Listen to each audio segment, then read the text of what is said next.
Hello, hello.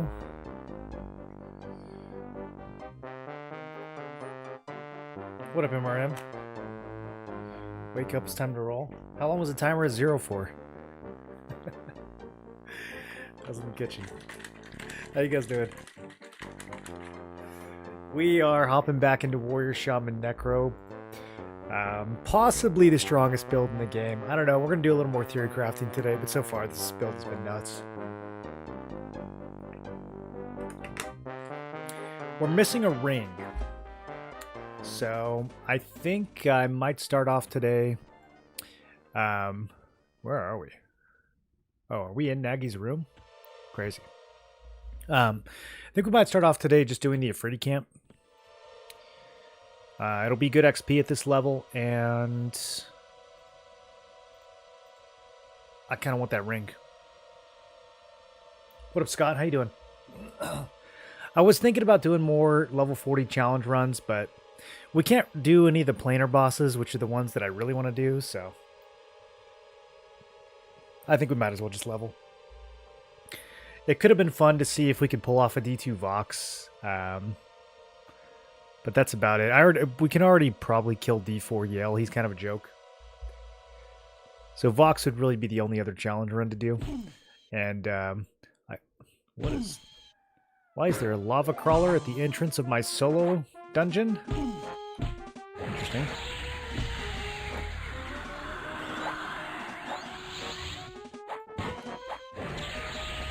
What armor is that? This is the Plane of Hate armor for Warrior.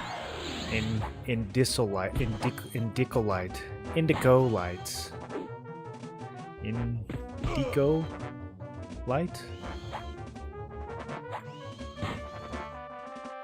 Is this a real word?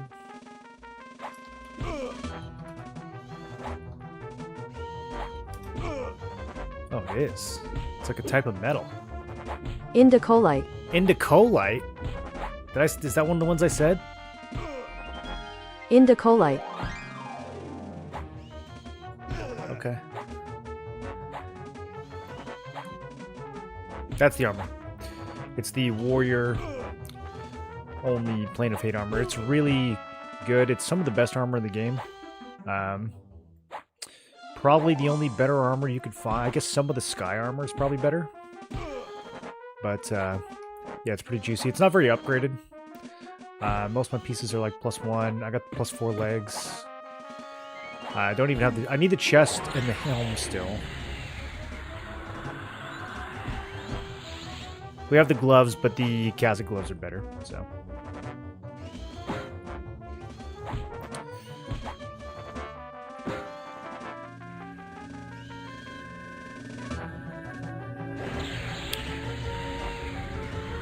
These spiders kind of resisting my poisons. I don't know how I feel about that.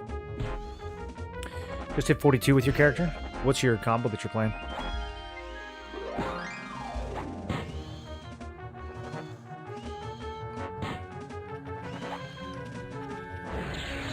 Okay. These spiders are very poison resistant. That is noted.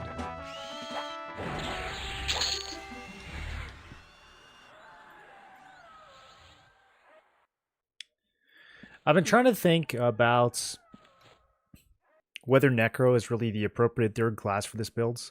I think Warrior Shaman is insanely strong. It might actually be even more meta than Warrior Cleric at this point. Necro is definitely it's definitely A tier. I don't know if it's S tier. I've been trying to think about what we might be able to put in here that would make this build even stronger. I had a thought about adding Enchanter so we could charm. We would lose some of the dot damage, but I think the charms would make up for it. It's hard to say though. We need to get this build to level 50 and actually push the see what our dots look like parse wise, and see how much value the Necro crit AAs are actually bringing. Could be underestimating it, but I mean at the end of the day, it's really the biggest thing Necro is bringing to the build. You've got the pet has been kind of underwhelming. Maybe it's stronger once we upgrade it. The biggest thing is the dot crit chance, which is only 4% right now. It'll go up to 6% at level 50. And Shaman dots, I think they're the highest DPS of anything you can do in the game. Which is kind of absurd because Shaman already has like the best buffs in the game. They have the second best heals in the game. So Shaman's kind of ridiculous. But the question is whether those extra crits from Necro are actually substantially increasing the Shaman DPS, or whether we should just put something else in the third slot, maybe another melee class, get some free DPS there. You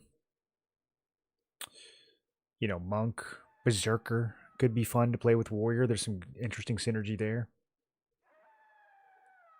So we'll see. We could actually, I was leveling. I'm having a thought. I am having a thought. We were leveling Warrior, Berserker, Necro. And we could go back to that. I was going to level this, but Shaman's already maxed, so I don't need to level Shaman again. And Warrior Berserker was leveling pretty clean. Okay, this is going to take a second, but yeah, I think I'm going to go switch loadouts. Unfortunately, we have to go to a safe zone. I kind of wish they would just let you switch loadouts at a zone line. Like, I don't know. Does it really matter? They won't let me enter Plane of Sky at level 40, will they? Let's go try.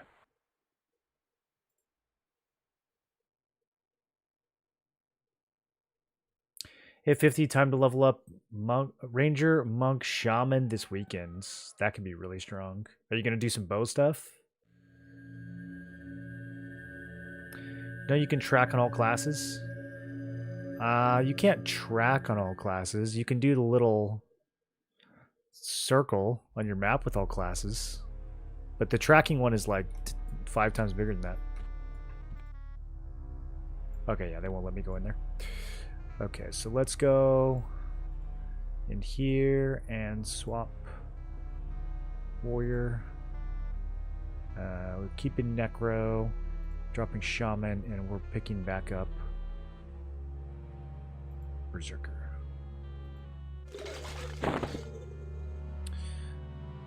Okay. And then I think this is the thing. You're not high enough level. I don't know what set I was using for this. Dude, having 2 loadouts is so excruciating. Oh, it's possible we might be able to use this ring again, though. Was this a Berserker ring? No, it's not. When was I using this? I guess on the Magician before we switched, Schwarped. Wiz, Magician, Enchanter, Cleric, Paladin. No. Necro's here. I guess because it's pure blood. Okay. So, let's head back to Naggy's. Do we want to go to Naggy's? Yeah, I think we do. I want that ring. I want that ring. I want the spell haste on it, too. It's either Ifriti camp or we have to go back into Lower Guck. And boy, have we done some Lower Guck. I'm worried we're going to overclear Ifriti camp, though. We'll see. We'll see. We might stay there for a couple levels and bail.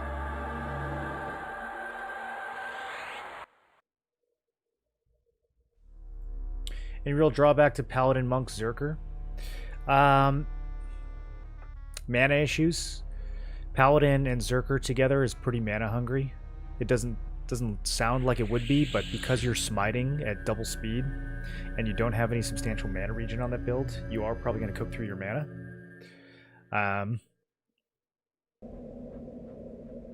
You also don't have a good way of slowing. I was trying to get Midnight Mallets. I haven't tested Midnight Mallets on this server because that will kind of open up some options for some builds to be able to slow. I guess with Monk you could get that slow stone from Plane of Hate, but I don't really know. I don't know how it works. I don't know if it's sustainable or if it's like a pain in the ass to get. Bard for sustain and more dots. Like Warrior, Shaman, Bard? No, the Bard's not really going to bring that much sustain. Just a little bit of regen. The build is already really comfy on stamina. It's just mana that's the issue. I guess you do get some mana regen from Bard, but I think Enchanter would bring more to the table. Make sure you level up Vampiric Embrace. I leveled it up to 4. It's not that good. It kind of... when we were doing Naggy yesterday, it didn't go off a single time the entire fight. So I don't know what's going on. I don't know if it's bugged. It would go off on the trash mobs, but it would never ever proc on Naggy. Someone said that you might not be able to, that procs might be based on the level gap between you and what you're fighting.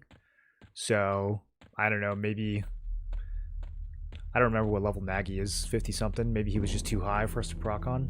But it literally never once went off in any of the fights against Naggy. So it was totally useless, which is unfortunate. And one of the reasons I was starting to think about dropping Necro for something else. Right click on the border on the map and click NPC. Yeah, I think I have that turned on. Yeah, we got all that.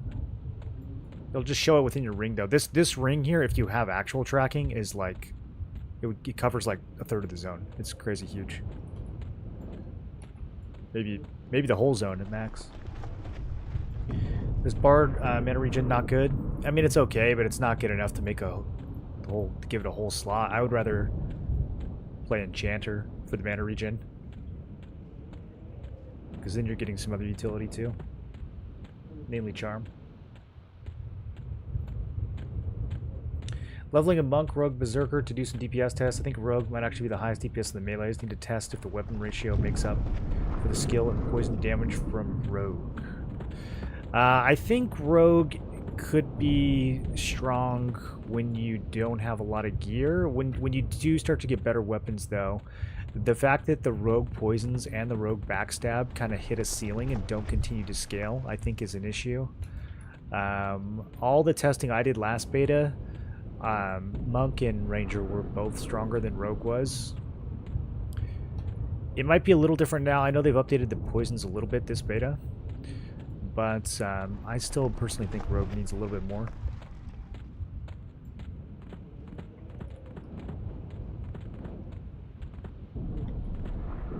You testing with the +6 Monk Sky Weapon? Well, how do the other martial abilities scale?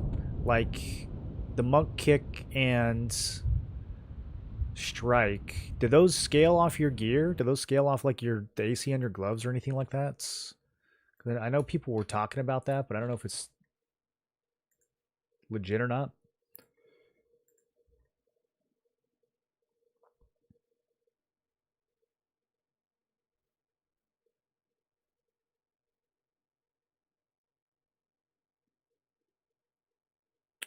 I'm so confused as to what I was using this buff slot for. It might have just been from the other builds.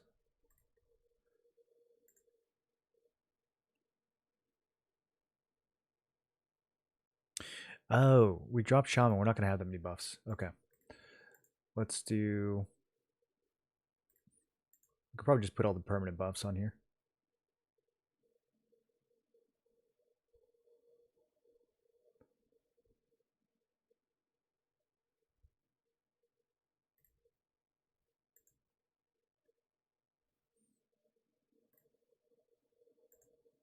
Should have 5 permanent buffs from Necro.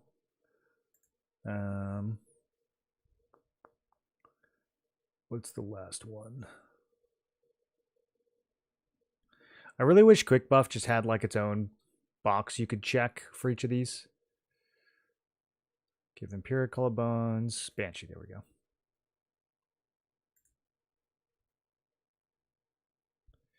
Disease and Colds. Okay. And then got Spirit Armor from the Necro. Honestly, I don't even think we need...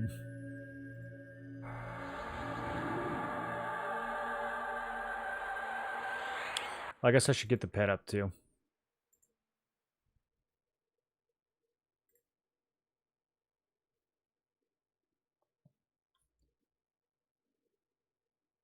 Vampiric Embrace on my troll is level 7. He procs for 180 plus damage. Is that on a Necro or a Shadow Knight?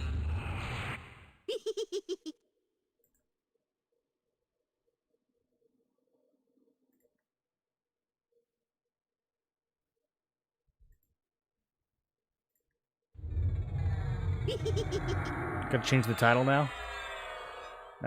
We'll go back to it. Once we go bossing, we'll go back to it. I just want to get Berserker leveled up too, so we can play around with that eventually. We only have a few more days of this, so.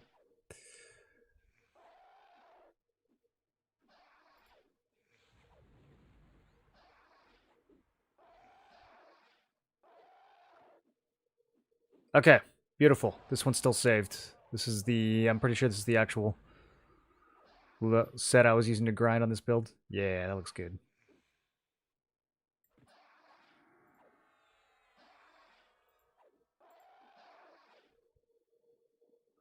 You just save your spell loadouts. Thanks for the advice. I'll take that under advisement.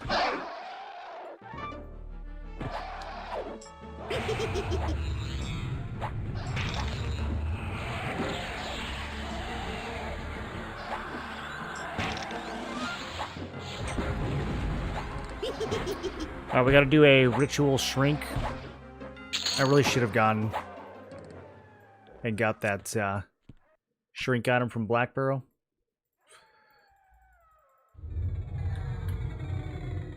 Apparently Crushbone has insane AC boots.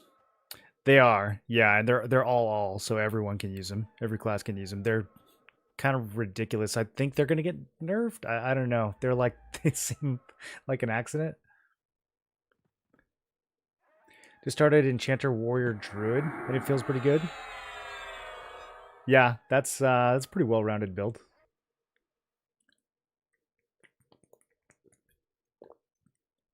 That'll be a cozy leveling build. Heard that Wizzies can cast DDs while moving. Do you think Wizzy Druid or Ranger combo would make him a quad kiting god for leveling? No, you don't really need a quad kite in this. It's, you level so much faster than you do in like typical classic EverQuest. I mean, I guess you could do some quad kiting. Honestly, most of the time, like due to mob density, you're just gonna be in a dungeon blasting things at close range. Like, I'm trying to think of where you would even quad kite. I mean, there's just not enough mobs most of the time in outdoor areas, and they're too spread out. Most people are just going to be leveling in dungeons and kind of blasting things in the face.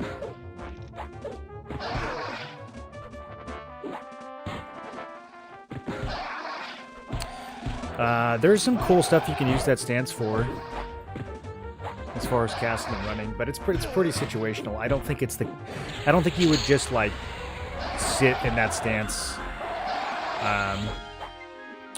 while you were leveling. Most of the time when you're leveling, you're going to be sitting in recovery invocation, or you're going to be doing inversion invocation, kind of bouncing back between those two, depending on the situation.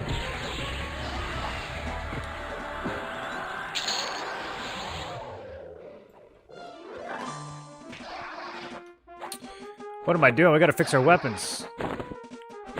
Still got the warrior weapons on. We need to get... Where is it? Yeah.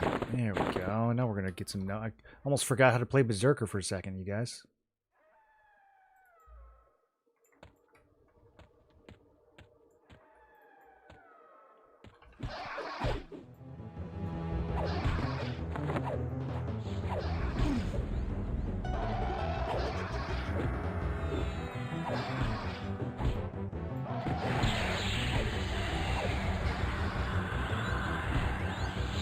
Now I'm running out of stamina.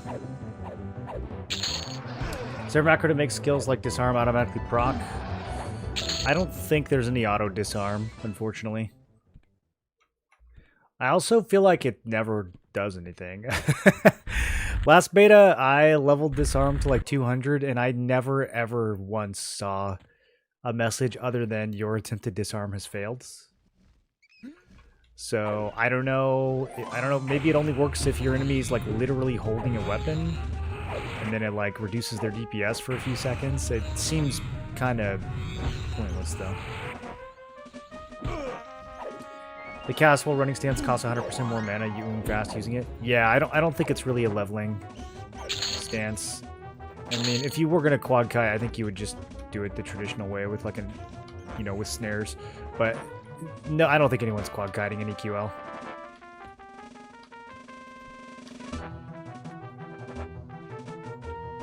Okay, well, my pet's not going to listen, so we'll just get up in here. I do hate this pet, in case anyone's wondering.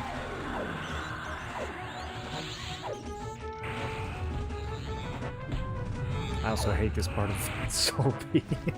Every time I go to the Afridi spawn, I die a little on the inside. Okay. I think we can hit them here.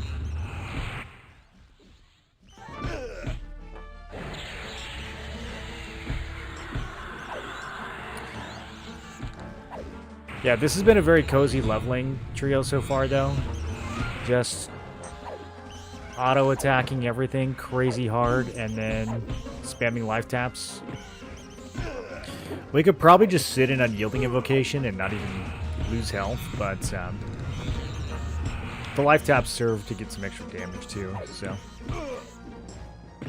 We'll start throwing out Venom of the Snake as well. It's so good. What a good spell.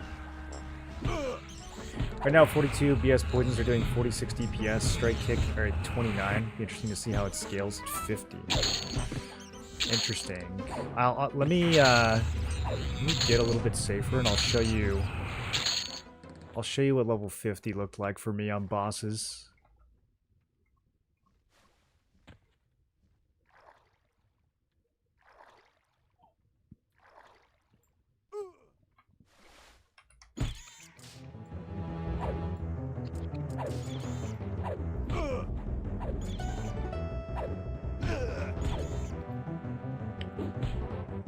Okay, I slapped all these parses into a sheet, but, okay. Do I feign Death Mimed? I do. Well, we might be fine. It's not as bad as it looks, you guys. I'm a warrior, remember?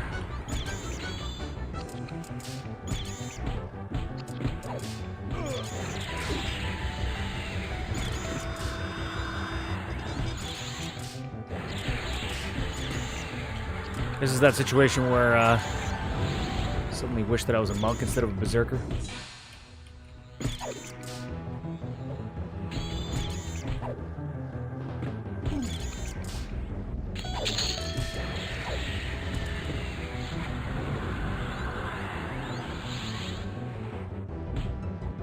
Okay, we are actually fine. Easy game.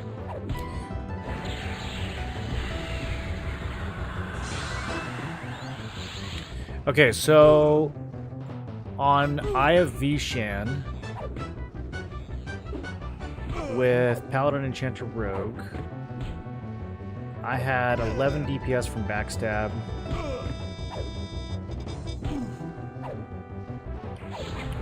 Do a few more life taps on these guys.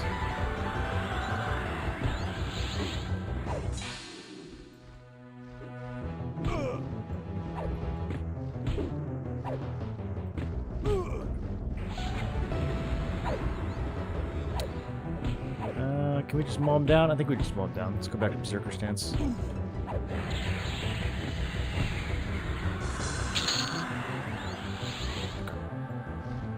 Don't run. Don't run.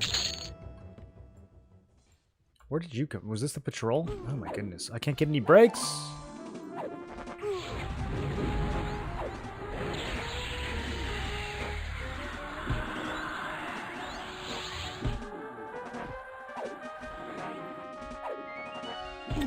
Just face tanking with Wiz, AoEing 8 at a time? Yeah, exactly. I don't really think you need a kite.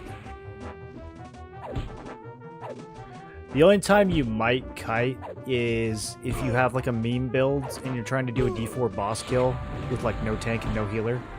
Then you'll probably kite. But yeah, we're not doing a whole lot of kiting in EQL. You're kind of just mowing things down.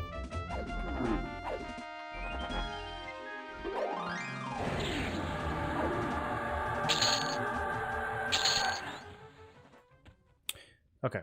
Anyways,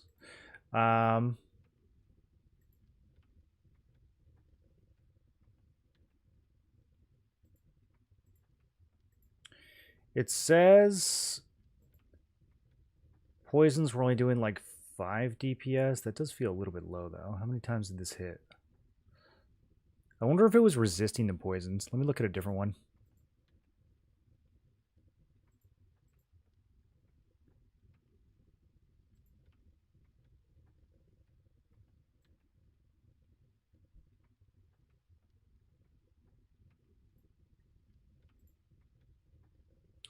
Yeah, backstab is like 11 to 13 DPS depending on the boss.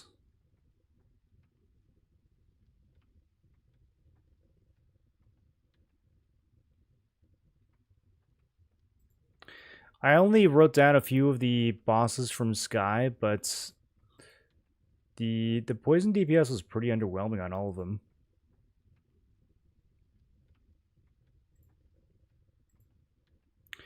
Blood Draw Strike, is that the DD components? It's possible that the parser didn't actually pick up the dot component of. That's weird though, because I remember looking at the Blood Venom dot, and I remember being pretty impressed with it, but I don't see it here, so maybe it didn't get recorded in these fights.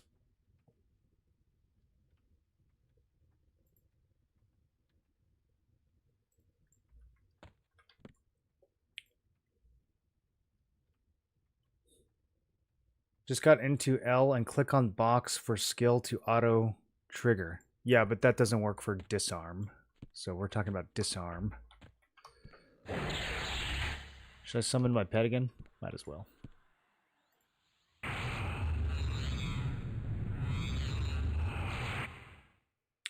That gives a good poison DPS check. He doesn't resist shit.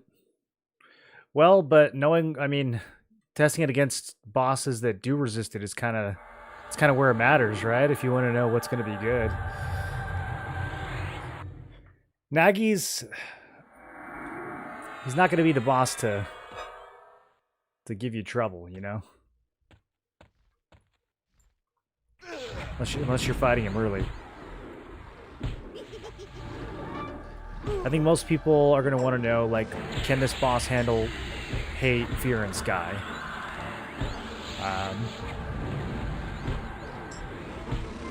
I mean, you can... If you have a good build, you can finish D4 Naggy by the time you're like level 45, 46. And pretty much, I think most builds are going to be able to do it at 50.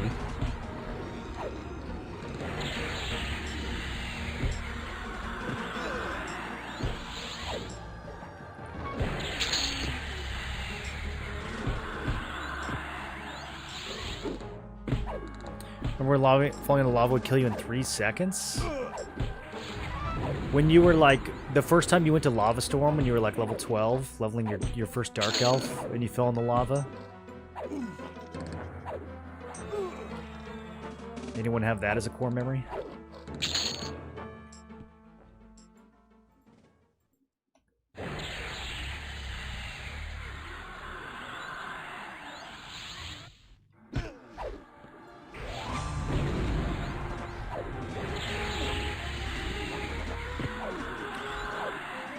Shows both a dot and the DD is the same name.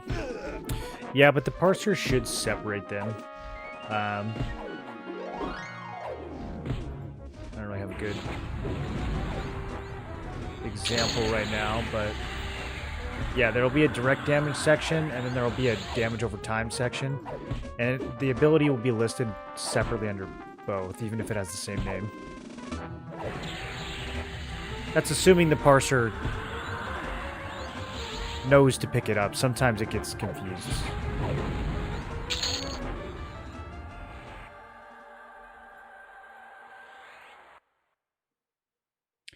Yeah, like the only dot tick that I see on my rogue parse is Gasping Embrace, which is the enchanter spell.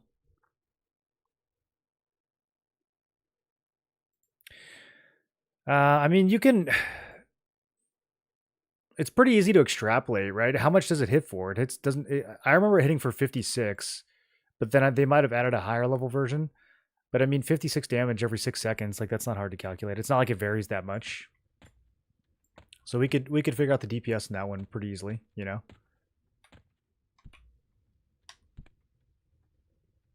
It's probably 9 or 10.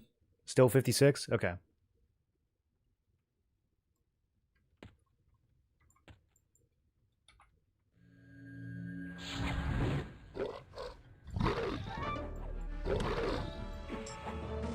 Yeah, so I mean, if you're getting like 10 DPS from that...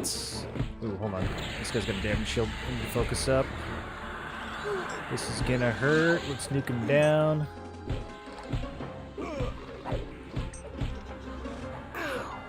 Dude. 46 is so much at this level. That's so much damage shield.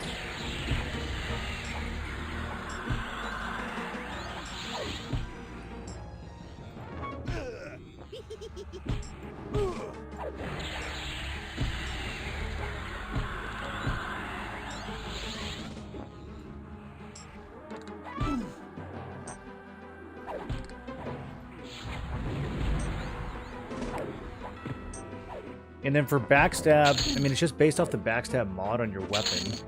I'm seeing like 11 to 13 DPS. And I had a 13 DPS, or I had a 13 backstab mod dagger that I was using. It only goes up to 15. So, I don't know, has anyone tested the 15 damage one? Like, my guess is that it scales linearly, so it's probably around 15 DPS. What are you seeing? Which one has 15? I don't remember. It's one of the bosses drops it. I'm trying to remember who.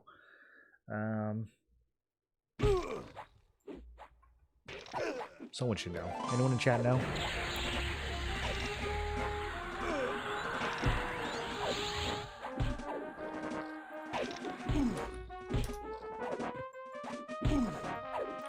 Oh my god, I'm killing myself on this damage shield again.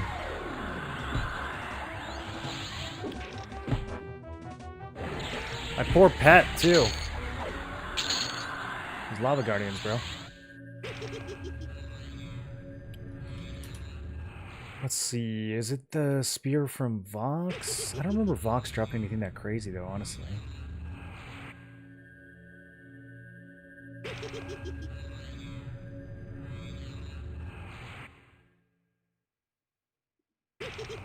Okay, Wiki says Crystalline Spear is 13, so it's not the spear from Vox. I don't remember who it's from. Is it a sky weapon? Could be a sky weapon. That would make sense.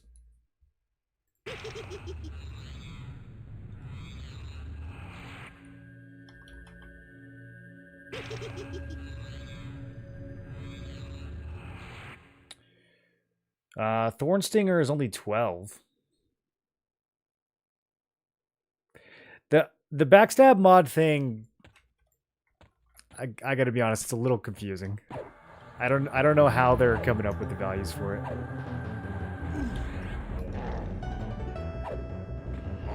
We got it at Freedy Lords. We might actually get the ring this beta. Let's go. This is my moment. 850 damage life tap crit. We do like 2 of those in a row. Okay. We're basically a wizard right now.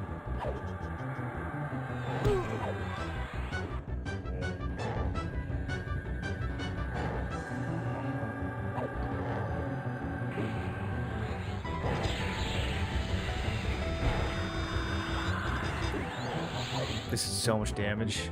Alright, ring. Give me the ring. Give me the ring! He did, in fact, not give me the ring. So...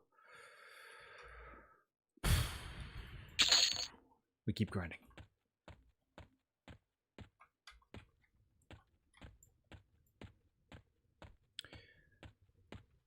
Pretty sure that ring is the hardest item in the game to get in all of EQL.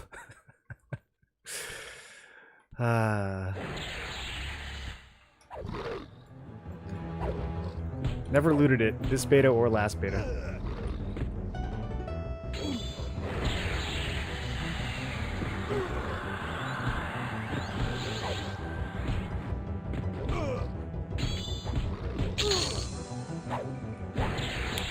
Backstab equals the base damage of the weapon. That's the backstab mod?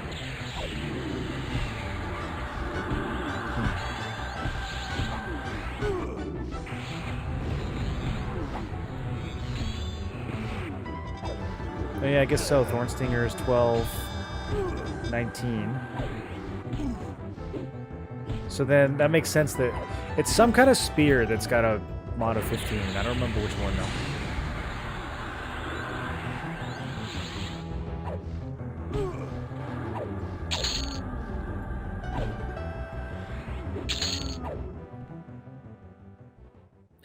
It'd be cool if they did that for other martial abilities. Imagine if there was like a cleave mod. I guess it doesn't really matter since it just takes your weapon damage anyways. Basically all the backstab mod is doing is preventing you from increasing your backstab damage when you upgrade the weapon. Which is a bit of a bummer.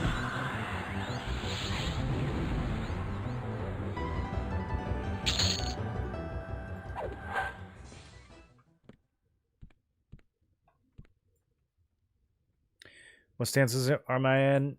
For grinding, we're pretty much always in Berserker stance, unless my stamina is 0. And then for casting, we're either in Recovery stance if I'm low on mana, or we're in Inversion if I am casting. A Freedy Spear from Sky. Okay, so is that just a regular olds? I mean, that thing's not good enough to actually use, right? So you'd have to burn one of your any slots for that.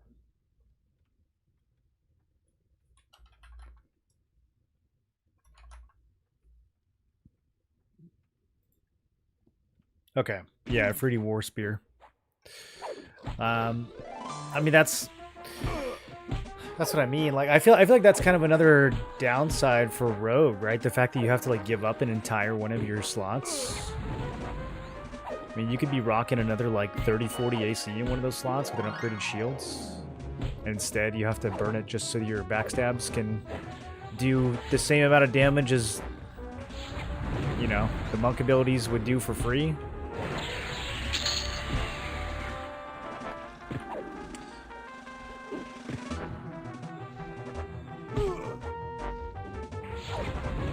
I think they should let the backstab mod go up. Once per level or something. Even if it's once every 2 levels.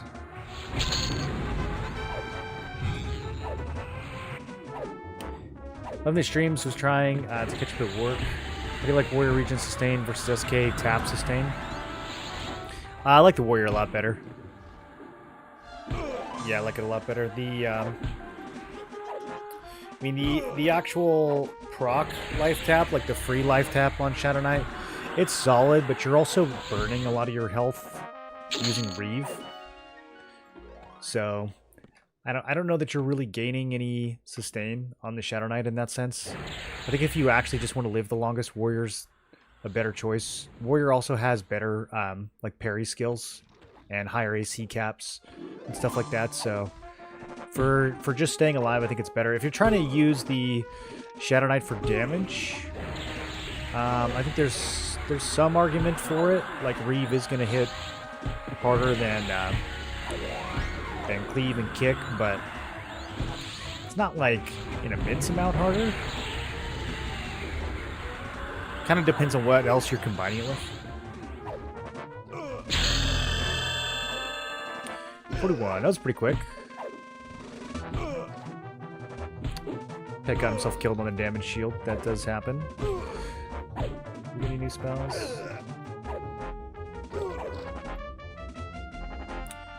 Ooh, arch shielding.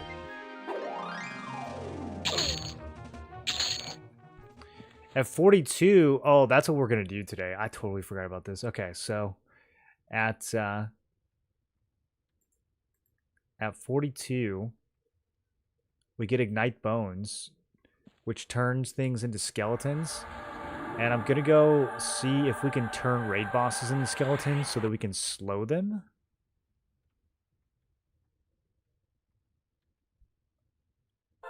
Because if so, then if Necro becomes a potential slowing class, that changes the landscape quite a bit for what's going to be viable.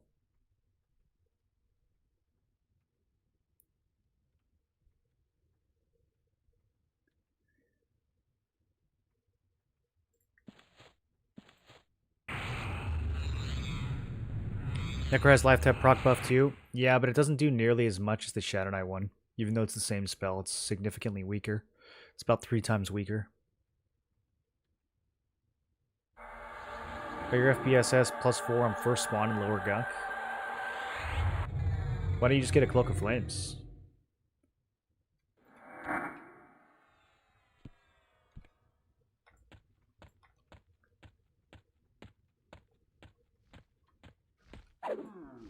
Cloak of Flames is free.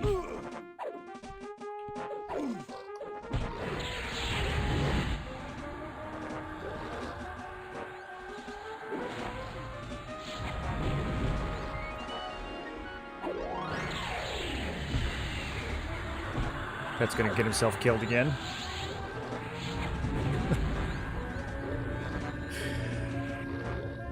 The more I play with melee, the more I'm leaning towards either Shaman Necro or Shaman Mage for my core with some sort of tank. Shaman Mage was fun. I played SK Shaman Mage. Is the first build we leveled to 50 in this beta, and it was a lot of fun.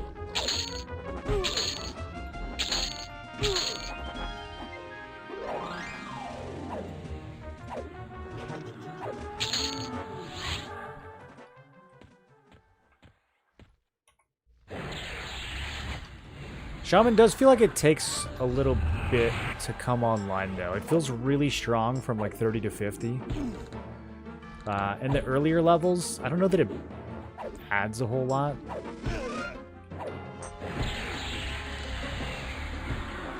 I feel like I'd rather Bard in the earlier levels. Unless it's different from live, it does not actually treat them as undead. Yeah, well, we have to try.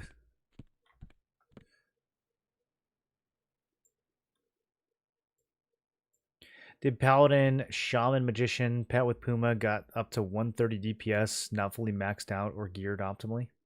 Did you have any mana issues on that build? mean, my thinking was, as far as the pet goes, like, I was hoping the Necro pet would be somewhere in the neighborhood of the Mage pet, even if it wasn't quite as good.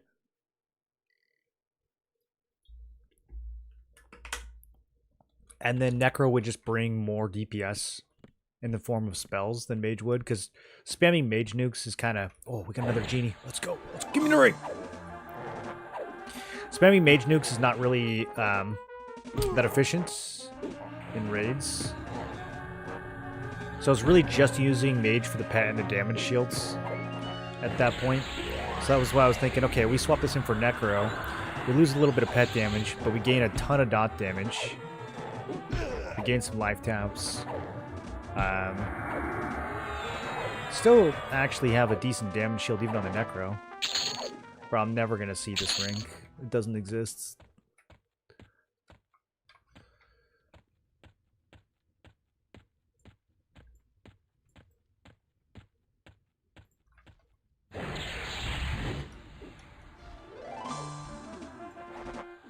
Give me a 6 starting warrior trio. Warrior shaman plus literally anything. Or warrior bard plus anything. Warrior berserker is a lot of fun to level with. It kind of... Berserker kind of sucks at 50. Because you are going to be using a lot of defensive stance. So then you're kind of like, well, why am I berserker if I'm using defensive stance? But for leveling, it's very fun. But if you just want to be OP, then do Warrior Monk Shaman. Or Warrior Monk Bard. Which is blast everything. You got the Warrior Cleave, which is AoE. You got the Monk Round Kick, which is AoE. Bard can AoE too. Yeah, you'll just crush everything.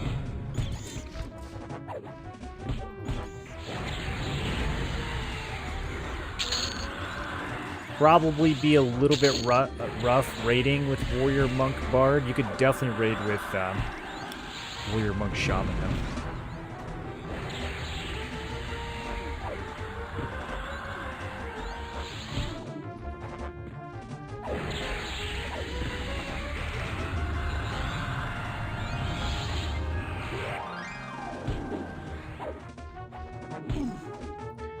Necro will get mana tap at some point. What do you mean, like in Kunark?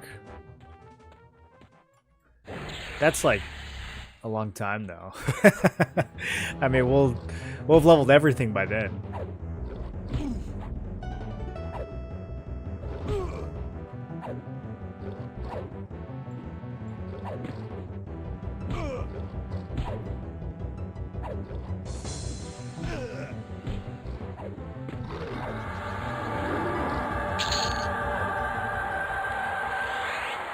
You didn't have mana issues on any of the bosses with Paladin, Shaman, Magician.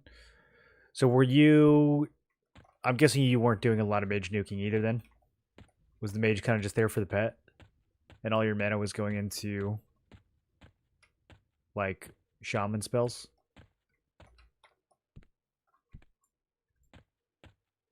Banshee Armor damage shield is a permanent buff. Yeah, it's pretty good. It's not as good as Magician, but it's like half as good.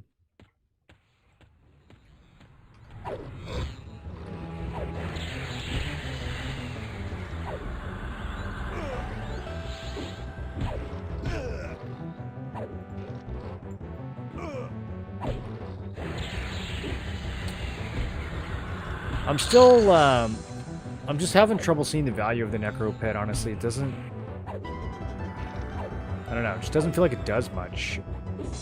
I don't even know if it's better than the Shaman pet.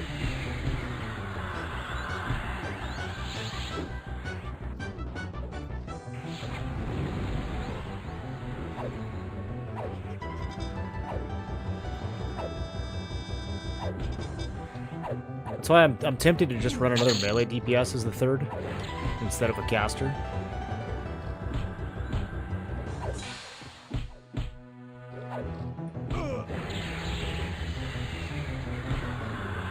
Could go with Ranger as the third. Get some extra dots. Honestly, it's probably a comparable amount. for the Necro dots. As sad as that sounds. Because, like, really, at max level, we already have Venom Bolt from the Shaman. So, really, the Necro is bringing Ignite Blood, which is 120 damage. Cascading Darkness, which is probably too weak to use and too much mana. Yeah, we wouldn't use that. So it's Ignite Blood, and then... Oh, this one's kind of expensive too. Like, Auspice is a 30 damaged life tap every 6 seconds, but it's so expensive that I feel like you're better off just casting a regular life tap. I guess it can crit, but I mean the regular one can too.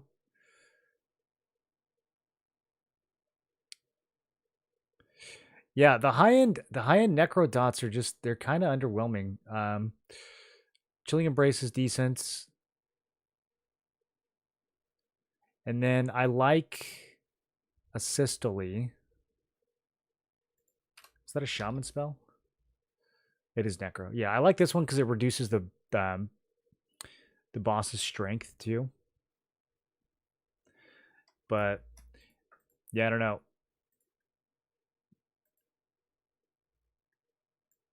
Ranger dots are actually like not bad. I mean, you've got the Scorching Arrow line, which is pretty efficient. You have Immolate, which is very efficient.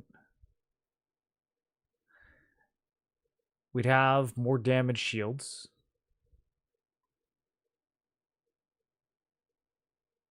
We'd have more attack bonus for the warrior skills. And then Swarm of Pain. Okay, it's like 50. It's not great, but it's like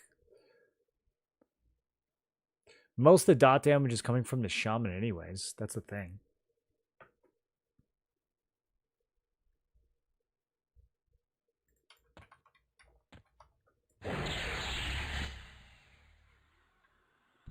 I really think Enchanter might be the strongest third. Like Warrior, Shaman, Enchanter. Might be insane. Because then you can just charm. We'd have better mana regen than the Necro. You get a solid dot, you get Suffocating Sphere. So that's equivalent to at least one of the Necro dots. And then you're running 3 Shaman dots, so you've got 4 solid dots rotating. You've got a little bit more of the direct, like Disempower type spells to reduce the boss's stats. And Charm itself can be like 100 DPS, maybe more now that you can give your pets weapons.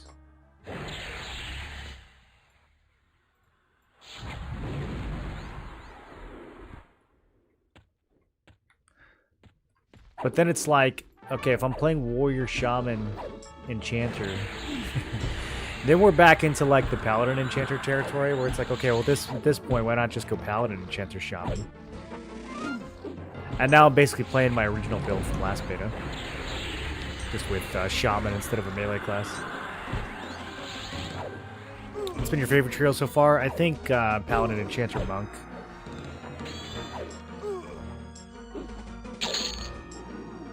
It's so good. It's so versatile. It's easy.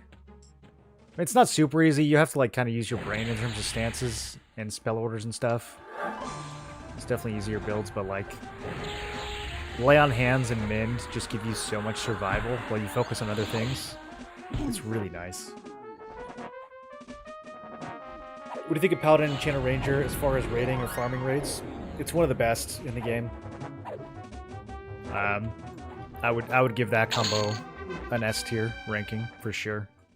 Yeah, it's actually one of the highest and one of the best performing solo raiding builds in the game.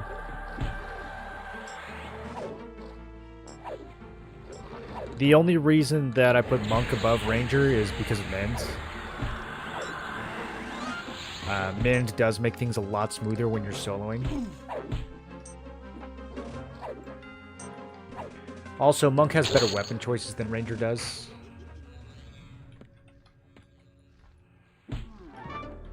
But Ranger brings some really interesting things to the Pally combo. Ranger's going to make you smite a lot more because of Strike Through and the Ranger attack AAs. So it's actually crazy strong in that trio.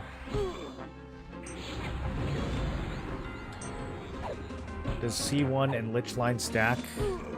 What is C1? Is that clarity? They do not. If you're asking about clarity.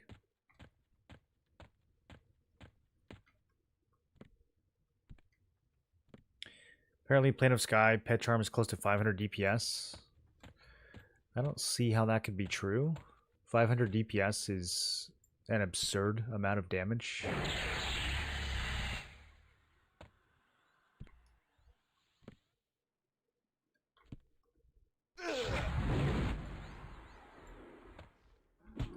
Who said that it was 500 DPS?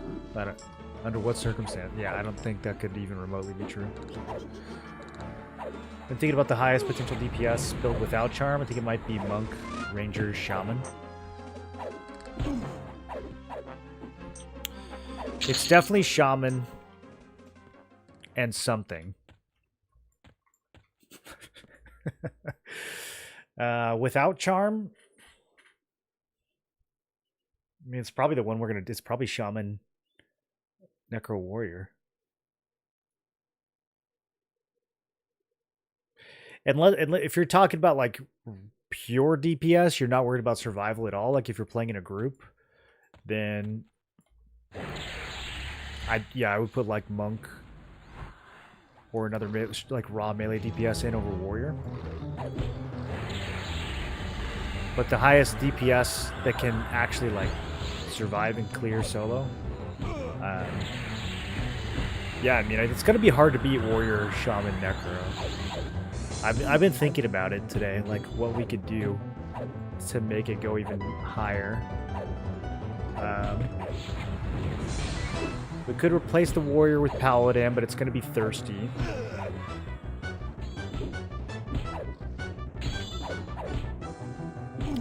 And I actually think that some of the defensive tools the Warrior brings, like just the higher AC, the higher parry, everything else, is kind of underrated. So I think Warrior Shaman's kind of locked in for the core of the build. The third one, whether Necro is actually the highest third, though, it's possible that throwing in like a Ranger or another melee would be better than throwing in another caster.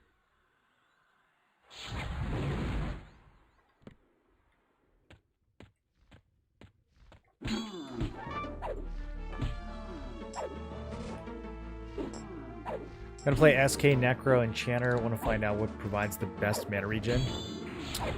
Enchanter is going to be the best. Enchanter has mana regen AAs. Class-specific regen AAs. So yeah, Enchanter will give you the highest mana regen in the game. It also has a spell called Wandering Mind that you can use with like... it's up like... I mean, depending on your setup, it's up like maybe 70-80% of the time. And that steals mana from the boss and gives it to you. It works even if the boss is 0 mana. There's also Theft of Thought, which is like a long cooldown mana steal that you can do kind of like early on in the fight. Usually I would get my mana down to like 80% or so, and then I would use it and it would put me back up close to 100. So these guys all have mana or damage shields on. Hold on, pay attention. Okay, this guy doesn't.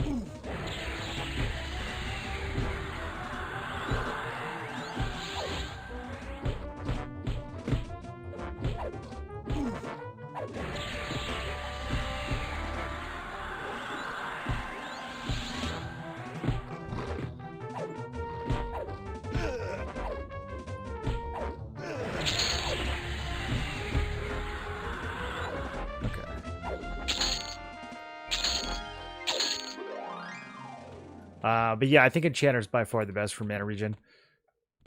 Shaman mana regen's good too. I mean, you've got Cannibalize. You could use that every 3 minutes for a big chunk of mana. And then Necro, the Lich line is good, but it does not stack with Clarity. So if you're already playing an Enchanter, I don't know if Necro is really doing anything for you in terms of mana. But if you're not playing Enchanter, it's a good alternative. Trixari with the Prime. What's up, Trixari? Welcome back to 38. It's free. But it comes down to his Ranger more DPS than Necro. Yeah, and I think it might be. It's gonna come down to gear too, though, because like with no gear, it's probably like this: Fresh 50, no gear, Necro stronger. Raid geared 50, like +6 or higher weapons and everything, decked out like Sky gear, then Ranger's better, just because you know, the melee classes scale so much more with gear. You can put spell upgrades on the Necro, but most of your strongest spells are Shaman spells anyways. So that's my guess. My guess is that the Necro is going to be really strong, fresh, no gear. Spells are only like level 2 or level 3. You know, low investment. And then once you actually get like sick weapons on the warrior, and you've got like 500 strength, and you know all the melee stuff is completely scaled out, then swapping in Necro for a melee class is almost certainly better.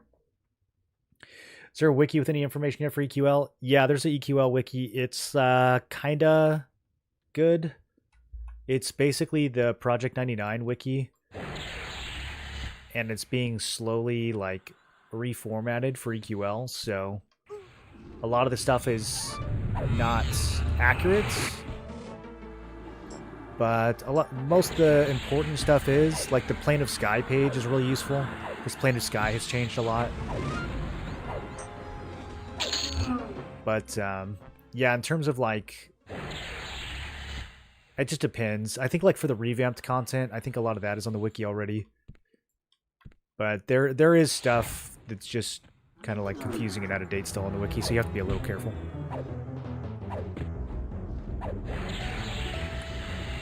What's better for this build, Warrior SK? Seems like SK would edge over War slightly. I think the SK deals more damage if you're using Reeve, but I think it's harder to sustain. Mana that we're using to heal ourselves is mana that we're not using to, you know, dot up the boss. So if the warrior can save us mana in the form of not having to heal, then we can keep our dots up more efficiently. We have the SK leveled up, so we can test both of them, and that was definitely the goal initially. So we'll still get to do that once I get these guys to 50.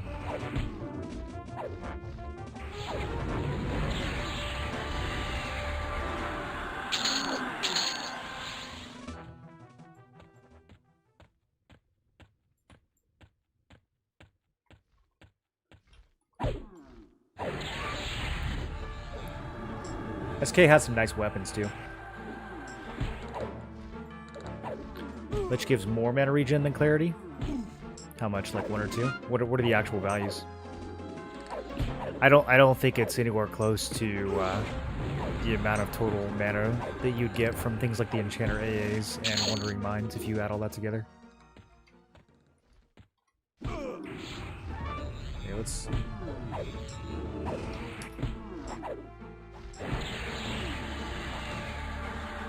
Oh, actually, that's better than I thought. Wiki says it's 20 mana per tick. I'm gonna be honest. I thought it was like 12. Okay.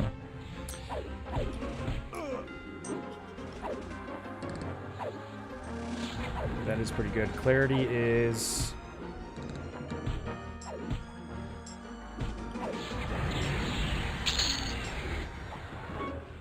I'm trying not to die. I'm getting backstabbed.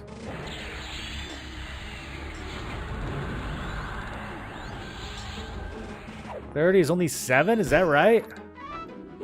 What the hell? I thought Clarity was like the same as Lich.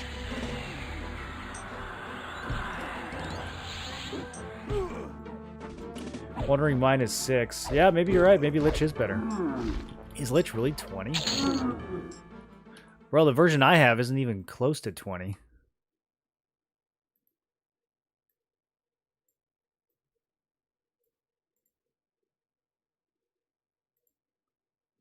Yeah, I'm getting 8.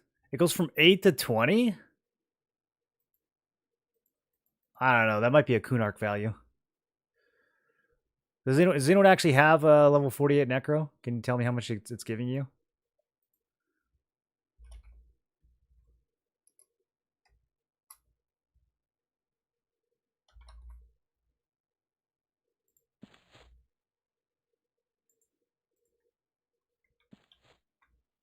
Bro, I thought it was going to go from like 8 to 12. 20 is insane. That's got to be some Kunark shit.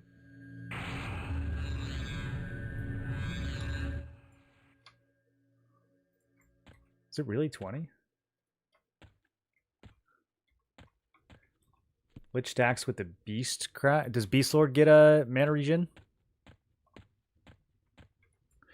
I tried Beast Lord. I was farming AAs and Crushbone level 10.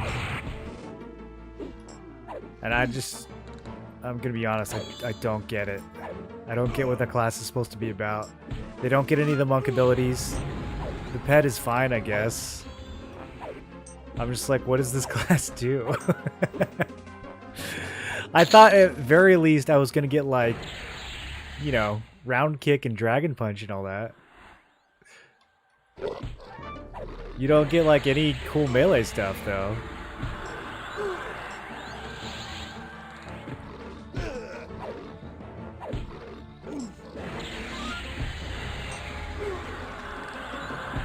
Defensive stance Necro is definitely the winner, but if you're geared enough to stay offensive, maybe Ranger. Well, if you're geared enough to do D4 in offensive stance, then your build literally does not matter.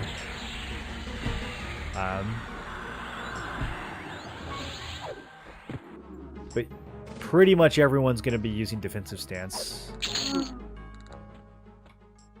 for D3 and D4. There's almost no exceptions to that. You might use evasive for some fights, but you're never going to use offensive unless you're just like in full +8.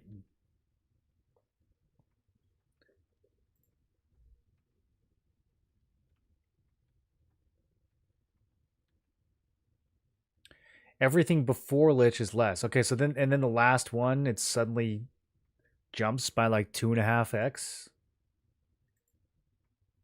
That is fascinating. I mean, that might be a game changer then. Honestly, I wasn't expecting that. That was one of the reasons I was thinking of swapping in Enchanters, because I thought it was going to give me more mana.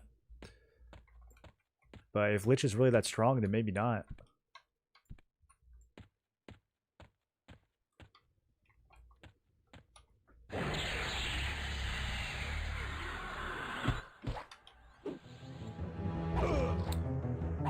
Rank 6 Lich is 20 mana regen. Looks like upgrading doesn't help it. Okay. Yeah, they got to be careful upgrading the regen abilities, probably. Wow. Yeah, that's... I was definitely undervaluing that then. I thought it was going to be like 12, because I've been using this spell line the whole game, and it starts at like 4, and then 6, and then 8. I figured the last one would be 10 or 12. I didn't expect 20.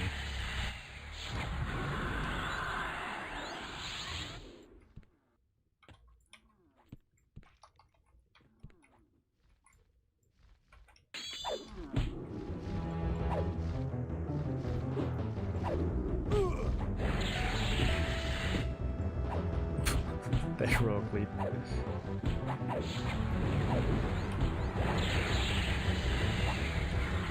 Or almost 42, and then we can go test this skeleton thing.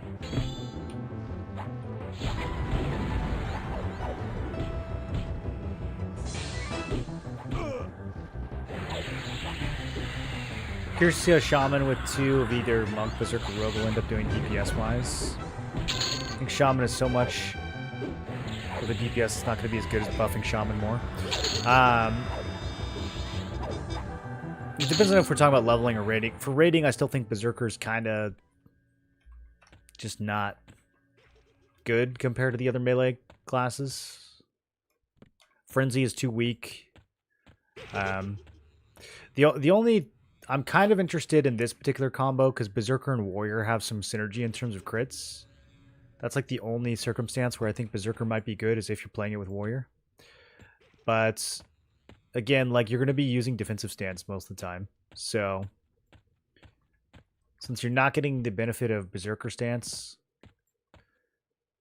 all you're really getting from Berserker is like some melee crit and frenzy, which is literally worse than kick. I don't know why it's so bad. I think with really good gear, maybe like frenzy will start to get crazy. Might just be a weapon issue. But I mean, here, let me look and see what kind of skills Berserker gets. Yeah, they don't even get high skill caps. 225 double attack, same as Warrior. Same triple attack as Warrior. All the triple attack classes max at 100 apparently.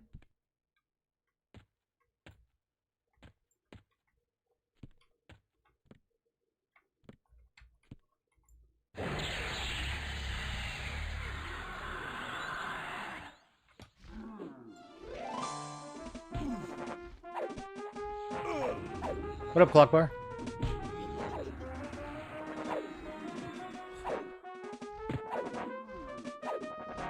Was there crafting a group TBS build, Monk, Berserker, Ranger, using Cudgel of the Fool?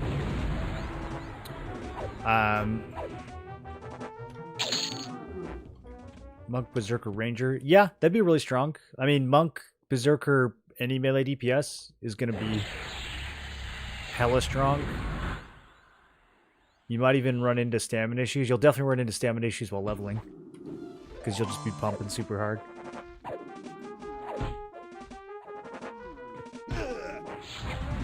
Relich recovery doubles the mana regen, turns it into 40. Not sure if Enchanter Wandering Mind gets doubled. It does. Yeah, all of the mana regen buffs from Enchanter get doubled. Yeah, all that stuff gets doubled.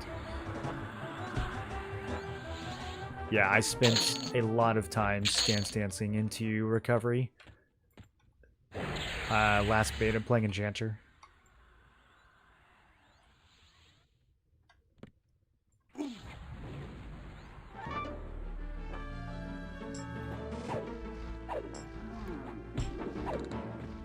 Frenzy still sucks even with a +6 Zerker Sky weapon. Yeah, what's that about?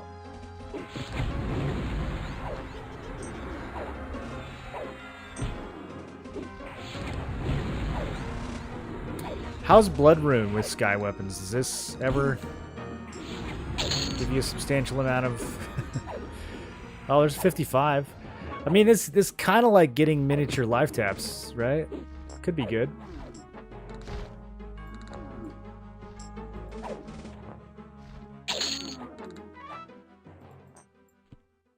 %6 melee crit. I think that's the biggest thing Berserker brings to the table. And obviously Berserker stance, but again, it's like not really possible to use Berserker stance in the D4.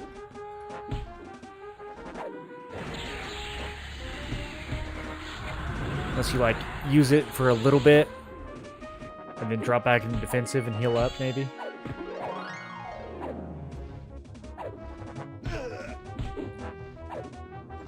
Those 60 Bs back in the day. Don't underestimate their skill set. Yeah, but we don't get them at 60, we only get them at 50.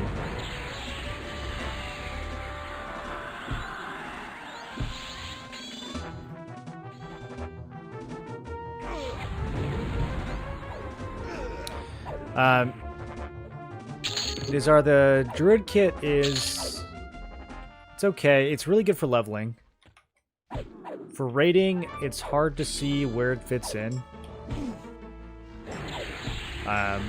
It's a very versatile class, which makes it great for leveling, but for raiding, you kind of want a little more specialization. It's not really the best at anything. And so, because you have the option of picking 3 classes, usually like something that's very jack of all trades kind of loses its value there, because you can just fill those gaps with other classes anyways. I think the most interesting thing it gets spell crit, kind of the same way Berserker gets the melee crit. Druid gets spell crit, so it's kind of fun to play it with Wizard and things like that. I think it gets more crit healing as well. The damage shields are nice. Like, a lot of what it does is solid. I do think it's really strong for leveling, but for raiding, there's not that many builds that I would put it in for rating. It's hard to think of what you would pair it with for rating.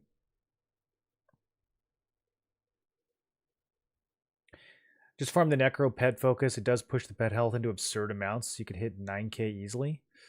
Where do we... Is that the one you get from Plane of Hates? I think I have it, actually. Is it this? Do I just need to put this on?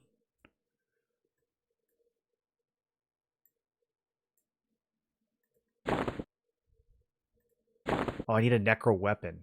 Yuck.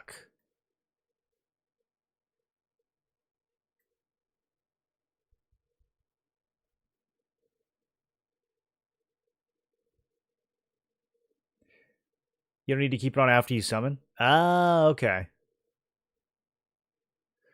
What can I just click it?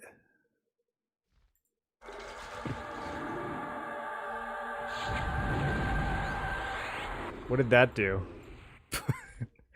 It killed my pet. Oh, the clicky is reclaim energy. Okay, that explains why I killed my pet. It has the same name as the focus effect. I thought it was gonna juice him up. It's just the name of the item, though.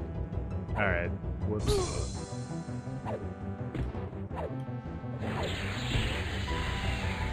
Juiced him? It's gonna juice him. I'm gonna resummon him.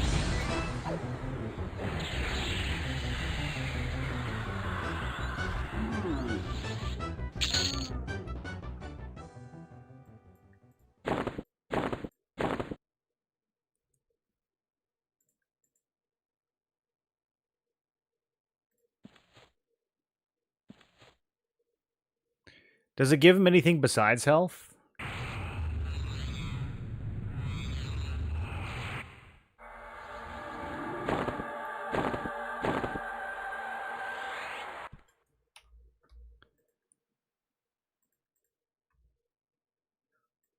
Mine still has the same exact stats.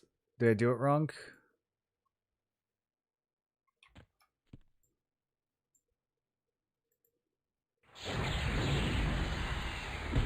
Increases the power of some undead minions.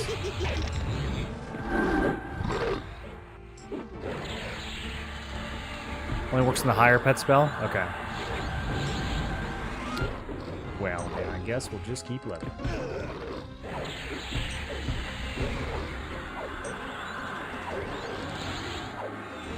I mean, look, killing your pet for mana might not be the worst. Like, in some of these fights, my pet's gonna die anyways, so, like, being able to just...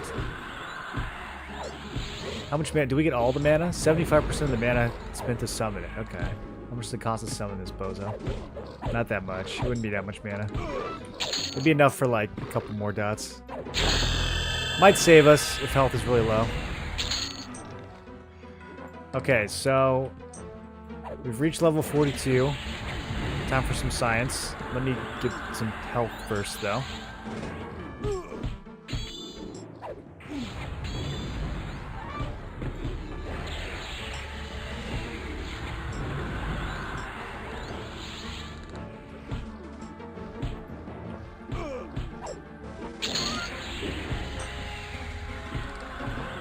Okay, I'm just gonna kill these guys and get some mana, too.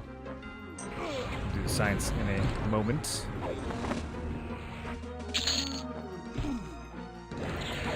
What else do we get at 42?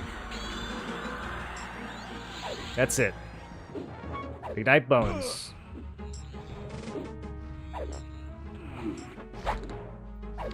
We need to make sure I actually have the slow spell.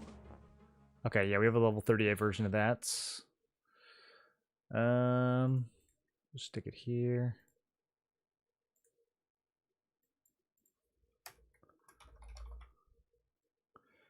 Burns the flesh, causing 500 damage, temporarily turns him into a skeleton, and stuns for 0.5 seconds.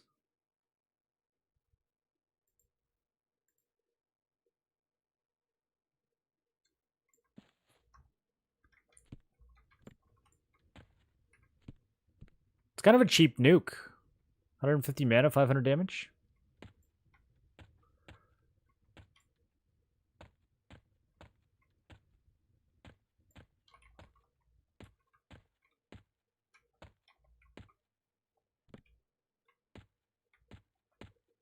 Where'd everybody go?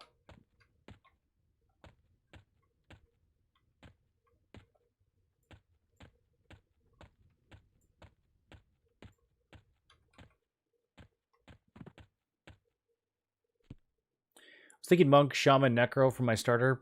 You might be selling me on Warrior over Monk. I mean, for raiding, the Warrior's better 100%, but you can make it work with Monk. You're just gonna have a tougher time when you first start raiding. You're not gonna have access to plate. It's gonna take you longer to gear up. You know, your AC is gonna be lower, but you can make it work.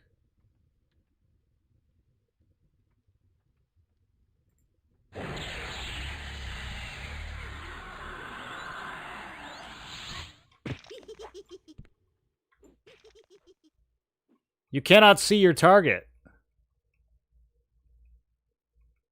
He's ruining my science, dude.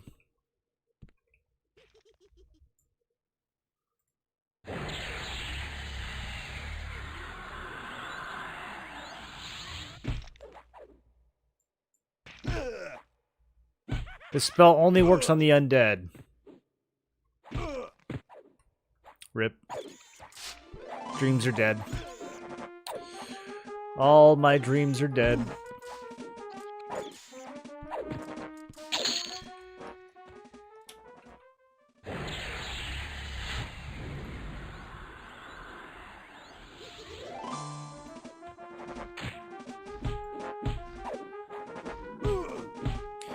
Running Monk, Rogue, Shaman, and it's amazing. Running through D4, everything, no problem at all. Monk, Rogue, Shaman. You're raiding with that and having no issues at all?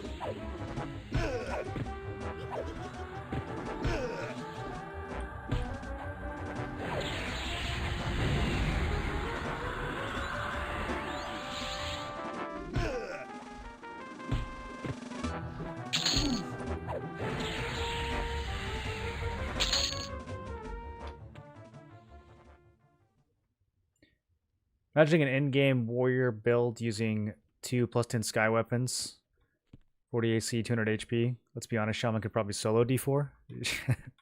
Shaman cannot solo D4, you guys.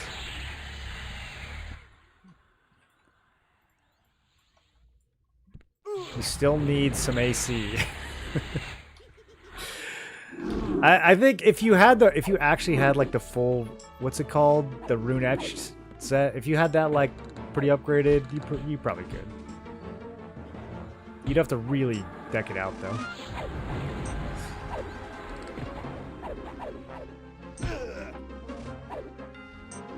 For life taps sustain alone, how do you think Warrior NEC is compared to SK? Well, the SK permanent life tap is way stronger than Necro, even though they're the same spell. The Necro can cast a higher level life tap than the Shadow Knight, but it's not a huge difference. It's like 400 damage versus 300 damage. And in terms of mana efficiency, which is what really matters, they're not that far apart.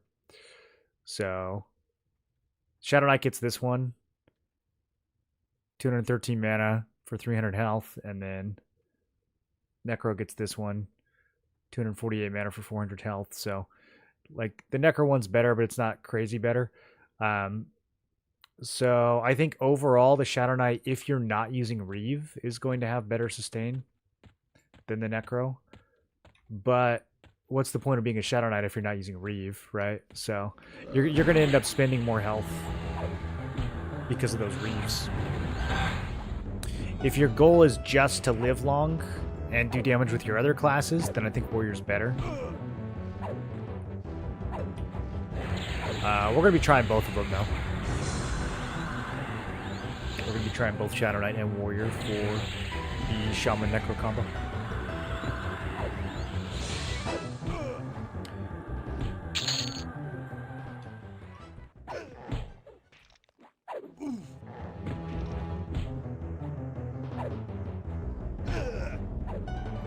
Empiric is still only like 20 to 25 DPS on SK, though. It's that means it's 20 to 25 healing per second too, though. It's pretty nice. I mean, Paladin Ethereal Cleansing every 6 seconds gives you what, like 150 or something like that? I don't remember how much it was. 200? Is he gonna drop this ring? I don't even get excited when I see him spawn anymore. See?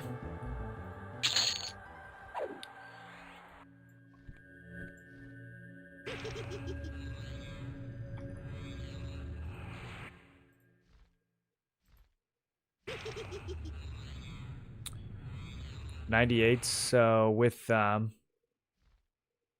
yeah, I don't know. It's probably like low 100s with your stuff on. And with upgrades, maybe you can get up to 150. So it's kind of in the same neighborhood as that. But yeah, the Shadow Knights, you're spending a lot of health to do those Reeves. Lifetime crits are way better than heal crits. Lifetime crits are pretty juicy. They don't happen that often, though. I just got one there.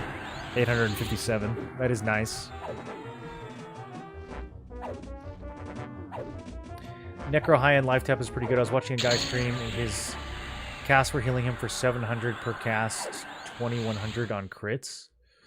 700 per life tap? Was he like a plus 10 life tap? That must have been hella upgraded. Or was he using Empower?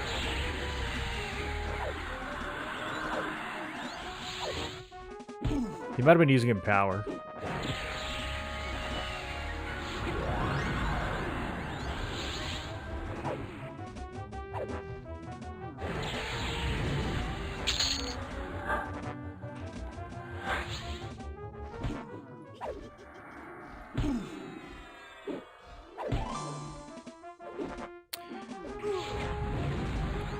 I don't know if I really like Empower, honestly, like, unless you're playing a bunch of casters. We have the Shaman and the Necro. So our Empower would be 30% at the cost of 20% more mana. I mean, I don't know, like, it looks cool, but I still feel like just saving the mana from Recovery Invocation is better in most cases. Especially since you're getting so much. I mean, Lich being 20 mana, like, being in Recovery Invocation with Lich on is going to be so incredibly strong. I would, like, pretty much never want to be not in Lich, or not in Recovery if I was playing Necro.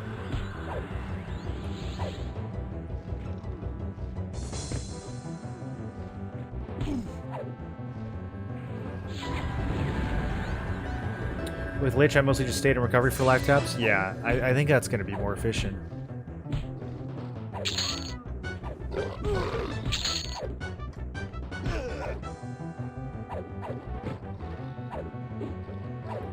Monk, Enchanter, Necro. Interesting combo. Was he charming?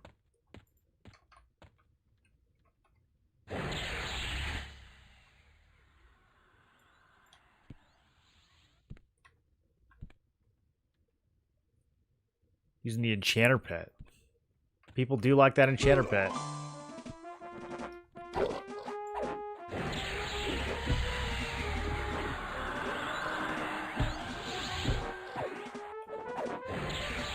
People get like 2 heals from that Enchanter pet and they completely fall in love.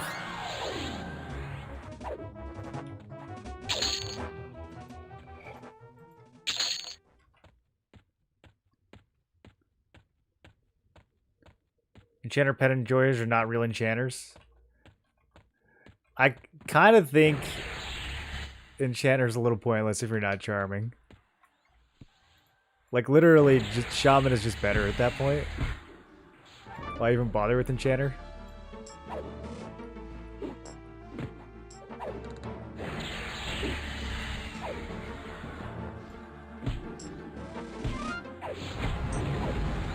That's 2 more heals than any other pet's given me. Well, but if you use a pet that does damage, then the fight will end more than 2 heals sooner, you know? So, like, then you won't even need heals.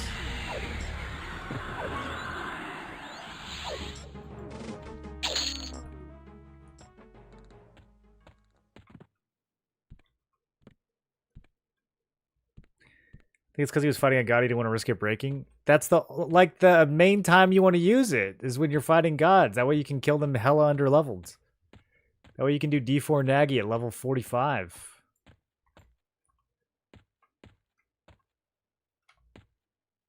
I guess 46. You have to be 46, I think, for the final charm.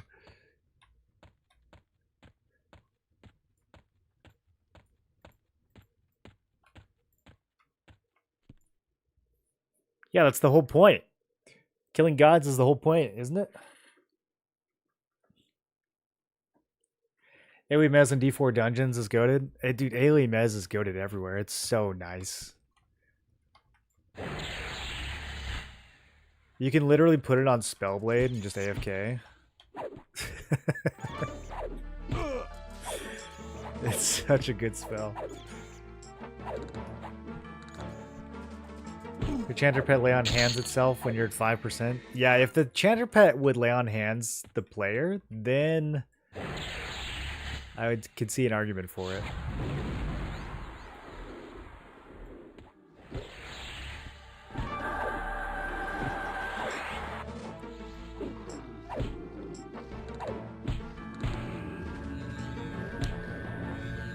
We are going to start killing too fast. Should we go to the hole?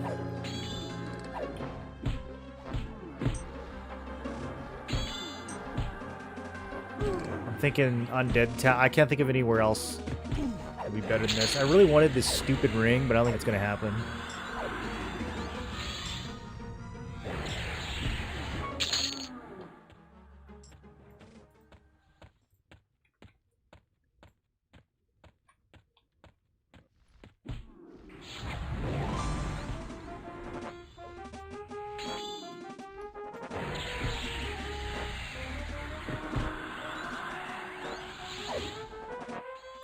Running Monk, Necro, Bard for A's, you suggest Critical Affliction or Fury of Magic first or both?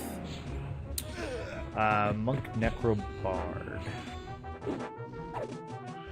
Is Fury of Magic even... I don't know if it even does a whole lot for you, right? Unless you're just trying to crit life tap.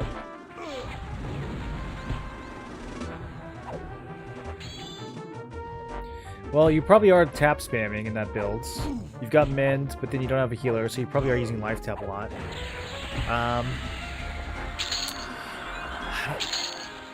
It's hard to say. The thing about dots, like, Destructive Cascade starts off really high.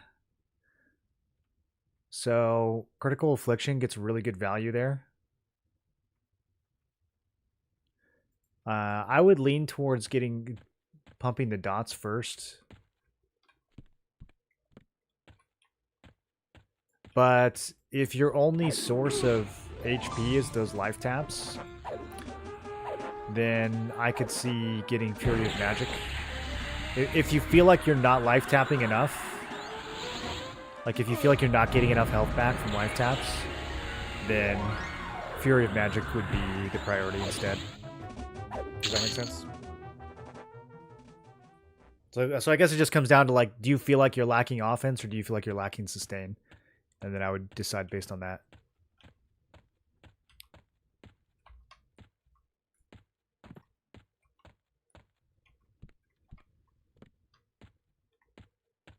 This ring took you 3 hours. I wish this ring took me 3 hours.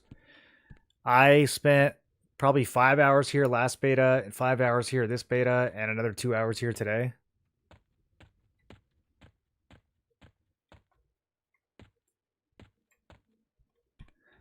Last beta, I didn't even see the genie. At least this time, I've killed the genie like 5 times, but it's been boots every time.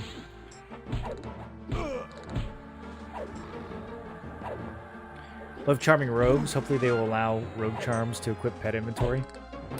Yeah, I think all the charms can equip pet inventory. Honestly, I don't know what it does, though, because the charmed pets at 51 already hit so hard. I don't know what weapon you would give them to increase their damage, unless there's like some weird formula to it. Like the pets, they all hit for 112. So like, what are you gonna? I don't know. Like, what pet are you gonna give them that's gonna, or what weapon are you gonna give them that's gonna make them hit harder than that?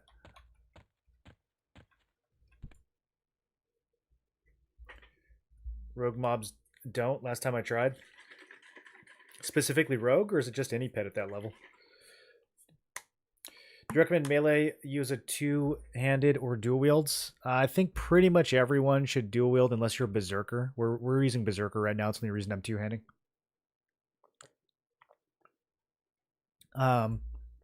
If you're leveling with a warrior and you're AoEing, then two-hand is nice because it'll juice your cleave.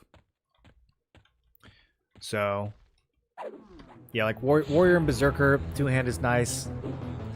If you're actually bossing, it's always going to be dual wield or sword and shield. I don't think any of the two-handers are good enough. The two-handers have to be like,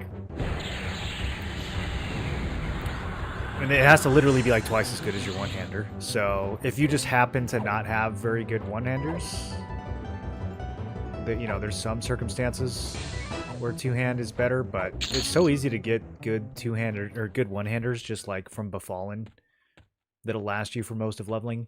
So yeah, two-hand actually kind of weak overall right now. I don't know what they can do for it.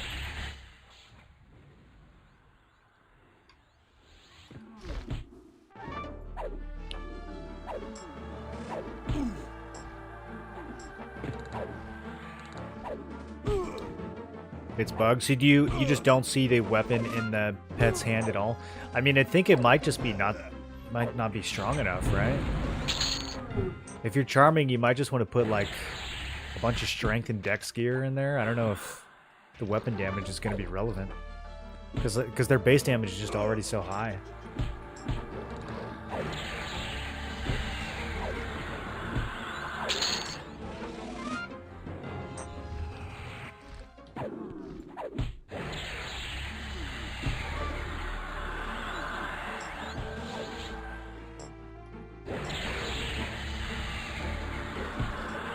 Gives you a message that cannot equip this item for the entire inventory. Any other class mob is fine. Huh. For any type of item, even if it's an item that says rogue on it?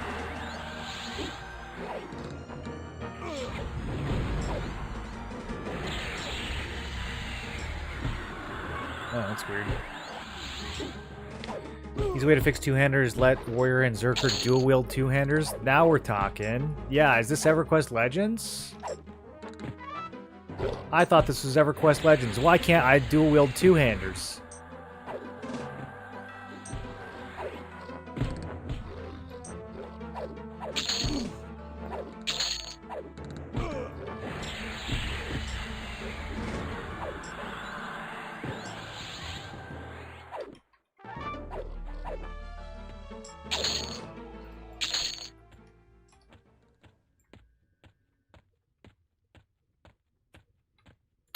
It is nice for cleave. The two-handers are nice for cleave.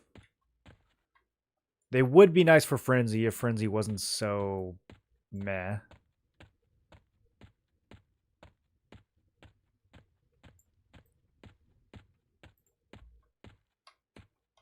That's about it, though.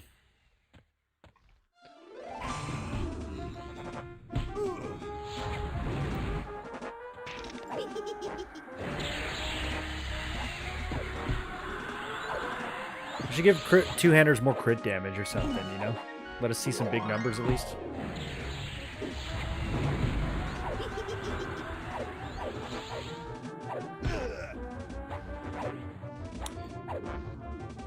Should we go try to kill D3 Naggy now that I've gained a couple levels?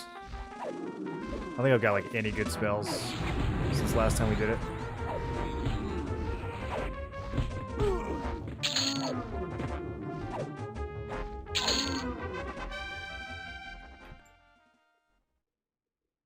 We got arch shielding. That's it.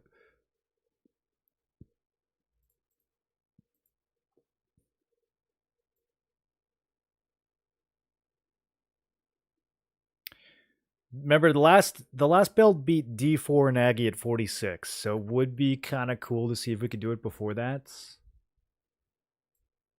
We get Odium at 43, that is kind of a game changer. Slugs at 42. Oh shit. Oh. Yo, Shaman at 43 is kind of big. Okay. Alright, let's do it. I'm gonna get 43 and we're gonna go back to rating.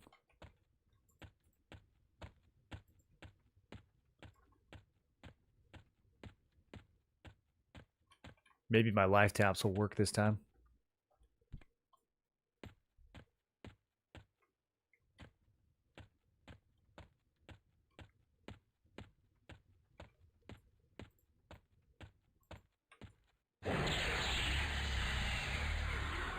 Who's the next pet? I feel like I should get a pet at 43. 44.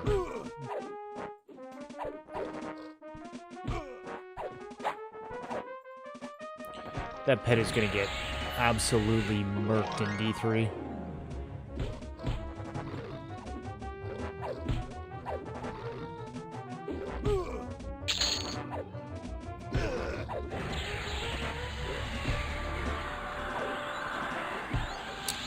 I've got 9 AAs. I forget what I was going to take next. Probably one of these.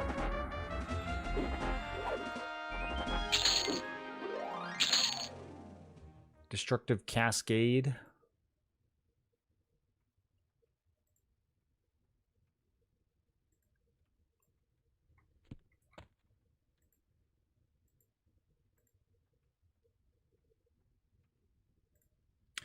I don't know, another 40% crit damage for life tap. Sounds kind of cool. The problem is we're not really going to be life tapping on the other build. Like, once we swap Shaman in, we're not really life tapping anymore. So we should probably go for the dot one.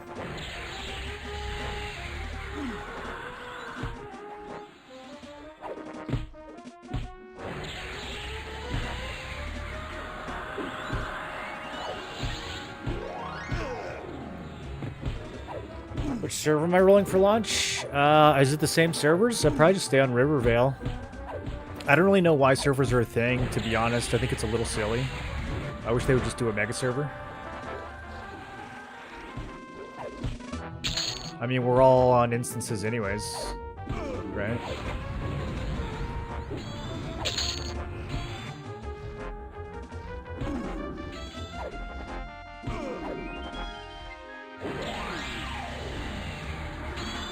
Thinking Warrior Shaman Necro is going to be nasty. Yeah, so far it's been very nasty.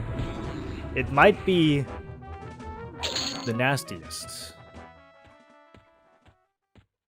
The most nasty.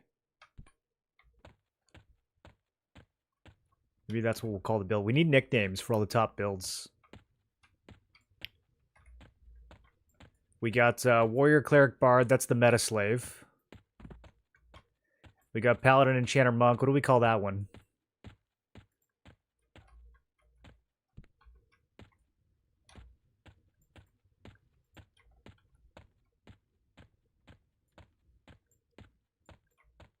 The Hipster Metaslave?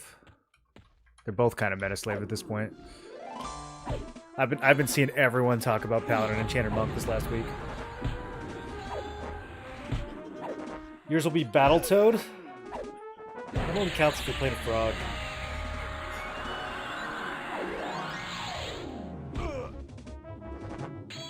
For pets, they should have a system where you add modes to the inventory so that it's applicable to all of your pets.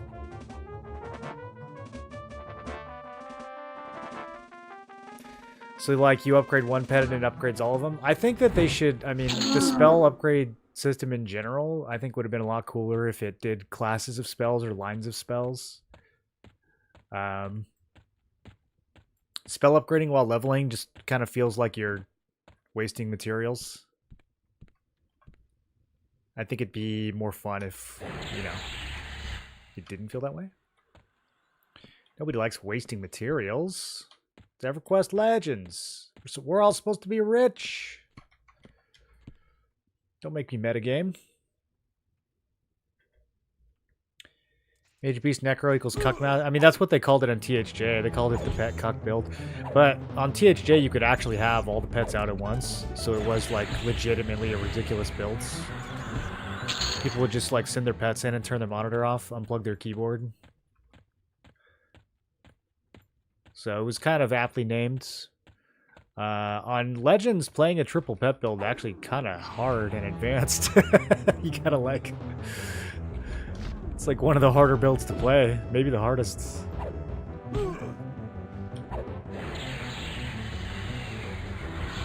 have like no tank, very little healing. Trying to keep the pet alive. Pet's not tanky either. HP Necro here is called Trap Build, basically F tier. It is... Is it F tier? I mean, I think it's like C minus, D plus. It's at least D plus. It's not F tier. F tier would be like Berserker, Wizard,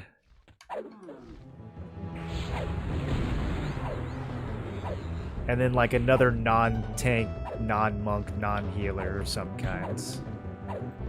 Maybe Beast Lord.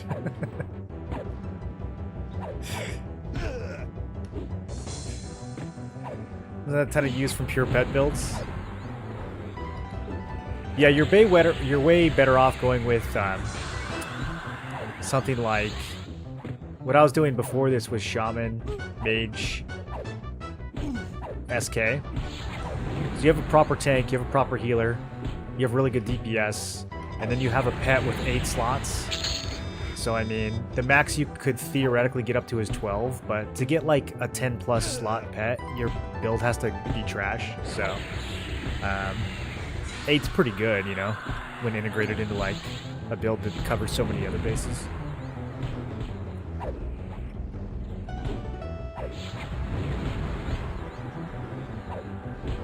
Debating on either Rogue Berserker Beast or Rogue Warrior Beast just for the lulz.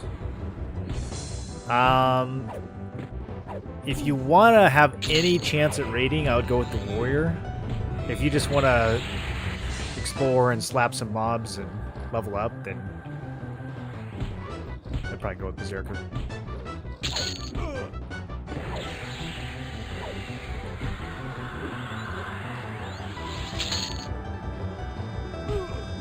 Kame SK Wiz Bard to clear all D2 except Kazik. Is that at level 50 or what level? SK Wiz Bard. It's not a bad build. Like, you have to... The problem is, as you go to the higher difficulties, the fights are so long that the wizard's going to start to feel like dead weight. SK Bard is a really good anchor. I think the wizard does hold you back at the higher difficulties, though. Beast anything is F tier.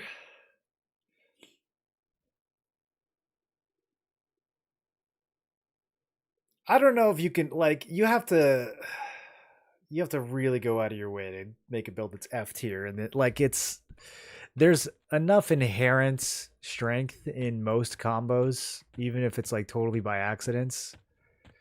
There's not that many builds you could put together that are like F tier. I mean, there is a D tier, you know. I think that's more fair.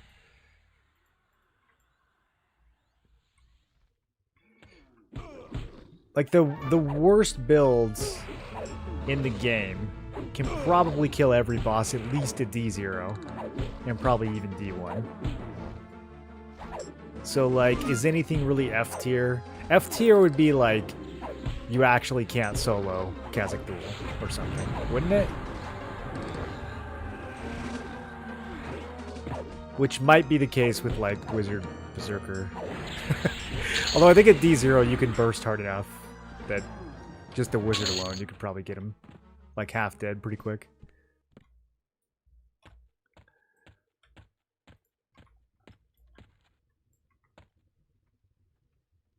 Berserker Wiz Rogue. Yeah, that would be... That might be F tier. Like, that's close. I don't know, though. Like, Berserker and Rogue together is kind of sick, so...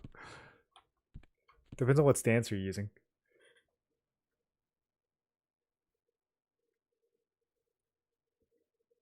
Pal Beast Enchanter is okay. Pal Beast Enchanter is really good. Paladin Enchanter anything is good. You like pretty much can't make a bad build out of Paladin Enchanter.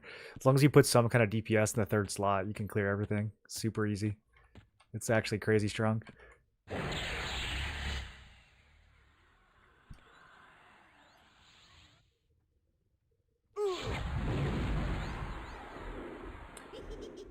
Did D1 at 46, D2 at 50? It's all about crit life taps. Oh, Wiz, yeah, that's true. Wiz does make your life tap crit more. Are you using a lot of wizard spells then, or are you just spamming life tap the whole time?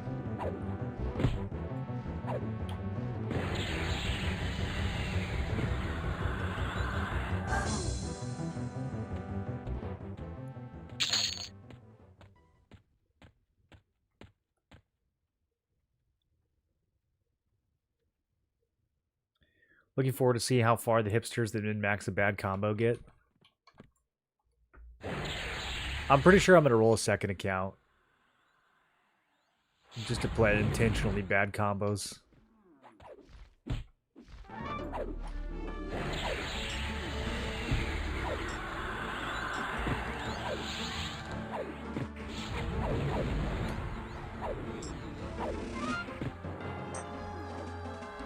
was hoping they'd hold up.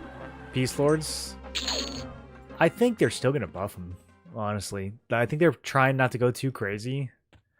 But they've already buffed them a few times. I think they'll continue to buff them.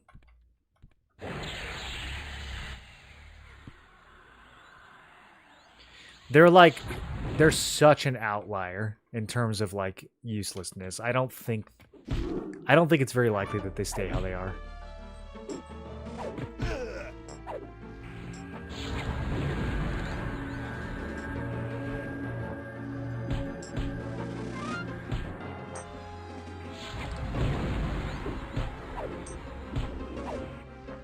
Can do another Enchanter on release, too fun, not sure which yet. I'm leaning towards Enchanter for release 2. The only way I don't play Enchanter is if I end up playing Necro Shaman.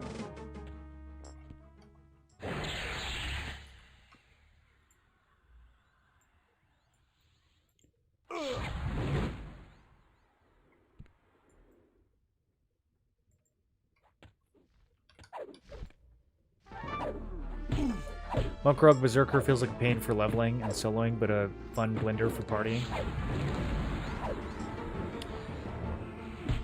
Yeah, it's...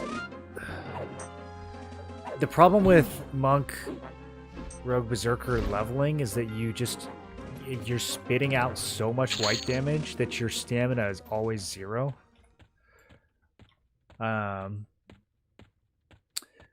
If you're in a group with like a druid or a shaman who can at least give you some stamina regen, that helps a lot.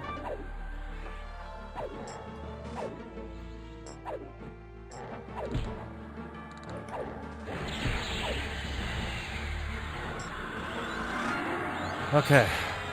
This is probably our last Afridi kill. Surely this is when the ring drops. In the 11th hour. Right before we leave.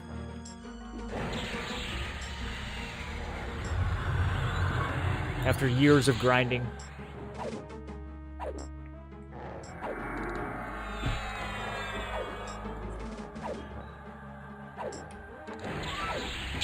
Oh! Oh! Sorry. And it's +1? Let's go. Spell haste. Finally. There's no spell haste 3, right? I think this is the best we can get right now. Oh, that's so good, dude. This is going to be very strong for our sitting in recovery stance all the time, hard casting everything strat. Hella good stats, too. Considering that my finger was empty a moment ago. Bro, we're definitely killing D3 Naggy now. Let's go. Let's go. I gotta kill like 5 more imps.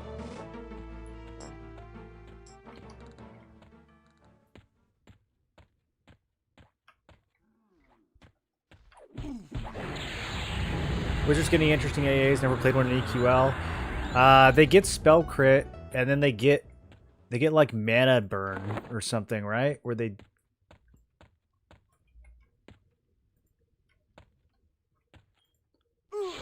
Yeah, I think they get like the mana version of this, where they like dump all their mana into a big nuke. I don't know if it's any good.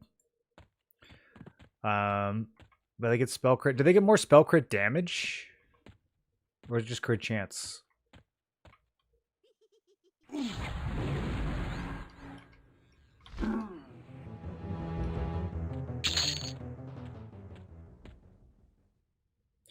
SK life taps hit for 1700. My spells are not close to being maxed on crits. Life tap with rain spells mixed in. You're not using rain spells when you're bossing, though, right? When you're bossing, you're probably just spamming life taps.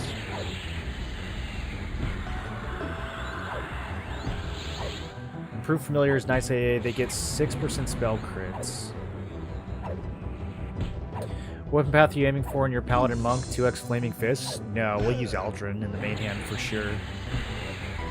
And then whatever the Monk Sky weapon is called, I don't remember. There's no way we're not using Aldrin. It's way too iconic. It's like the classic EQ sword.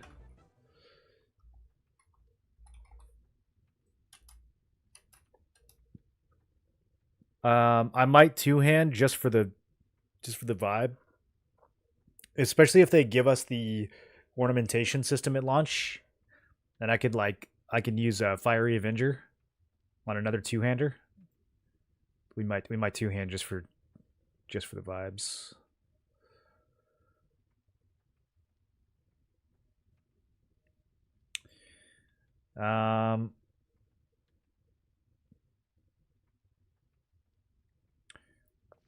Let's see. Wu's Fist of Mastery, is that the one? I don't know. Whatever the highest ratio monk weapon is, that'll be the offhand, but Aldrin will be the main hand. Streamer client, pre-recorded gameplay, AI generated. Bro, how long until we can AI generate some EQ footage?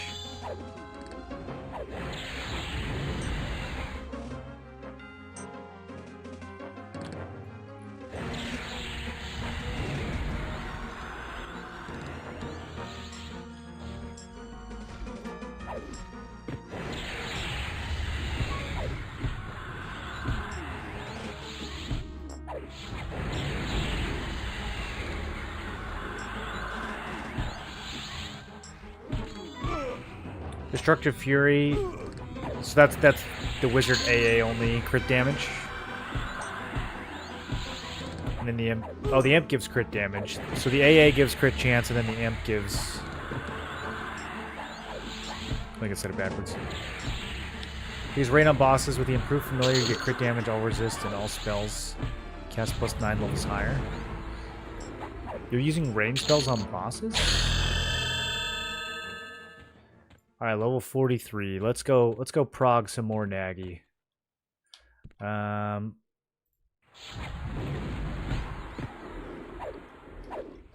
cannot leave a personal instance while in combat. Okay.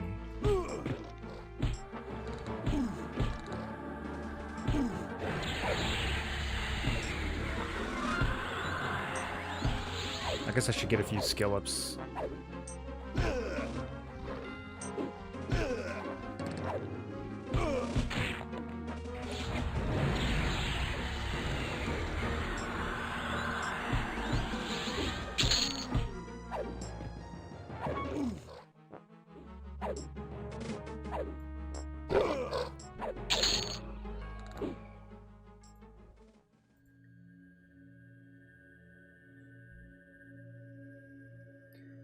Stuck between 3 classes at start: Necro, Monk, Shaman, Paladin, Mage, Shaman, Paladin, Monk, Shaman. All known.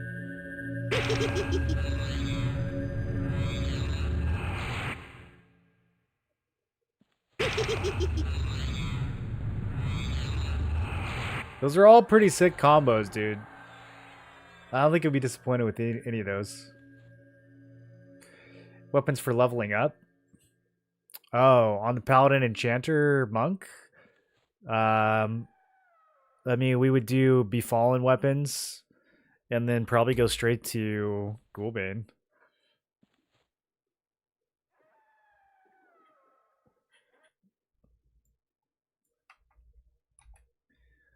I don't know if I would bother farming the Fist from Najina.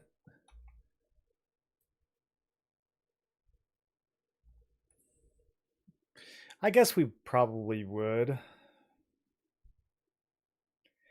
It's just like a bit of Najina's a bit out of the way if you're not teleporting, and I don't plan on unlocking teleport early.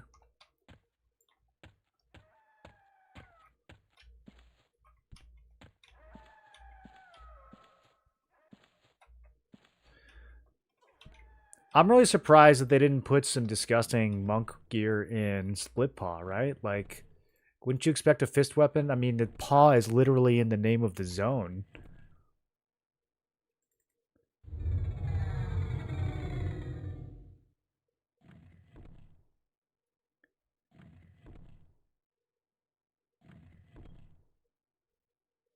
The rain spell at 41 hits 4 waves, 700 damage for 150 mana. So it hits the same target 4 times for 700 each time. That is pretty juicy, actually. I wonder how the damage per mana on that compares to some dots. What if we put Wizard in as the third? Whoa. Now you got me thinking, dude. I actually get more lost here when I use the map than when I don't. Let's just walk. I know where to go, you guys. Why am I using the map? Just confusing myself.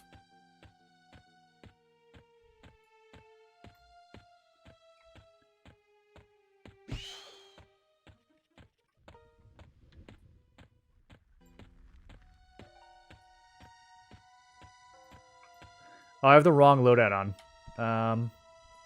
Rip. Let's go back to Nectalos. Oh, I gotta get these things off me.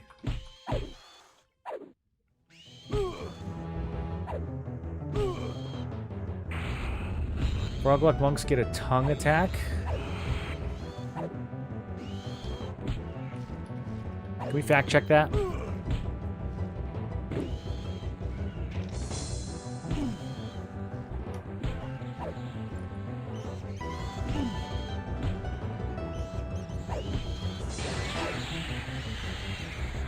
They do? It's so funny.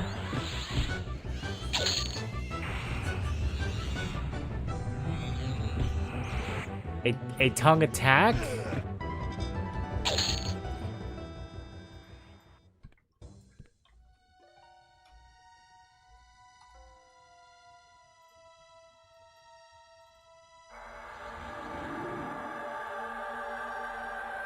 It's called lick.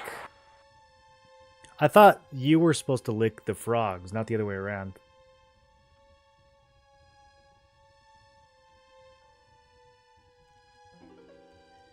It's only 3 times. It can hit mobs up to 4 times, so it goes away after 7 seconds. It only hits one target 3 times. Okay. That's still interesting. We're gonna have to crunch some numbers.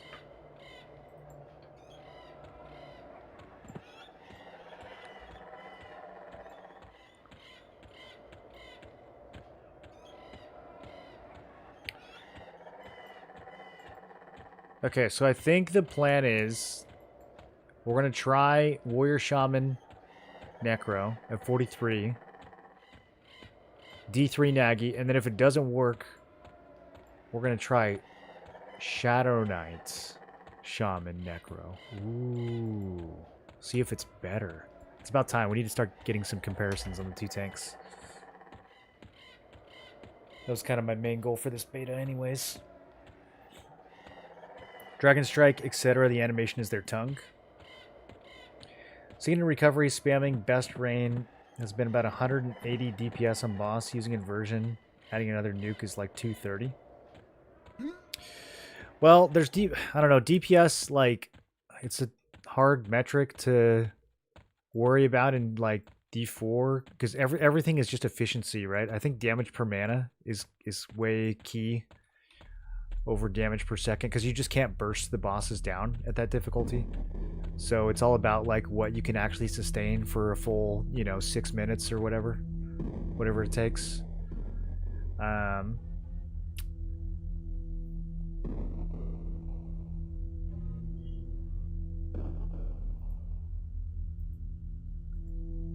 Okay, bye-bye Berserker.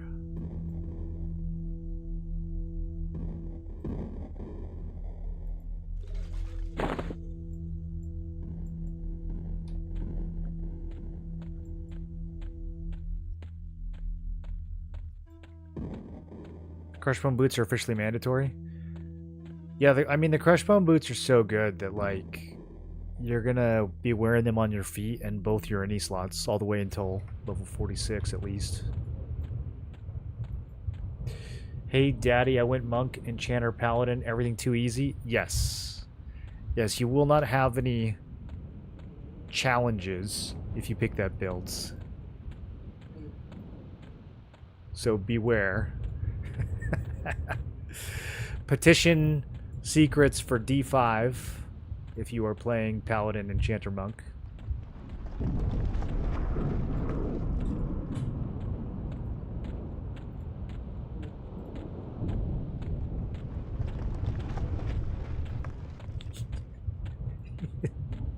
This is really...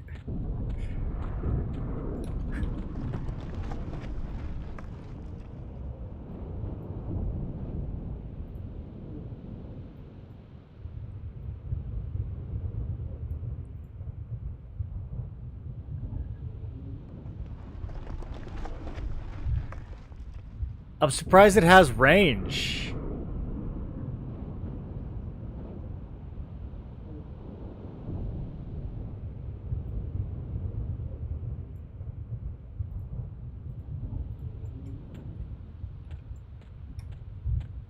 Would recommend grinding / notes from 18. Oh, like motes? I don't pay any attention to motes while I'm leveling. I just focus on XP. You can all your mote grinding is going to be happening at max level. Yeah,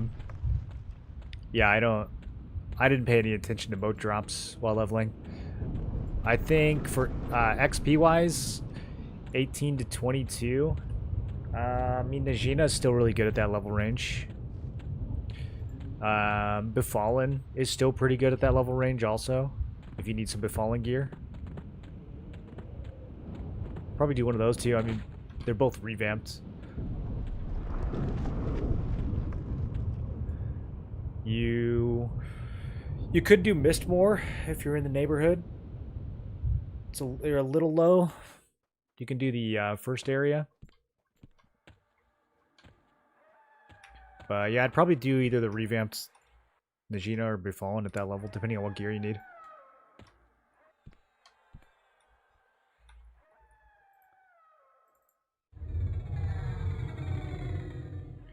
If you can do D4 leveling, you'll get a ton of motes. I mean, don't you think you'll get more motes if you just level like 5 times faster though, and then get motes at max level?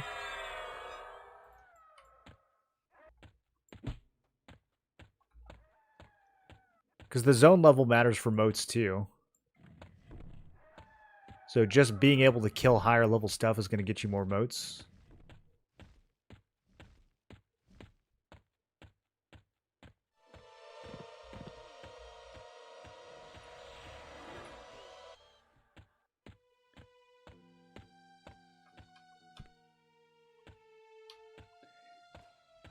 Every time you tab to a different window, I feel like I'm having a seizure. Is that a setting? I don't know how to turn that off.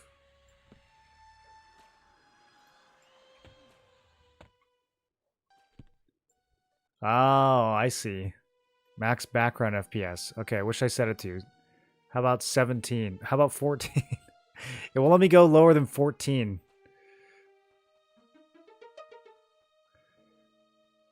Did you guys know that the human eye can't see higher than 24 FPS?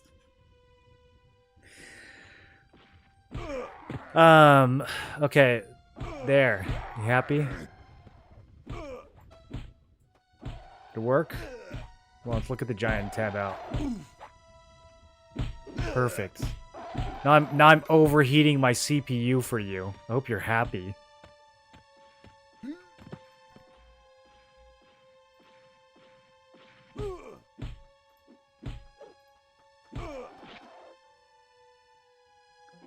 Set it to unlimited? No, I don't like that. That's too many frames.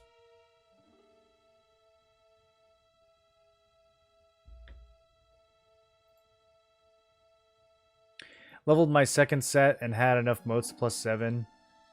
Getting T5 motes quicker on the alts. Oh, you mean like after you were already twinked? No, that makes sense. Yeah, no, if you are leveling the second time around and you're geared, then I think cranking up the difficulty makes sense. But I think your first time around leveling on D4 just for motes is going to be like hella slow. I don't. That's what I was reacting to.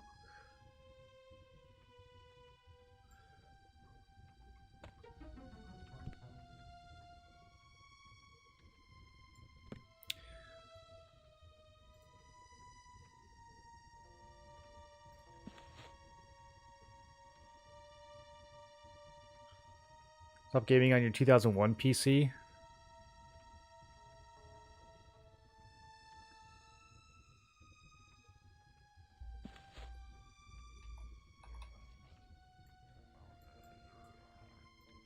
Listen, RAM costs $800 now.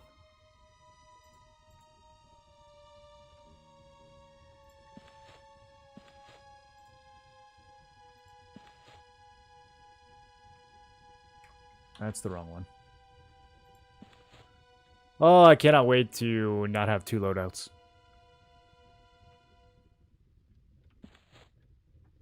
Once people max out all classes, what does the devs plan to keep us engaged in playing? Adding new expansions?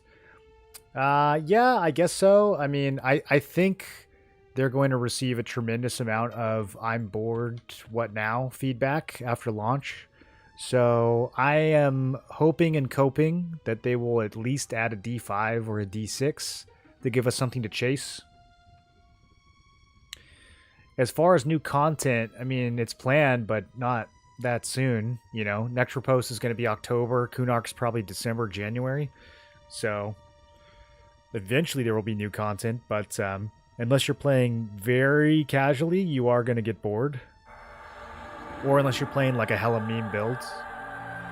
Like if you're doing challenge runs and stuff like that, I'm already seeing a lot of the other streamers just do like hardcore SSF. And I mean, it's not, when it's not even launch and people are doing hardcore SSF, you know that maybe the game is in need of some more challenging content.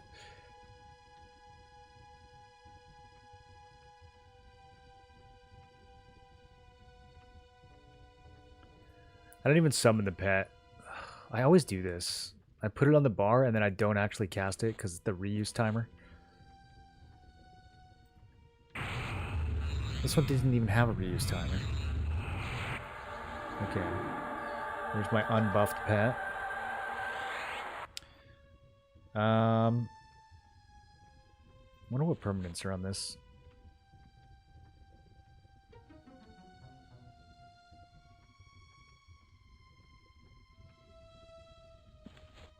This is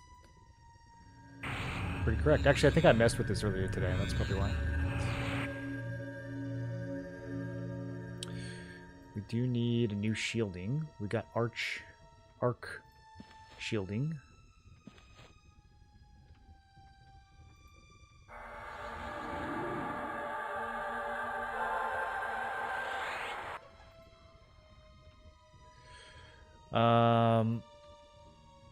We're supposed to run past all this in feigned death. I just now remembered that. Do I have any reason to kill any of these mini-bosses?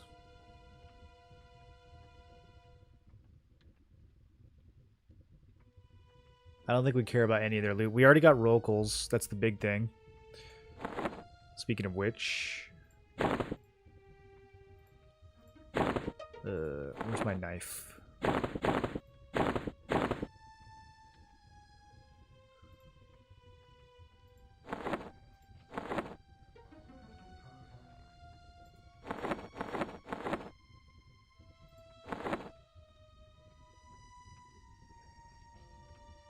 Okay, yeah, there's Rokels.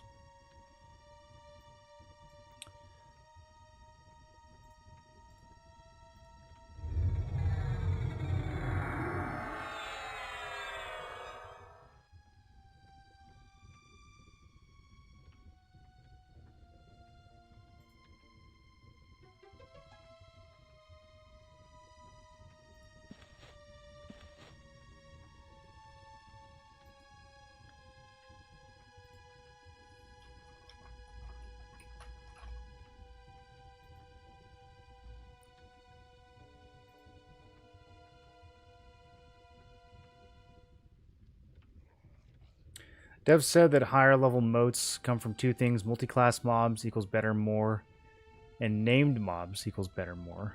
Okay, interesting. I know some people were speculating that it was based on how much higher level the mob was than you, but yeah, I'm not sure if that ever panned out. They said keep an eye for the roadmap as the only answer. That's not going to be enough. Yeah, I mean, like, these guys are pretty smart. They're going to get showered with the same feedback over and over again. I think they'll figure it out. But yeah, keep an eye on the roadmap is not... I get that they want the game to be, like, super casual friendly, but... I don't know, dude. Like, there's also just so easy that people get bored. If you're going to charge a subscription, you're going to want people playing for more than the first month.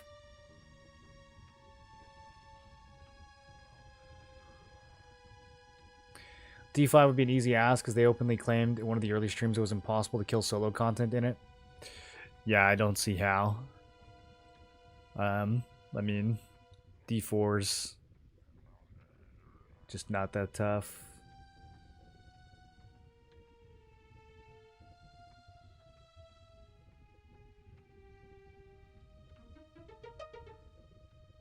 Super duper casual. I'm playing FF11 as my main game. That's a huge grind. EQ Legends will be my casual Sunday game.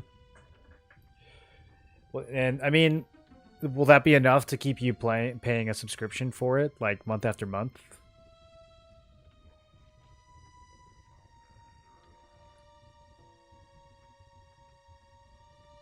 Will you be wanting to like buy extra storage for a game where you're playing super casually? I would think that in terms of monetization, like having players have more things to chase after would get them more invested as well.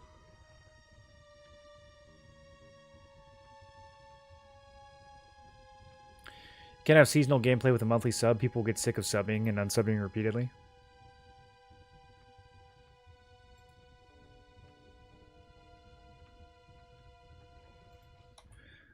Let me make sure we didn't get any new buffs. Okay, we have alacrity over quickness.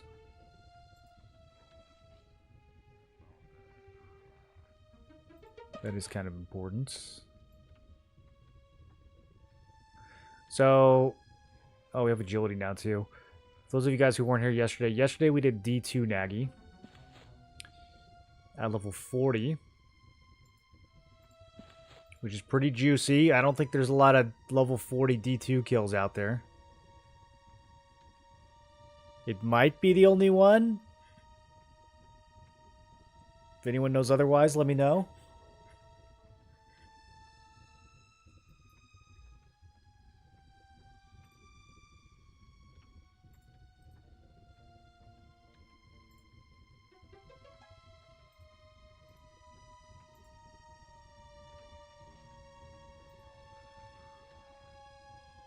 Okay, now for the actual kill.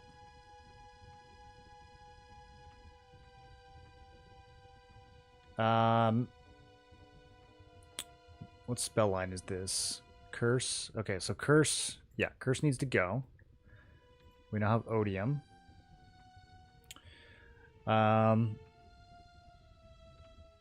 I was not using the magic dots on Naggy before because they were getting resisted a lot, but we did gain 3 levels. I think we'll get resisted less.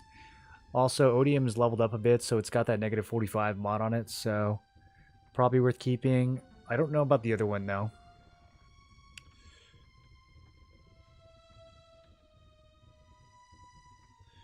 Let's see. Dark Soul is half the mana. And a bit less than half the damage. I mean, it's not bad. It's not bad. Tortoises definitely needs to get replaced with slugs. The only other spell that I really want to fit here is Incapacitates. Is this the same line as Listless Power? Agility, Strength, and Armor class. Agility, Strength, and Armor class. Okay, this might be the same thing. Let me test it on a giant real quick.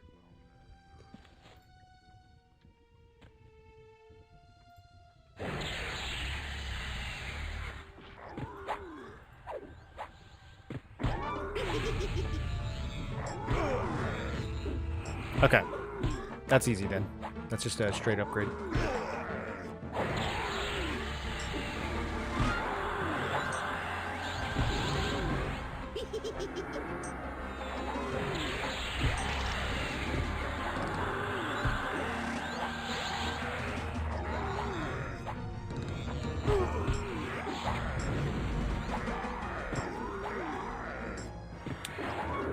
Look at those dots run. Oh my goodness.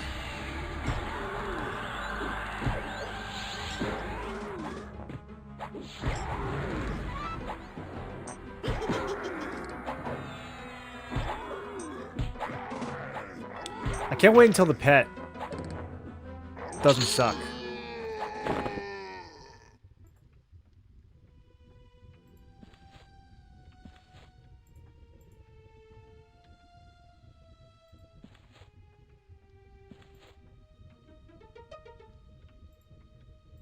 Okay, is this the builds? Let's do one more check. I think this is the build.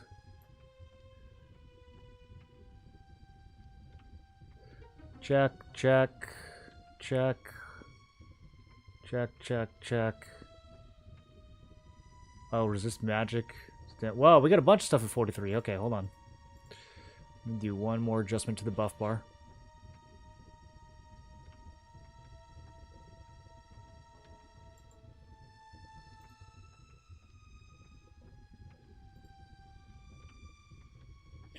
$1,024 motes to get a plus 10 sky weapon is not casual friendly. Yeah, but the point is you don't need a plus 10 sky weapon. You can kill everything in the game with plus 2 weapons from Upper Guck. So you don't actually need to chase the sky weapons. Also, you don't grind 1,000 motes. You grind like 100 plus 5 motes or whatever.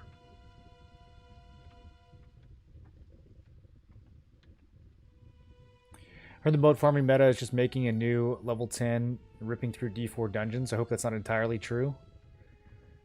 That's definitely making low-level alts for AAs is really good. Whether it's actually the strat for moats, I'm skeptical of that. I think getting in a 4-man group and farming D4 hate is pretty damn good for moats or D4 sky.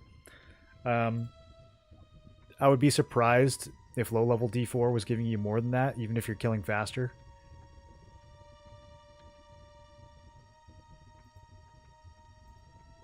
That was almost a disaster.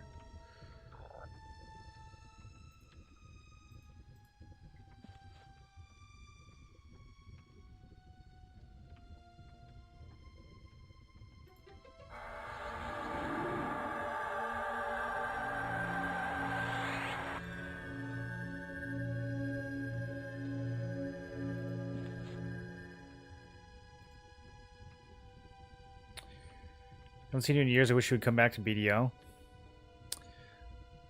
Well, sorry to disappoint. Last night I went into D1 Naggy. I slowed him. He was a 55 warrior, no buffs. He was meleeing me 10 attacks per round. Any clue what was going on? I gave up. 10 attacks per round? No, I didn't even know that was possible. How would he possibly get 10 attacks per round?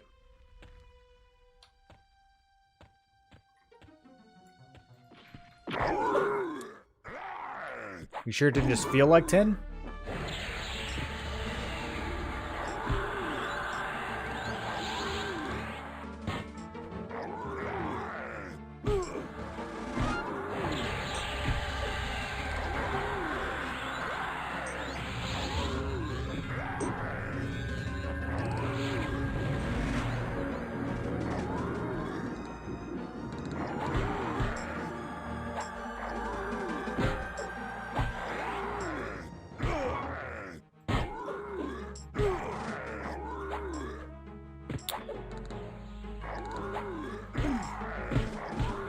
Trying to think of where I want to put these AAs.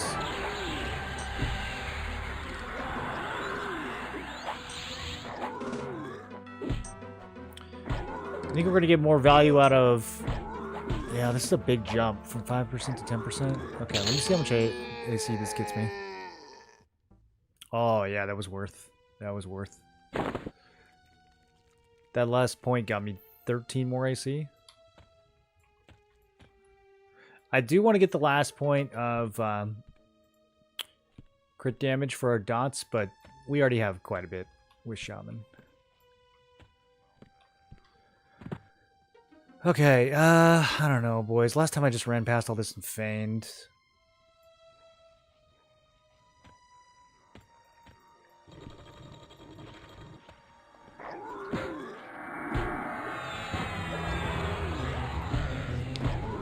Thinking about doing it again. I am liking this spell haste.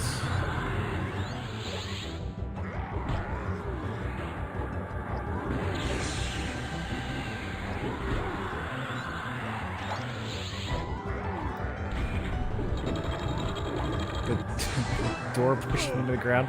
I can't move.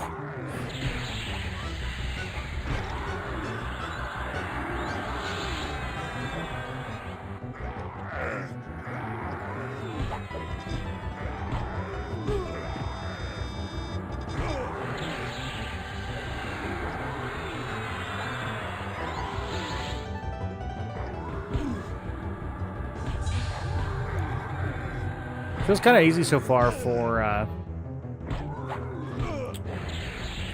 D3. Only the wizard has an extra class.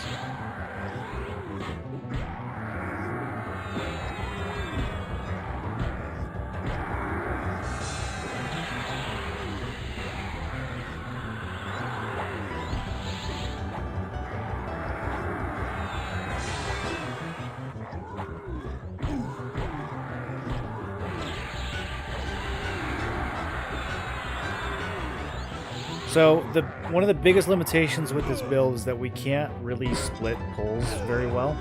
So when it comes to the boss, I don't have like a pacifier or anything. You can't root any of these guys. You can't mez them. You can't really do any hard CC. So pacify is kind of the only way to split. We don't have any way of doing that. So if we're gonna fight the mini bosses, we're gonna have to fight them with ads.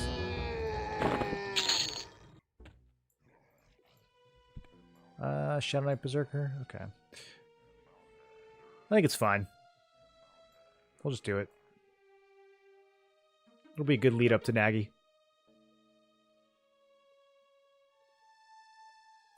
Maybe I should level up Grim Aura. Do we think leveling up Grim Aura does anything?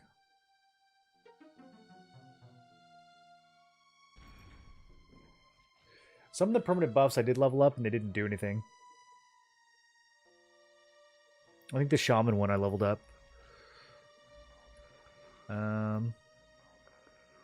What was it? Yeah, Rage. Yeah, I don't think this one didn't. I don't think it gave me any more stats. Are your dot A is maxed? No, they're not. But they're high enough. Which trade skills do you think will be money majors when this goes live? Blacksmithing and jewel crafting? I don't think you'll be worried about money at all. You basically have infinite money in this game. The only time you're going to do trade skills is if you're trying to increase faction. Or there's a couple items you need jewel crafting for. In terms of like focus effects. I think it's like the cloak, right? The dragon scale cloak. You need jewel crafting for that. Let me see.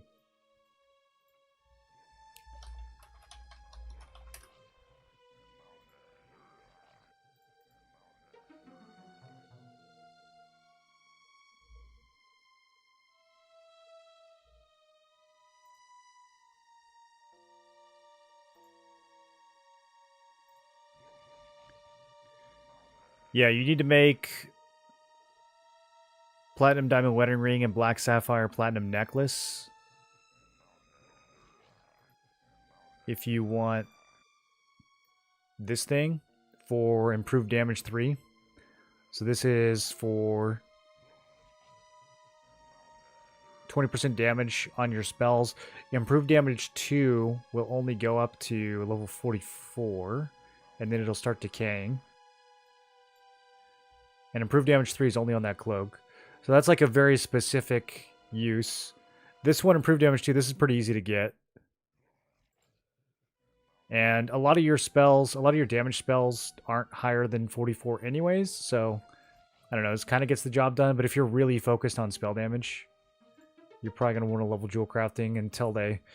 I feel like at some point they're going to add another way of getting that, but so far they haven't. At least not that I know of. Other than that, I don't really know that you like need trade skills for that much. I guess alchemy, if you want to use like spells and abilities from other classes that you don't have, you can do alchemy.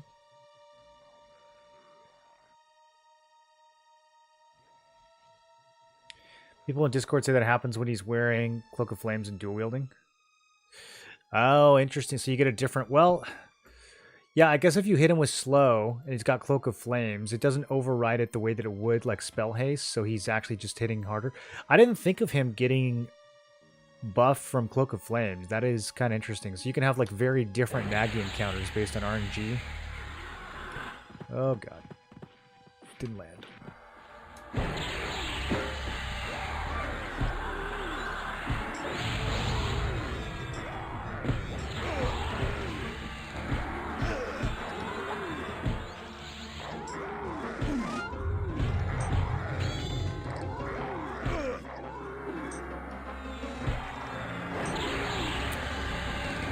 I think we're okay. He just kind of bopped me with a harm touch right off the rip.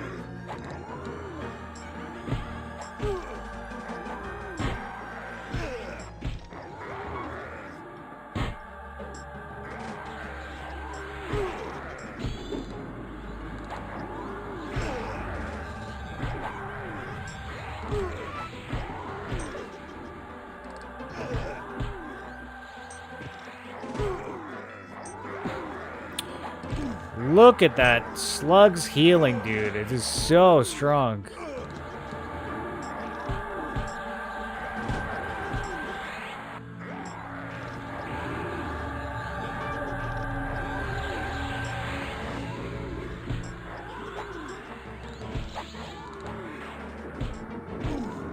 See, this is why I'm worried about putting Paladin in the mix, because it's like, it's just such a thirsty build, rolling all these dots. That's crazy DPS, though.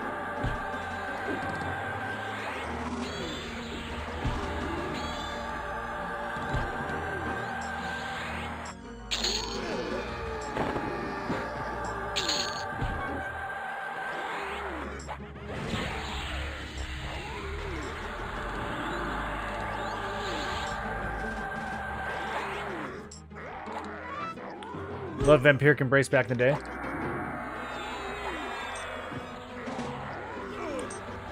Invalidated, you have out of era group for the character you performed it on? No. You have out of era group for the character you performed it on. What do you mean?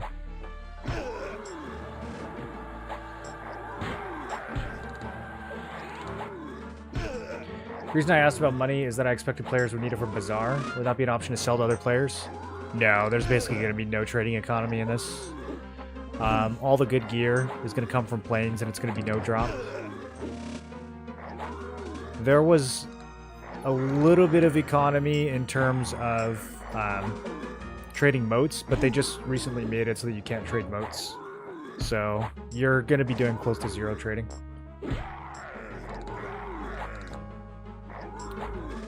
Also, like, you just don't really need platinum. So even if there was trading, there would just be like a ton of hyperinflation, and I don't know what would give platinum its value, because everyone has more than enough platinum to buy all their spells and stuff. Even just like buying like 1 billion rubies to give to Lanuga is not that expensive.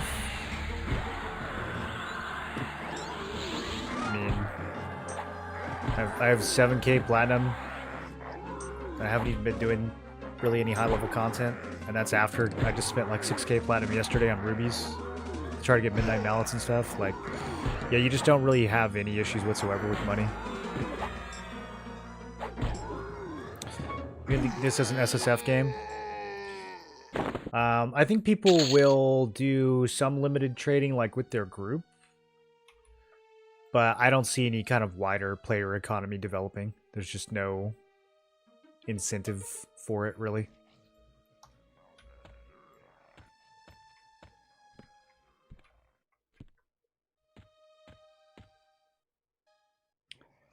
Does an Harm Touch upgrade to Leech Touch through AAs? I think Leech Touch is just a separate button on this one. I don't know if it interacts with Harm Touch at all.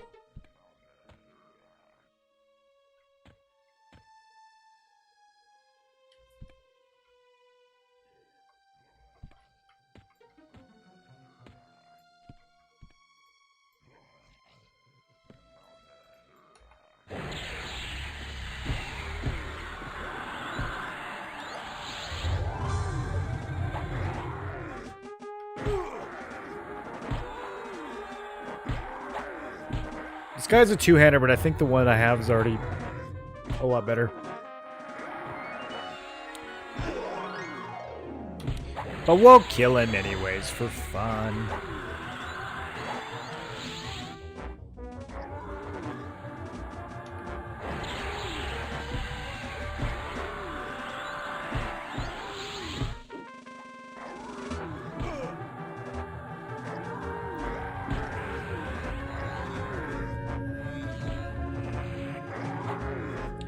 What other combos have you rated on? How does Warrior Shaman Necro compare? Warrior Shaman Necro is definitely top tier. I think it's like up there with the strongest builds in the game for sure. There's something like this combo is probably the strongest builds that you can have. There's a few adjustments we're still making. I'm going to try Shadow Knight instead of Warrior. And I'm also thinking of trying certain other DPS classes over Necro. But Shaman is basically guaranteed to be somewhere in the highest DPS builds. Shaman is just kind of ridiculous. Last beta, the strongest builds that we found was Paladin, Monk, Enchanter. And I don't know if this one's going to be stronger. We're kind of finding out right now. I think they're both definitely strong enough to trivialize all the content in the game. With just a tiny bit of gear. So it doesn't really matter too much which one's actually stronger. They're both kind of insane. Slow is 2 OP? Yeah. Slow is really, really strong. The Shaman Dots are really strong. Puma, which you don't even have yet, is going to be even more damage. All the stat buffs are really good.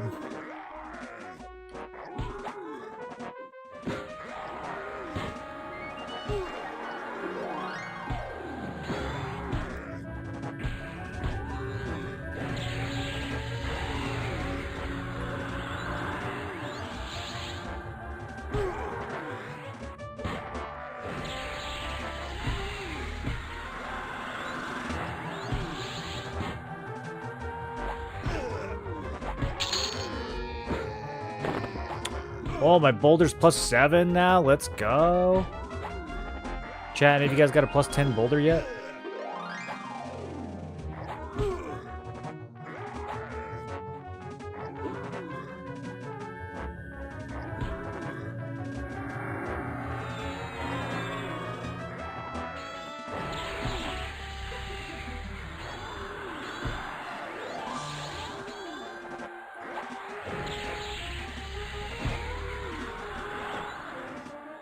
Oh, I can't even walk away. I was gonna BM, but I'm slowed from slugs, so I can't even, like, walk away.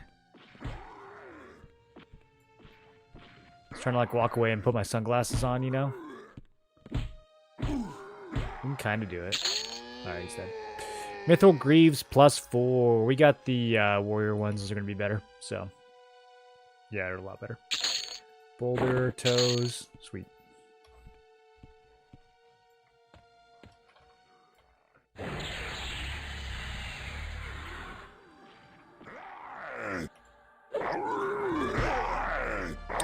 Let me make sure everything is still turned on.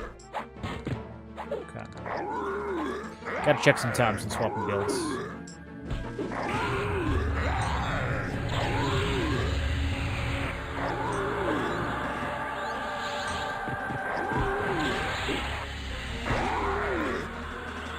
Is the game smooth to learn from scratch? Like, it's like 80% smooth. There's a few things that are going to be confusing. They're just kind of like antiquated because the game is so old, but most of it has been updated. A lot of quality of life has been added. But yeah, there's some quirky stuff. Like, if you ever have to do a quest in this game, you're probably just going to look it up on the wiki. You're probably not going to try to figure it out.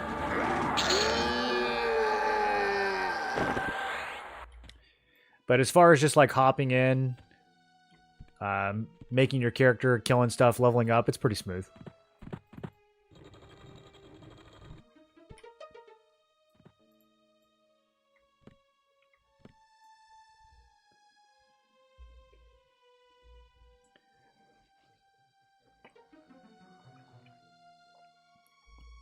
I would recommend looking up a couple of like UI tips guides on YouTube. There's some good ones. Other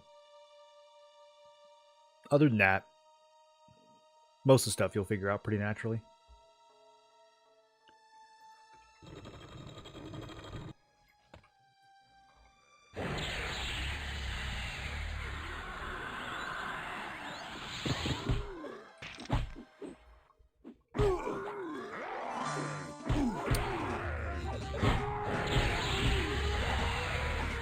I'm expecting that we're going to be dying a lot on the boss, so I'm just going to full clear everything up to him. That way we don't have to worry about doing a bunch of shenanigans to get back into the fight.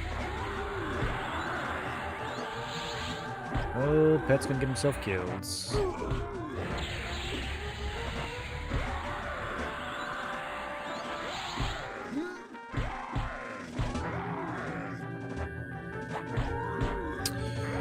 It is possible I should have slowed these guys. They are kind of wailing on me a little bit.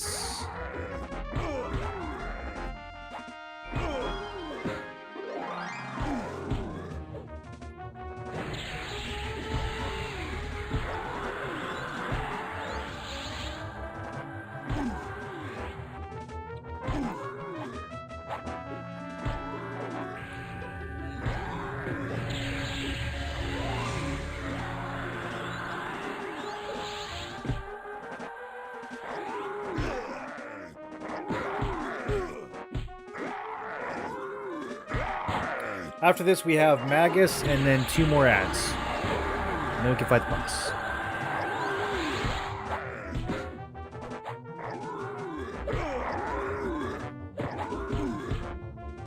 I keep mixing up some of my hotkeys from the last time I played Shaman.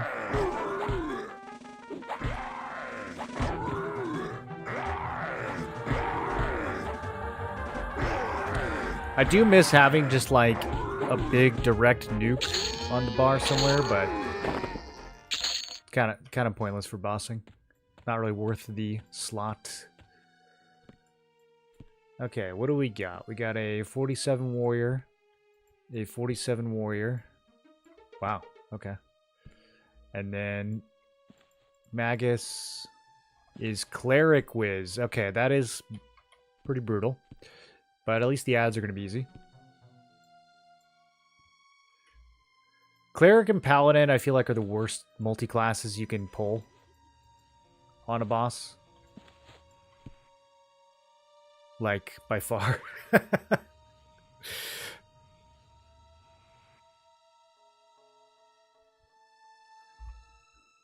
Throw a couple rebuffs. Let's get Chloroplast back on. Well, it actually says how much HP and endurance you get on Chloroplast now. What a modern tooltip.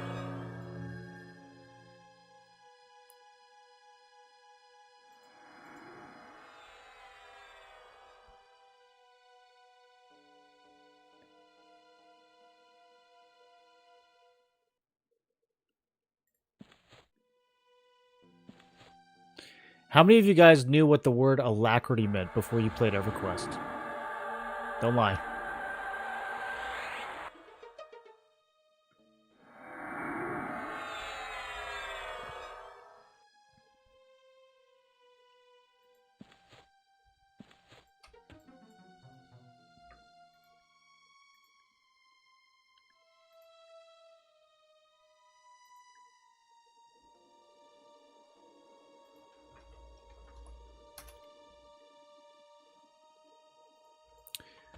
Okay, so we are going to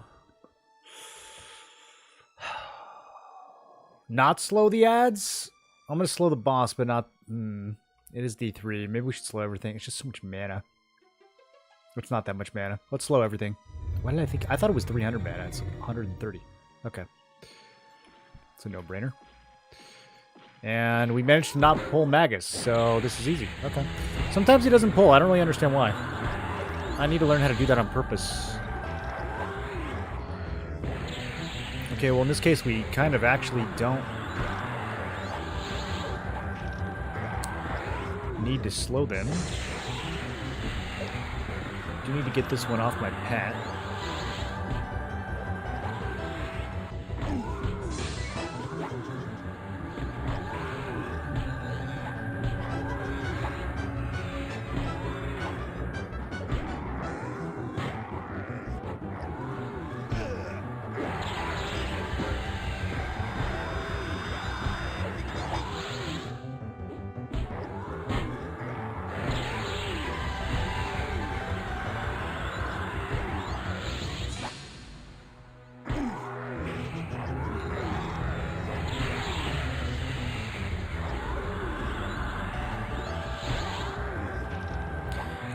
You ever have a teacher accuse you of plagiarism for using a word that you learned in a video game?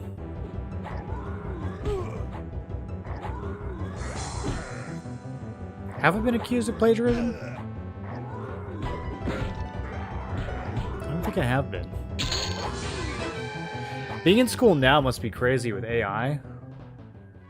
Everybody just plagiarizes everything.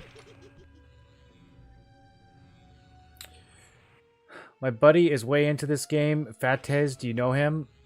That sounds familiar, actually. Does he stream?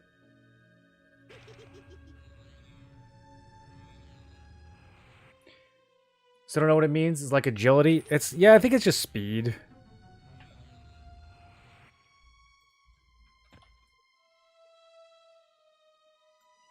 Stream, but he running stuff. Was he a guild leader on Project 99? I know him. I know that name from something. I feel like he led a tryhard guild on Green. Is that the same guy? Yeah? Yeah, I know who that is. I know who that is.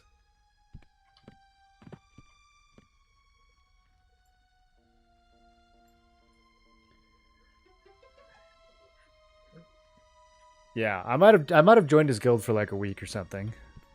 I wasn't that hardcore though. Those guys were like serious business rating. SEAL team, yeah. He was on a ski vacation with you. Bro, are you gonna play this? Are we getting the boys? Are we getting the UO crew together for EverQuest Legends? Let's go.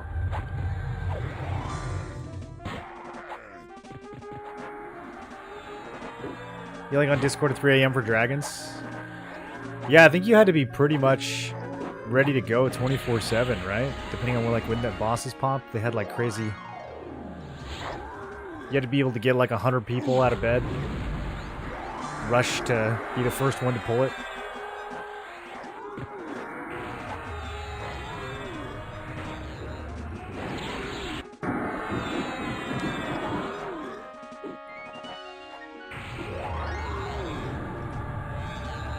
Okay, he is doing a lot of wizard stuff.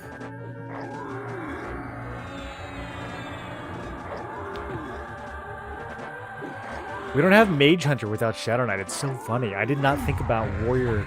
I just kind of assumed that Warrior would have the same stances as Shadow Knight and Paladin.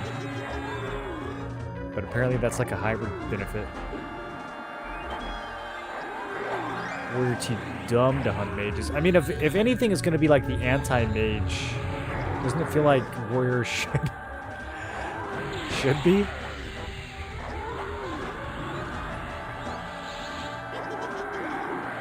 Okay, now he's healing. He already used most of his mana on nukes, though.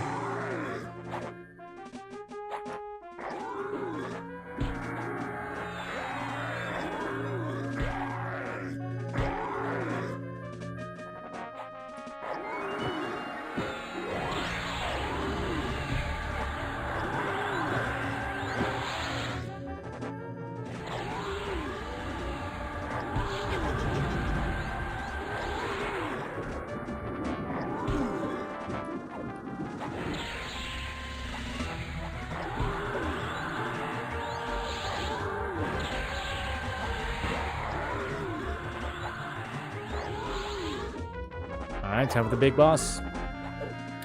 Mage Hunter is Paladin, Shadow Knight, Berserker. I guess giving it to Berserker makes it, but that's what I mean. Like, if Berserker gets it, don't you think Warrior should get it too? It's discrimination. This is actually an upgrade. Let's go. I still don't have a very good face piece, apparently. What's the best face gear in the game? I'm not like... I can't think of any good, like, really good face gear.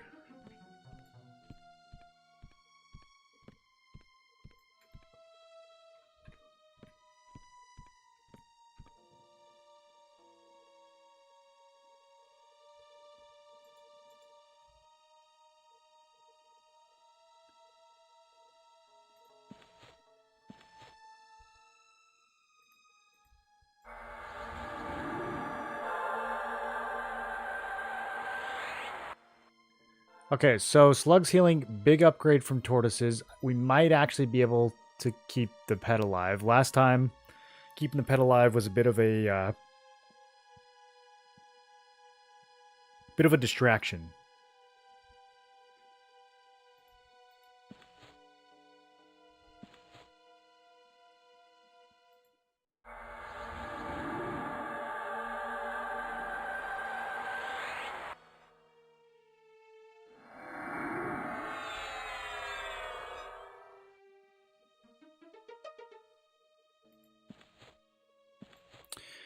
Okay, so we will start with an over-channeled Malazement. Let me make sure we don't have Melosi.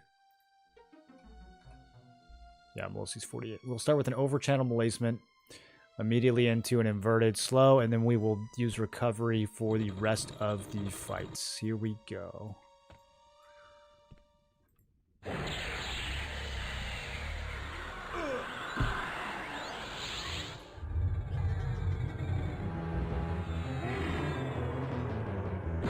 Warrior, Cleric, Necro. A little scary.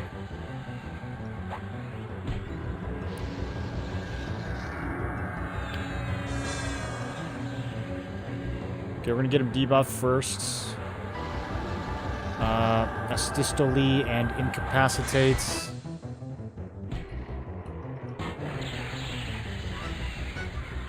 Okay, those are both on. The Scent of Darkness.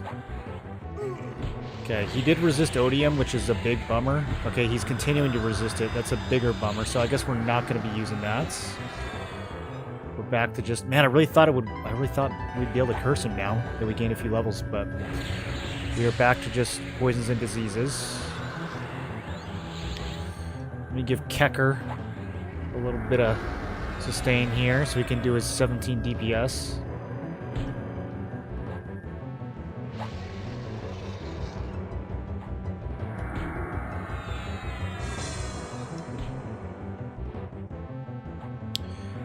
Oh man, he's resisting a lot, dude. Even with Malazement and Sense, he's resisting a lot. There's nothing I can do. My spells are not working.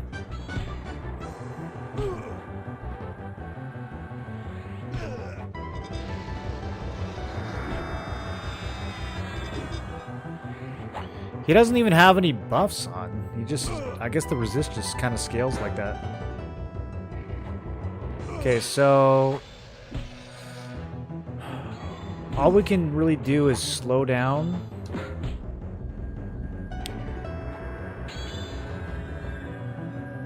And focus sustain for a little bit. I'll keep Venom rolling. I think it's our most efficient. But that's it.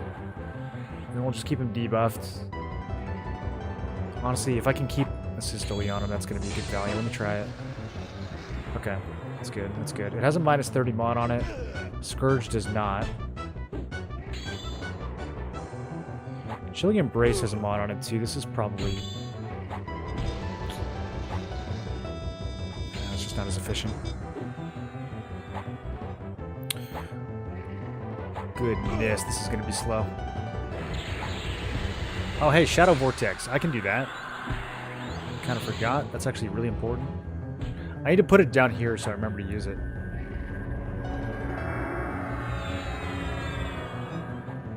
Okay, we'll give another slugs to Kecker.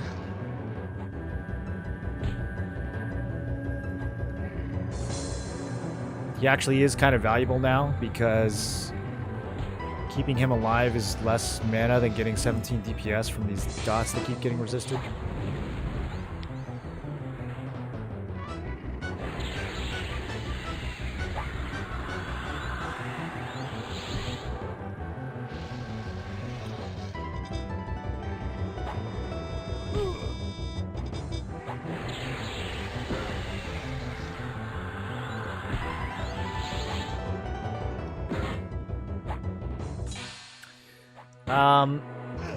It seems like slugs on its own is probably enough to outlive him. The question is mana. Oh, you know what, dude? We're not even using this build properly, boys. Remember this like class-defining ability that we're not using called Cannibalize? Hello? I got so used to playing the Berserker that I forgot we could do this. Okay. So, definitely should have done it at the beginning of the fight, but might not be too late. We don't have Mage Hunter. Does it make sense to use Channeler to reduce this? I don't think it does. Alright, I'm going to slap a Greater Healing. Just give myself some breathing room. And then... let's run this. Okay.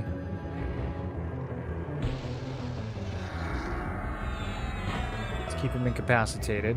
I'm gonna get a little bit more dots running now. He resisted it.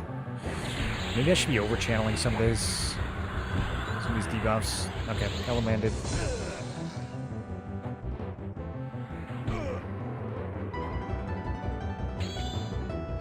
This is definitely doable. It's just gonna be very slow. But yeah, especially if I had opened with Canny, this would be super doable. I think it's still doable though. Let's keep the pet alive. Man, I can't wait till we have like a real pet doing real damage.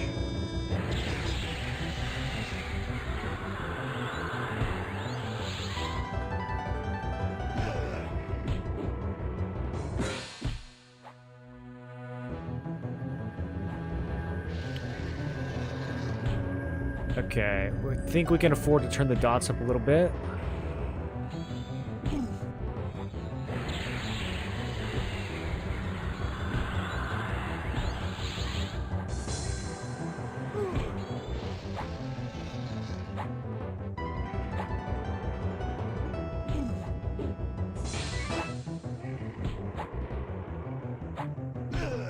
Kecker's nice and healthy.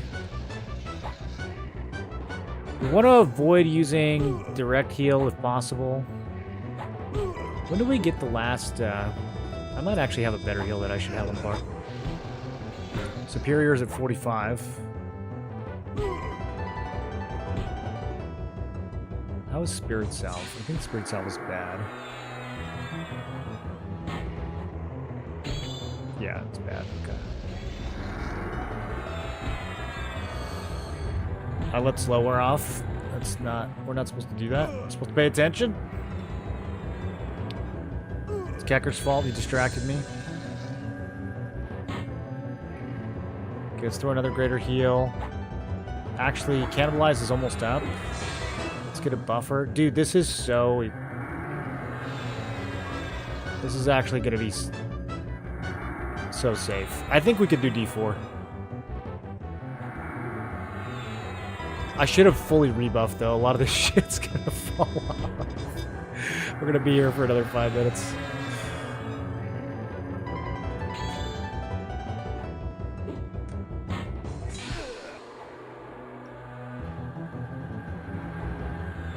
Okay, let me think about this.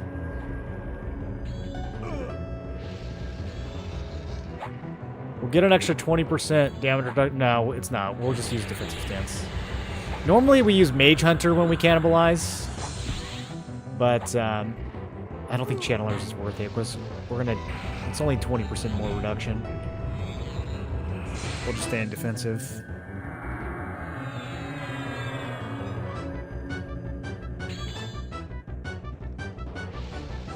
Kecker, you're doing great. Let's hit him with another Shadow Vortex.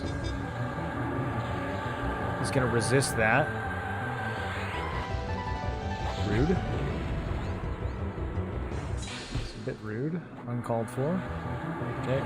Landed it.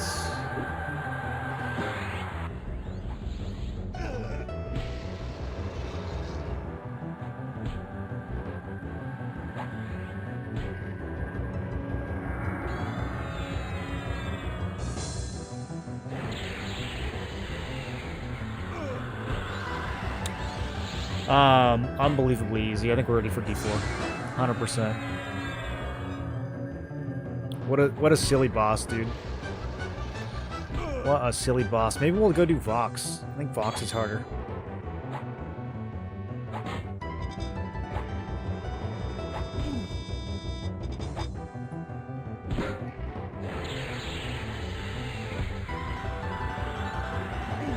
Dude, if I had remembered Cannibalize, we might have actually been able to do this at level 40. Just like, totally forgot about it. It's so important.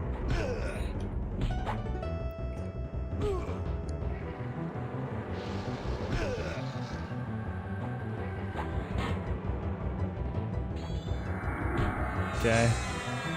There goes my stamina buff. Let's get a little bit better of a health buffer here. Make sure he stays slowed.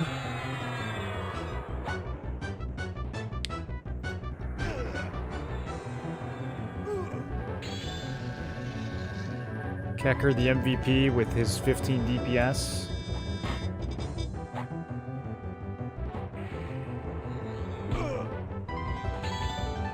Okay. Yeah, definitely played that overly cautious. We could have gotten a faster kill than this. I didn't need to slow down as much as we did.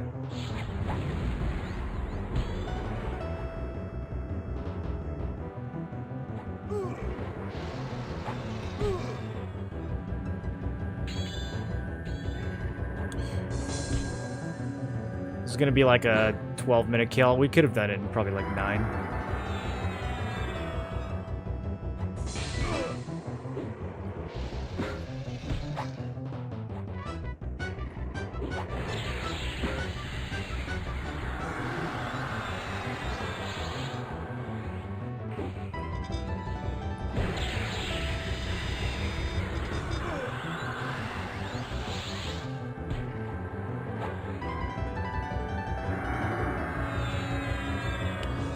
Okay, we need to get healthy for the next canny.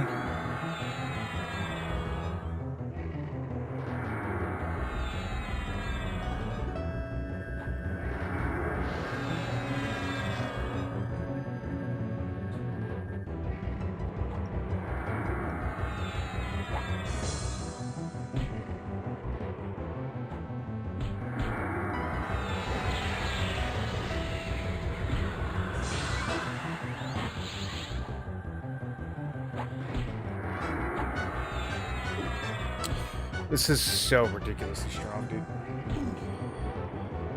I see Kenny 5 used twice inside of 3 minutes. No, we don't have Shadow Knight. We can't exploit. We have to follow the rules.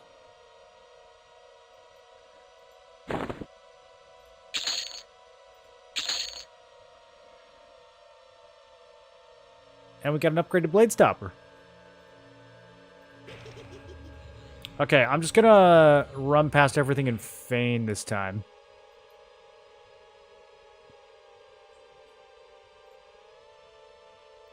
I do have so many spell slots. You start with 8, and then you can buy 6 more with AAs. It's under Archetype. Mnemonic Retention.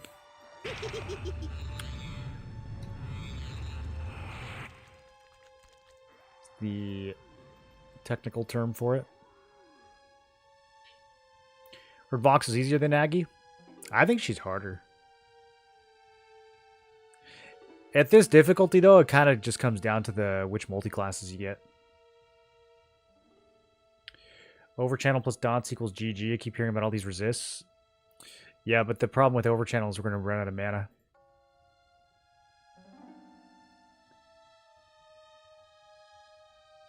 I would much rather just a longer fight. Where we stay efficient rather than like a shorter fight where we're running out of mana and dying. I mean, once we've practiced a couple times, we can get a sense for how far we can push it. But yeah, overchannel means we're not getting the double mana ticks from the Lich buff. We're not getting double mana in general from like our mana regen AAs and things like that. Plus the overchannel itself costs more mana. Oh, maybe it doesn't. It costs endurance. Okay, maybe I actually will do some more overchanneling. I was thinking of Empower. Empower costs more mana. If this only costs endurance, we might be worth doing. I'll probably swap over, throw on Odium, and then swap back. I don't think it's worth using for anything else. Maybe we'll use them both. 3-second cast. Yeah, we'll probably swap over. It's only 1 tick. We'll swap over. We'll do both of those and swap back. That's a good call. Okay, let's go Feign Death.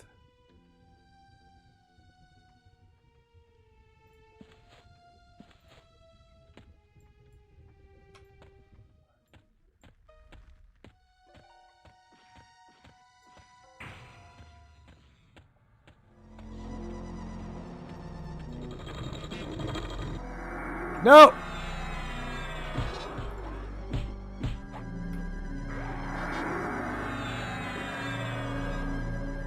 I forgot about Root! Didn't Naggy have some crazy fire AoE that if you didn't have the resist to his insta-kill? He still has that. It does like 400 damage every... however often he does it. I don't know, I think it might be semi-random. I think it's like 600 damage base, and then since we're in defensive stance, we're taking less. It goes up a little bit with difficulty. I don't know the exact numbers, but it's like in that range. How much is the Necro contributing here? I'm debating War Shaman Enchanter myself. If you're Charming, I think there's a good chance that the Enchanter is stronger. But Necro is contributing a lot in the form of crit chance for our dots. At this level, it also just has some dots. We don't have access to the highest level Shaman dots yet, so at this level, it's a lot of DPS.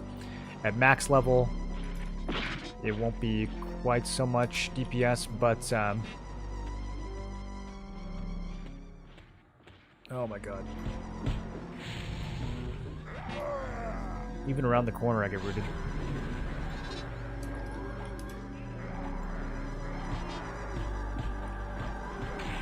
Yeah, we're dead.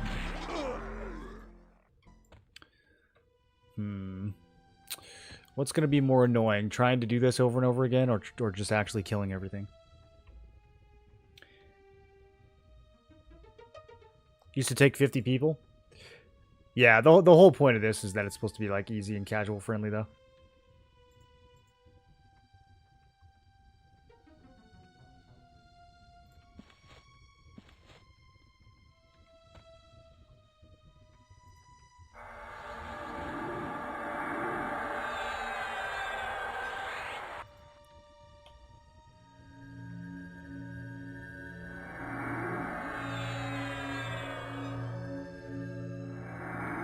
Okay, let's hope for good RNG on these Fanes. Not much else we can do.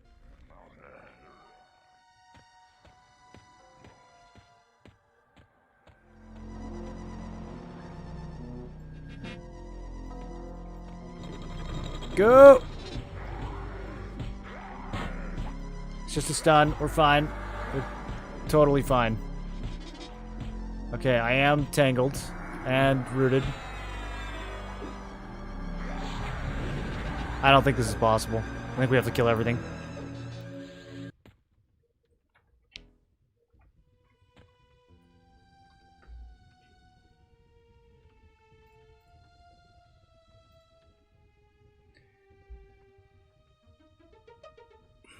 Or at least some of the things.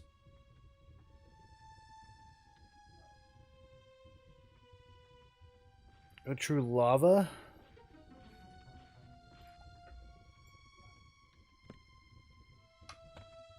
Oh, is this all inbounds? I thought they would cut this off. Okay. That's kind of smart. What are Caverns of Exile? Is that from a later expansion?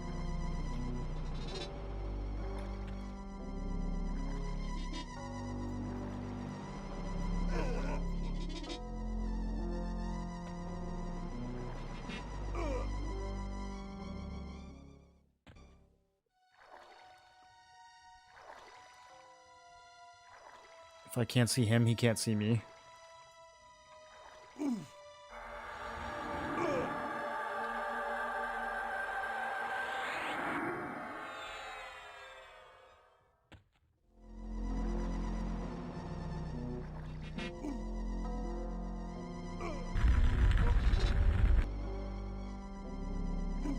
Now what?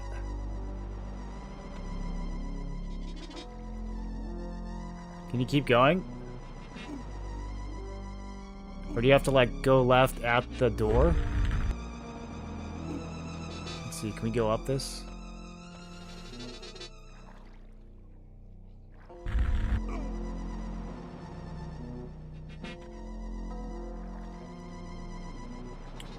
Dead man floating. I think that's a higher level. Let me see if I have it. I mean, does it actually help here? Like, will it let you... Will DMF let you run up the side of the wall?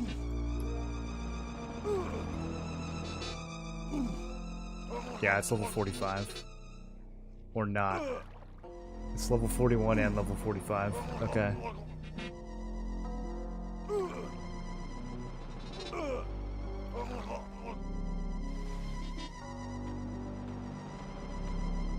What if we want to go into the water?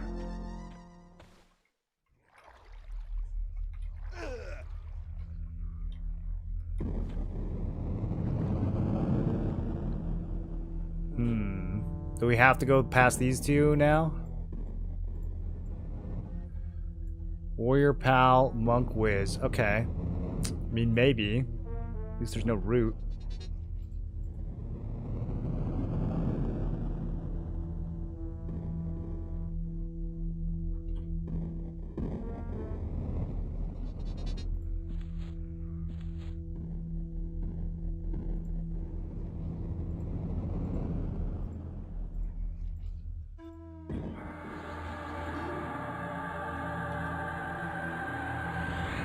They can both see me. You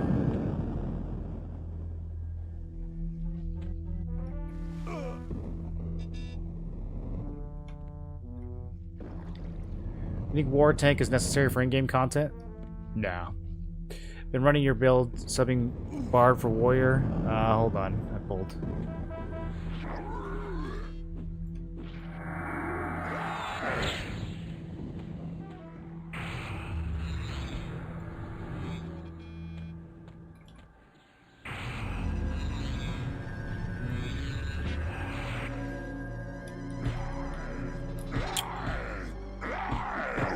think we just kill these two. I'm not buffed. Also, I took slow off. Oh, yikes.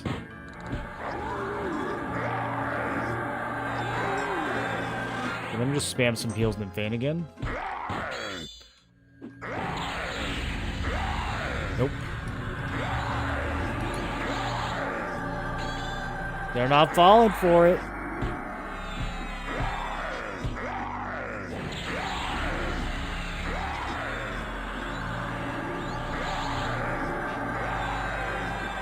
I do think that the Necro Feign Death could maybe fail like a bit less.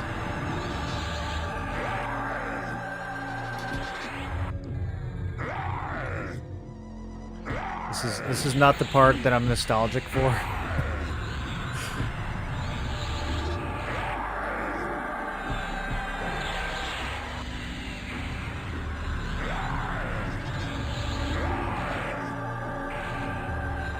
Okay, finally. Do you think Warrior is necessary for in-game content? Been running your build, subbing Bard for Warrior, never done high-end stuff, though? So you're doing Bard, Shaman, Necro? No, I think that'll be really strong, actually. I think you can totally make that work. The main problem that I think you're going to have with that build is that you just don't have enough spell gems. You're going to really struggle with your Bard, but you can make it work.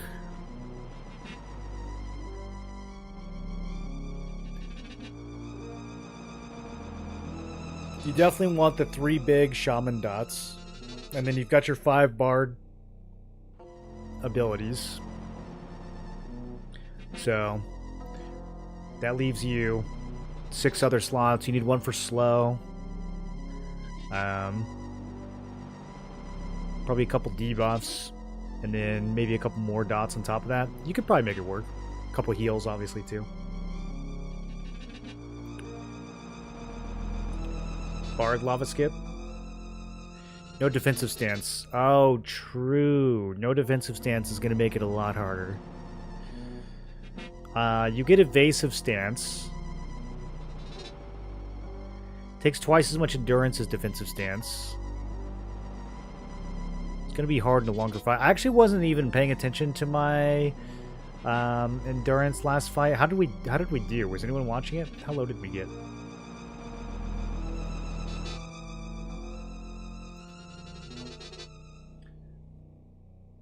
Let me check real quick. Oh, we were chilling.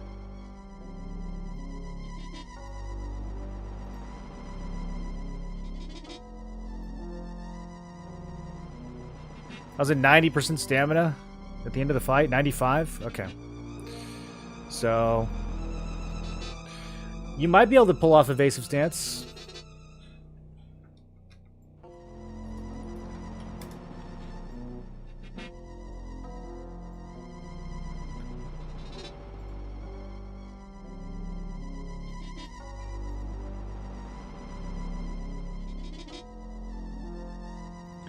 Alright, these mobs we are going to kill. I'm not going to try to sneak past them.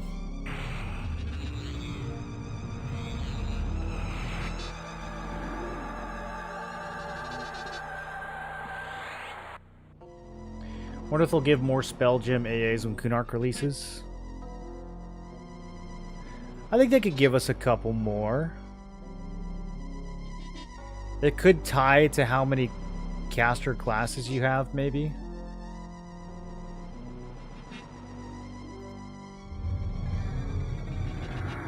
Instead of just a flat 6, maybe you get like 3 per caster class or something.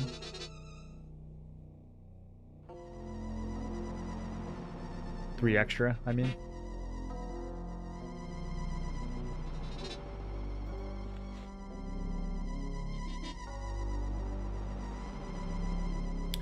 You gonna run into mana issues in game as a warrior, monk, shaman? No. The warrior and the monk both take 0 mana, so the only thing you're using mana on is the shaman, and you've got cannibalized, you'd be totally fine on mana. That's a juicy build, dude. Warrior, monk, shaman's a juicy build. You'll be fine with doing any content with that build.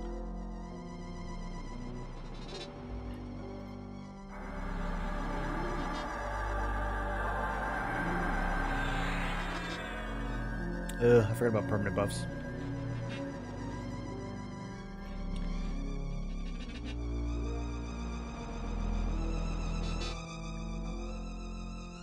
Yes and no? You think he's going to run out of mana with one caster that has a mana steroid?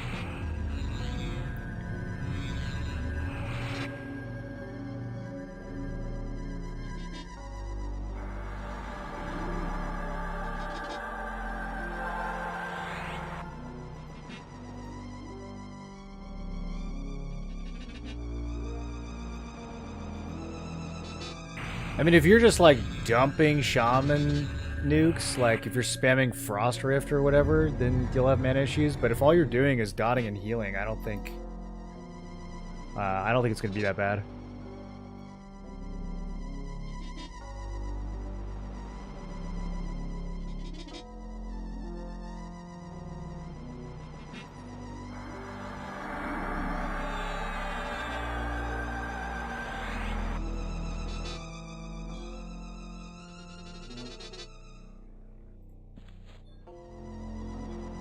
What's my favorite build so far been?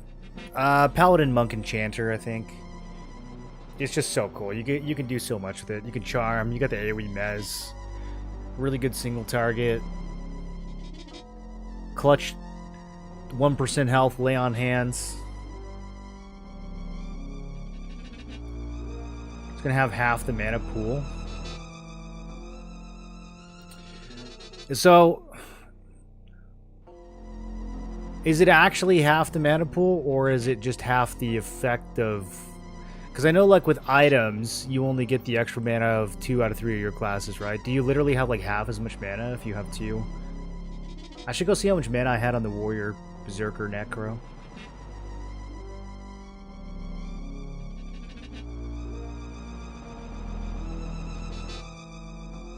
Challenging with 2 melee and 1 caster healer hybrid, but it's totally doable, especially if Shaman.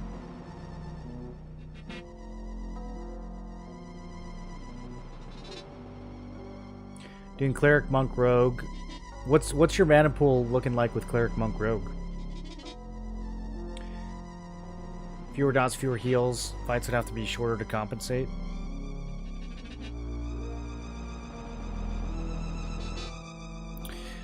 I mean, depending on the boss, you're probably only rotating 2 dots, and then keeping slugs on yourself. I don't think you would need to heal that much, because you've got Warrior Regen and Monk Mend. That plus slugs healing should be pretty good on your sustain. So you're just rotating like a couple dots and keeping slow on the boss. It's not going to be too thirsty.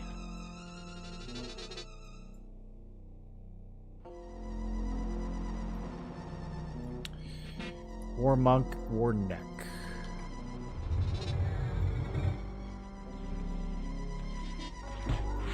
Okay, managed to only pull the ads. Nope, there's Magus. I wish I knew what causes that. Okay. Well, now we're in for an actual fight. Magus is a cleric again. Of course he is.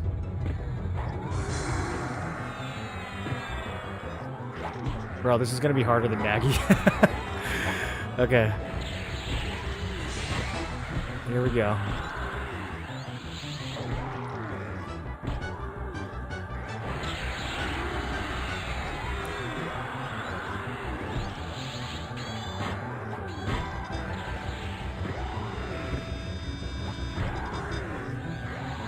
I don't know if this is even possible.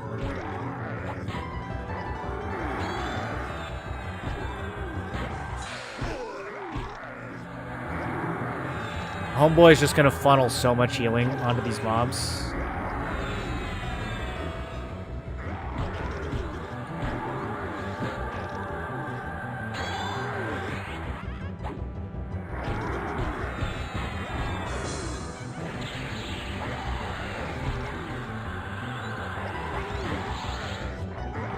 Okay, I'm gonna try hard casting some of these. It's really hard when I'm getting pushed by 3 enemies.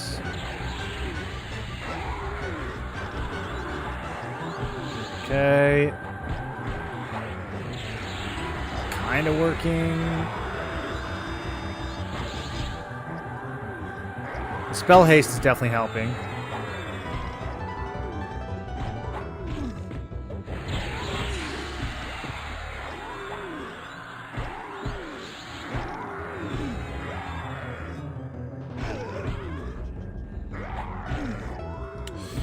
Nope, gotta go back to inversion.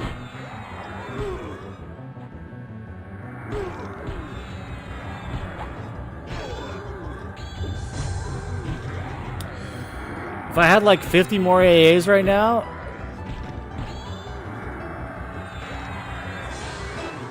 Okay, the cleric's out of mana. If I can just kill one of these things and then feign... I don't think I have enough though.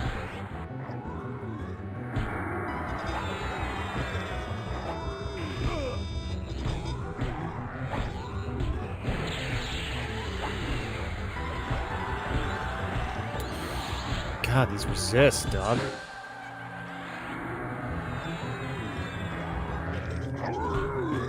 Slows are about to wear off. I'm out of time here.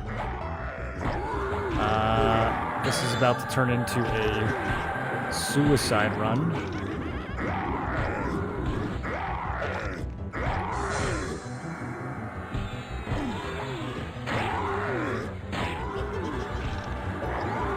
I'm gonna have to do all that work to get back here.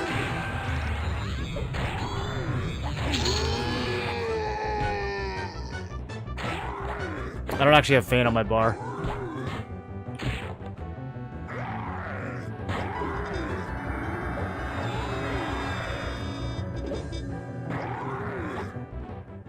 Lol.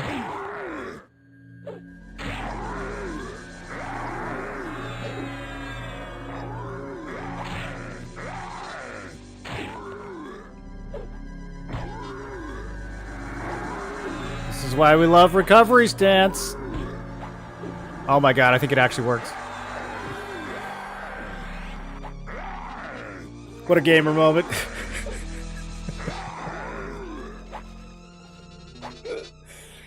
Alright, now it should be easy from here.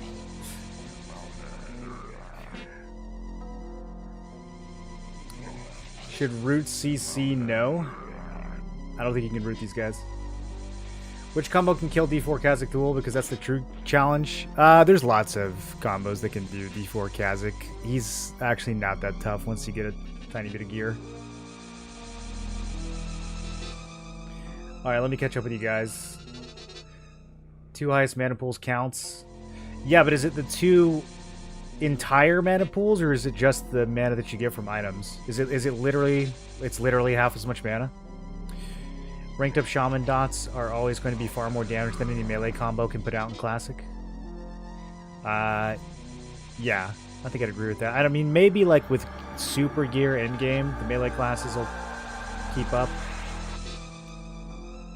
But Shaman's pretty crazy right now. Run Warrior, Zerk, Shaman, only have 2,600 mana.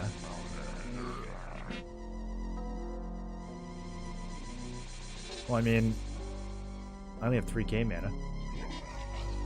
So, that's what I mean, like... are you actually... Is it actually half as much, or are we just saying that? Do we know that for sure? My Shaman Necro Wiz has double the mana. Can we get some numbers?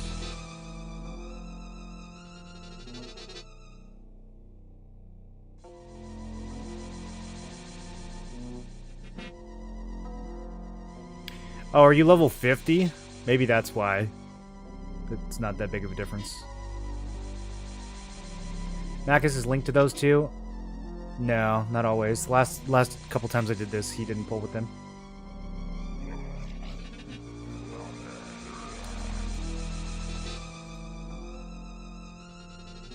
If War Monk Shaman is half mana, would you suggest SK Monk Shaman instead?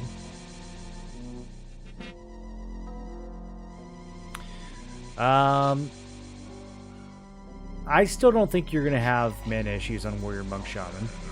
But yeah, I think SK is a fine alternative. I think Paladin's probably even stronger though. When this goes live, how extensive will the game shop be? Do you think they'll have armor and weapon upgrades for the pay-to-win folks? I don't think they're gonna sell gear directly. No, they're gonna sell they're gonna sell AA potions so that you can get your AAs faster. But I think if they sold gear, that would be too much of a they would get too much pushback for that. They already got some pushback for the AA potions. Not enough, in my opinion. But yeah, I don't think they're gonna straight up sell gear. It's not that hard to get gear, anyways. How many AAs does this character have? 150.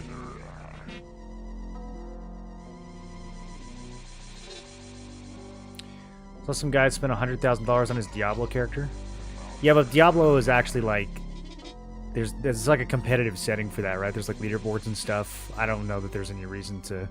First of all, you can get there's no like chase items in this. You can every piece of gear that you could ever want, you could farm in this in a couple days. It's not like Diablo where you have to do like hundreds of hours and get like the perfect drop, or even like thousands of hours and get like the perfect stat on the perfect thing. Like it just doesn't. There's nothing that's really that hard to get in this game.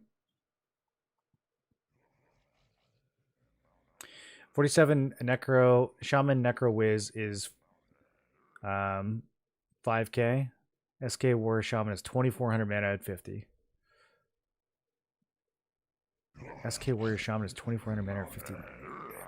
It can't be though, because I already have 3k. I guess because, well, is it because Shadow Knight's a hybrid, so it doesn't get as much?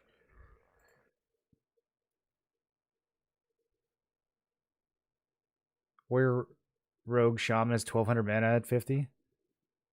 See, I find that hard to believe too. Are you actually like looking at this in game? Where are you getting these numbers from? I realize after trying to do Sky Quest, I'm gonna wait for some of those 50 slot bank bags. They made the Sky inventory stuff a lot less egregious.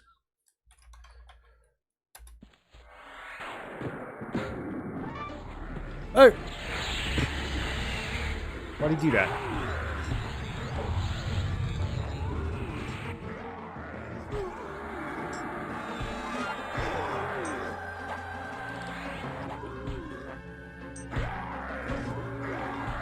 I wish my pet was alive.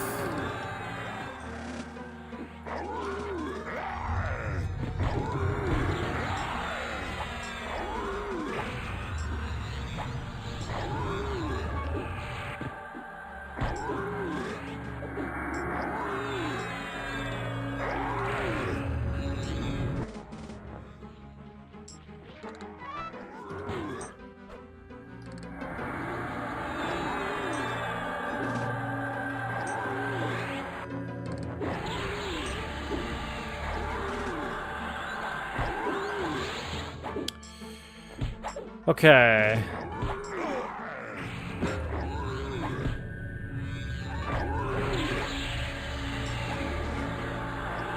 I think we are fine. I do really need a rebuff, but homie was corpse camping me, so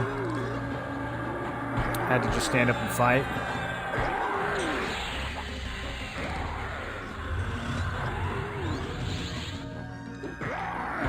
He's gonna funnel some heals.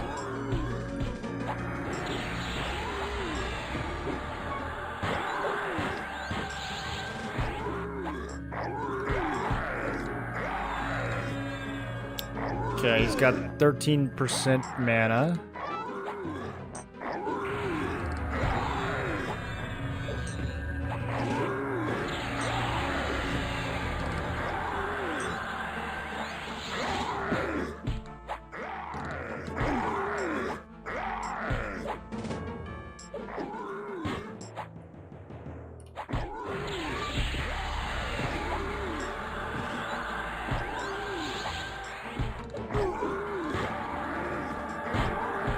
Okay, 0 mana.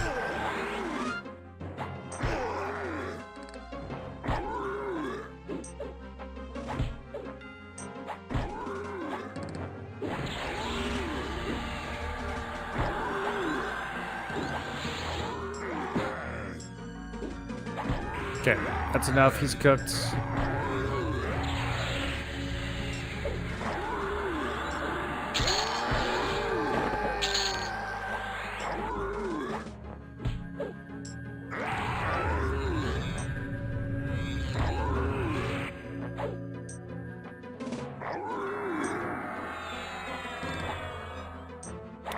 Dude, the mana regen at 48 is going to be so nutty.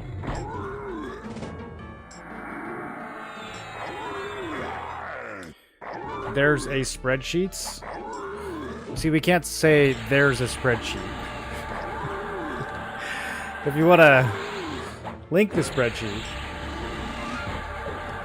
There's a spreadsheet is kind of like trust me, bro. You know? Can't wait to buy AA pots. Zabby, how many AA pots are you going to buy? There we go. So this actually calculates it? Okay, let me make sure I'm safe enough to not pay attention.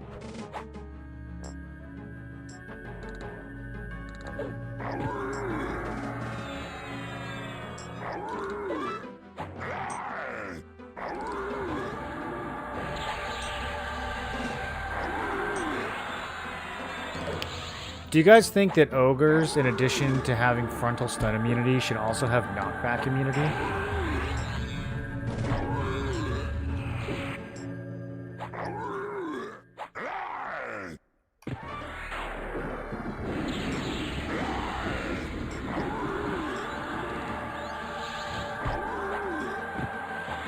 I'll spend 20 bucks on AA. That will get you 20 AAs.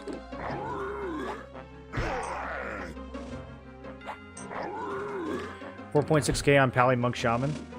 Yeah, I remember my mana pool being pretty juicy, but if you're only getting a limited amount of mana from Pally itself, that kind of makes me want to do like Pally Enchanter Shaman or something. And get an even bigger mana pool and bigger smites. Plus Shaman dots. I feel like Pally Enchanter Shaman might just end up being the build. It does feel like everything's kind of slowly drifting in that direction. When to main a Wizzy, what two other classes would you recommend? Pally, Shami. There's a bunch of ways you could go about it. If you want to do any kind of solo rating whatsoever, I recommend you have some kind of tank in your builds. You can put together a build that doesn't have a tank, but if one of your classes is Wizard, it's going to be tough. So, an interesting combo with Wizzy is Druid. You get some extra spell crit. Really strong for leveling. Wizzy and Druid together, really good. You could do like Wiz Druid Bard. Lots of AoE, damage shields, good juice. The Druid will keep you alive. It's not going to be a good raiding build, though. It's really hard to raid without some kind of tank in your build. You can do like Shaman Monk. That combo can get away with no tank. But if you want to do like the really high difficulty raids solo, having a tank is pretty valuable. Everyone should have frontal stun immunity. I think ogres should get damage immunity.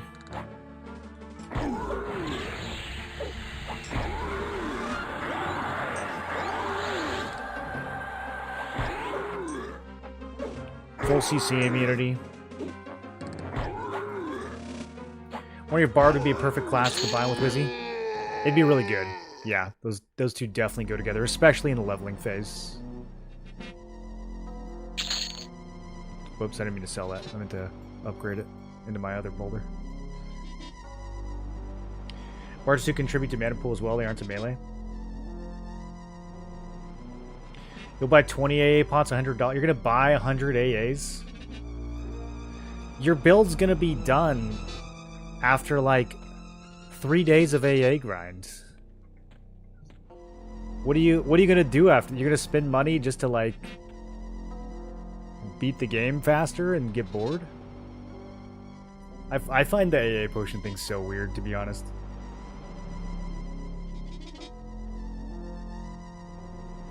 If there was actual, like, super high-end D6 chase content that took us, like, months of grinding, then I would get it. But, like, I don't think you guys understand how fucking easy this game is. You don't need to spend money on your AAs. Like, relax, dude.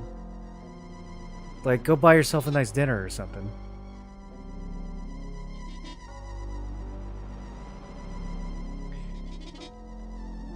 Have you used AAs to get your Dreadsteed? Yes, Dreadsteed is sick. I love him. I can't use him right now, though, because we don't have the Shadow Knight on. It's very worth. Very worth. The Pally and the SK Steeds are both super nice, especially if you don't level a teleport class right away. Definitely helps you get around.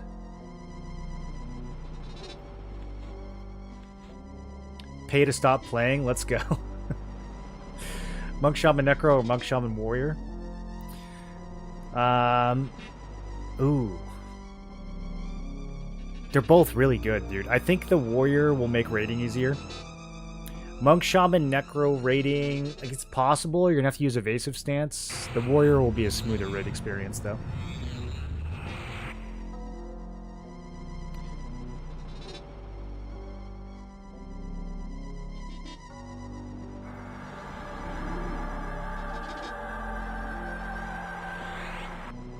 Morning Coffee's done a lot of testing on Wiz, especially on Wiz Bard Enchanter. He said the Wiz nukes aren't mana efficient enough for D4.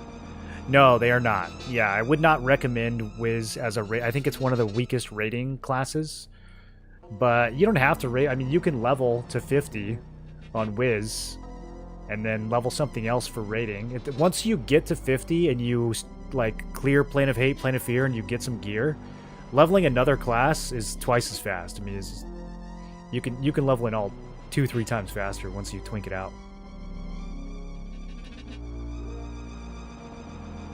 And you're getting AAs the whole time that you level alts, so it's pretty efficient to do that.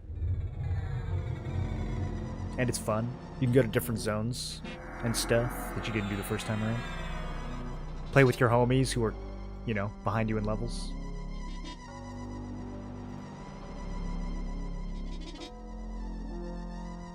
If you want AAs, go level small classes. Yeah, it's not it's not that hard.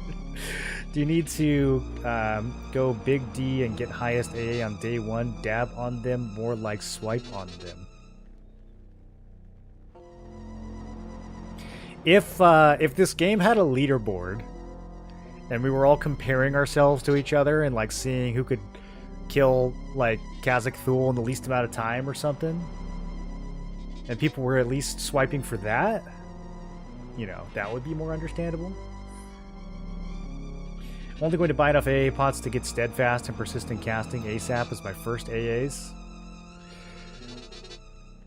Honestly, that's the first argument I've heard for AA potions that kind of makes sense to me. Getting stunned is a huge pain in the ass. It's like most of the reason why I'm playing an ogre.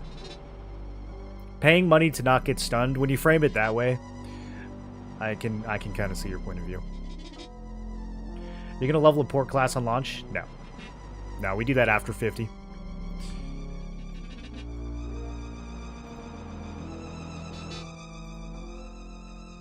First, get twinked, swap to Druid, level the Druid to 25 in like 2 hours.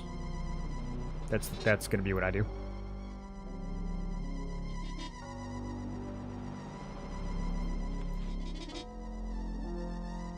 Is it hard to get Dark Elf Illusion Mask? No, as long as you're like level 25-ish, you can get it.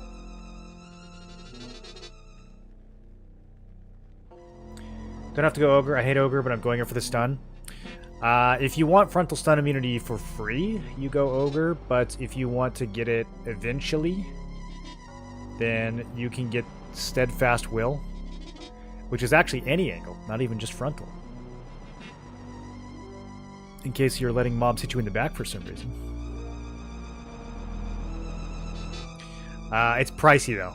It gets real expensive. You can get it to like 60-70%. And then it starts to get real pricey to get it further than that. And I think only tanks can get 100%. I think everyone else can only get 90%.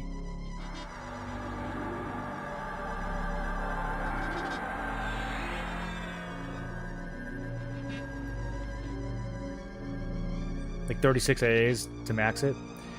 Yeah, but I mean, there's just so much other stuff that you want to get early game. You want to get the extra spell gems. You might want to get some mana regen. There's some class AAs that are crazy strong. You know, you got your crit chance. What else? your ambidexterity. This one's huge. This is like the first one I get is the extra spell gems, usually. Buff duration if you're playing a class with a haste or a damage shield and it wears off every 4 minutes. Oh yeah, quick buff. This is another one. This is 5As. You want to get this as soon as possible because buffing is a little painful.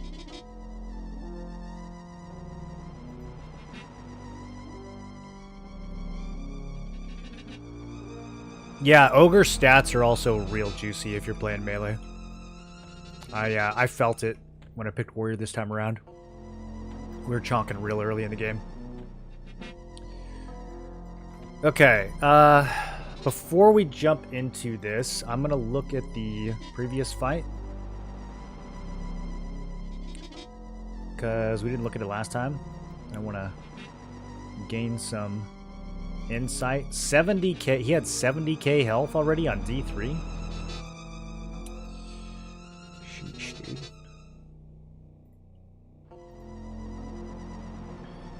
Okay, so yeah, Venom, that makes sense. I was prioritizing it.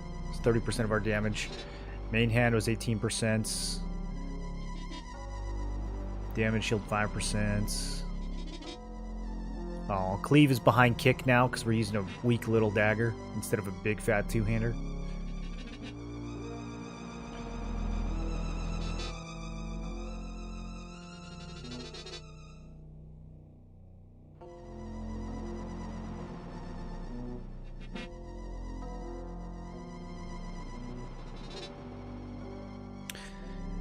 I wonder how it determines the number of seconds. I would think that, like, it would count while the spell is active.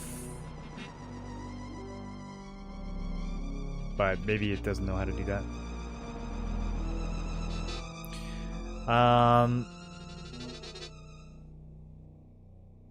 wanted to see how much extra damage we're getting from the Necro crit percent. I mean, we could extrapolate and figure it out. I was trying to see if there's... Yeah, we know what the crit damage is going to be.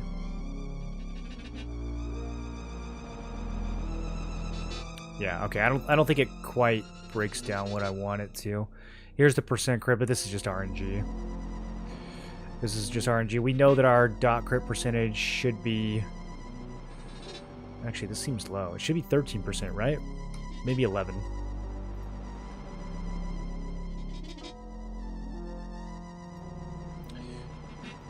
No, it should be 13%. Am I getting scammed? Yeah, we have 4% plus 9%. How come my stuff is only critting 7% of the time?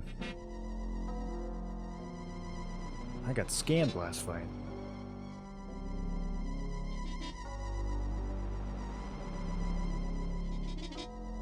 Some of these are close to 13. This is the one that we casted the most, though. It's weird that the crit rate is so low. I wonder if crits are affected by, like, the level difference between you and the mob or something. Oh, God. Warrior, Cleric, Necro. Alright. Doesn't get much worse than that. I literally don't know what's worse than this. Maybe Cleric Shaman? Wish me luck, boys.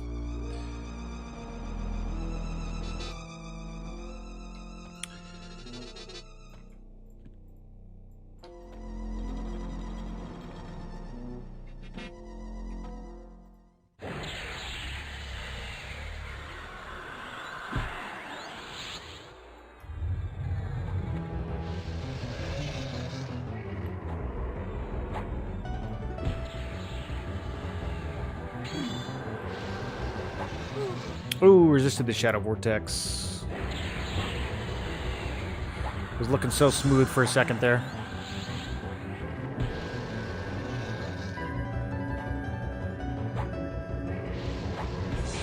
Oh my god, Kibibtik.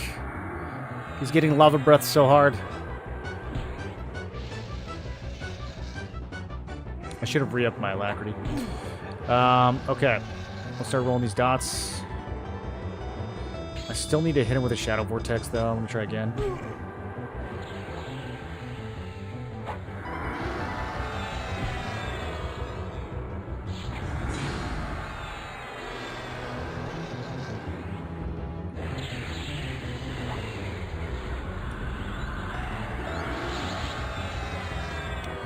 Alright, I'm going to get healthy and pop this candy early, get the cooldown running on that.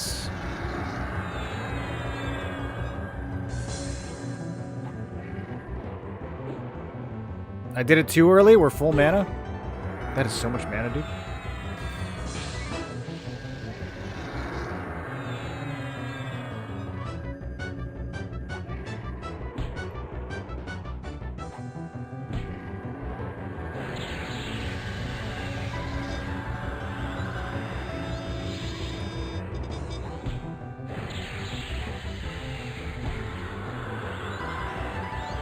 Okay, I'm over-channeling an Odium and a Dark Soul. Move back to recovery. And then I think I might have to hard cast a heal on Kebeptic. He's kind of getting bodied. I don't want to do this. This is not efficient.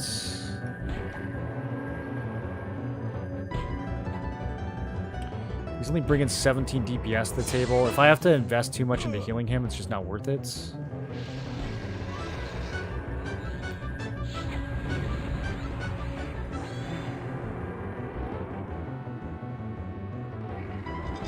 Is there a way to get like an audio if your spell gets resisted? I hate having to stare at this chat window.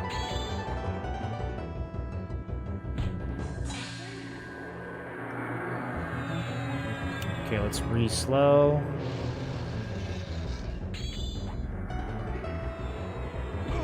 He's out of mana now.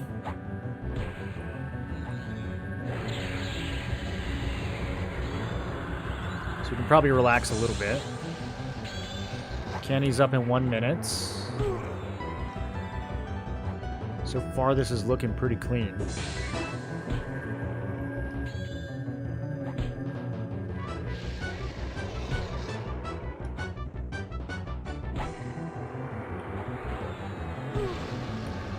Okay, I'm gonna have to get healthier than this for Canny.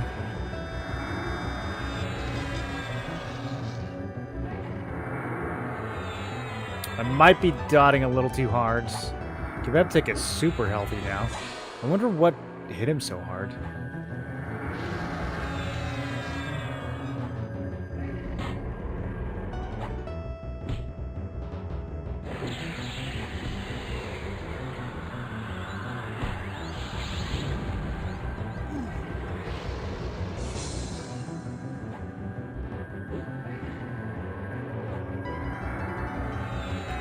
Okay, 10 seconds on Canny.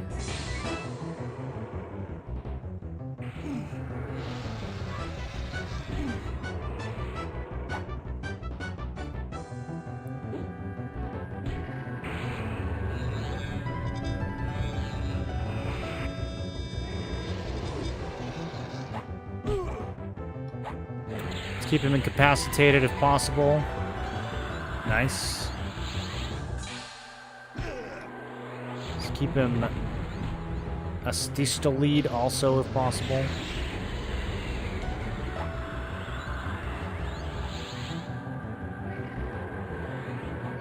I guess it just really comes down to the Lava Breath RNG on whether or not my pet's gonna die.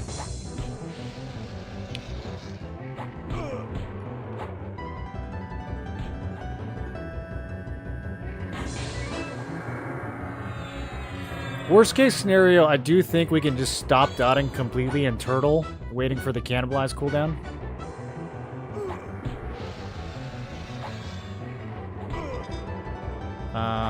My buffs are also, like, definitely wearing off, which is funny. I should have rebuffed before this. I got distracted.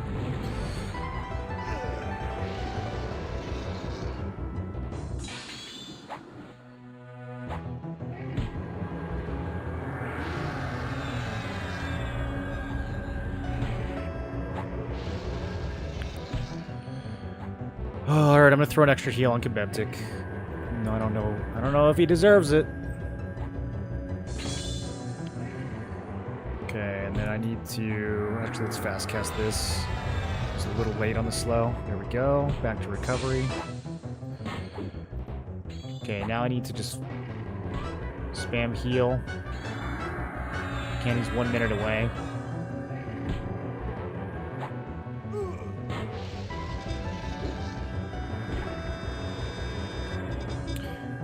We want to be above 70 every time we canny. Maybe 60. 70 feels safer, though. Okay, I think we're ahead. I'm going to start dotting again. Oh yeah, we're definitely ahead now. Let's give our boy some regen. Yeah, a lot of it is honestly just the lava breath.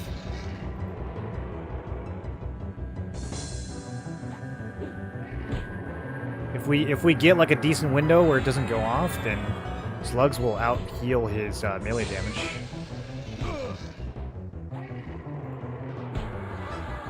Recast Shadow Vortex.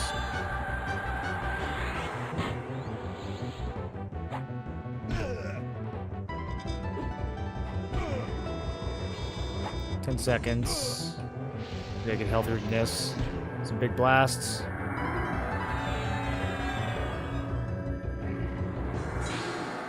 Okay, there it is.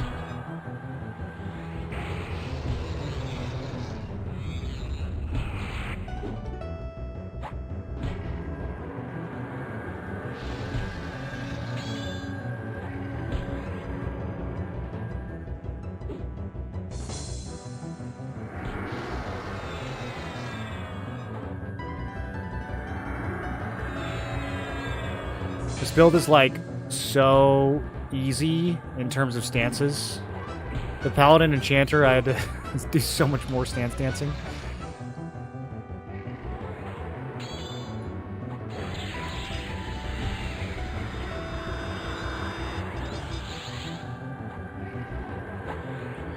Okay, let's get healthy. It's a while to the next cannibalize.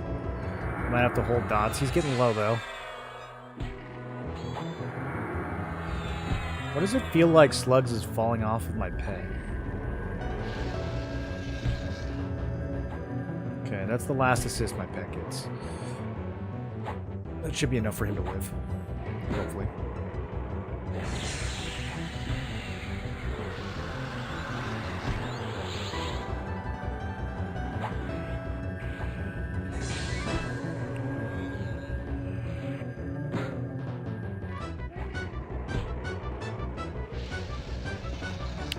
Hit might go down. I need to be selfish though. We're kind of...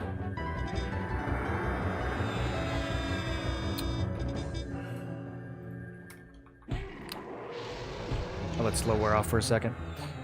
Slight panic. Okay, pet's dead. He was being too expensive anyways. He was being too high maintenance. This is a little spooky though. I might have gone too hard.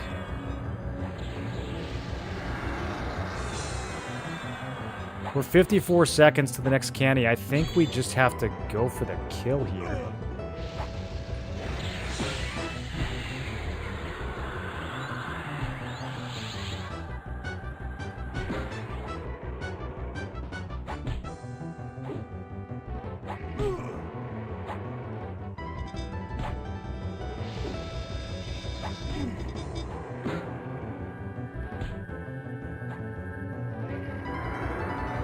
Seconds now. Okay. I'm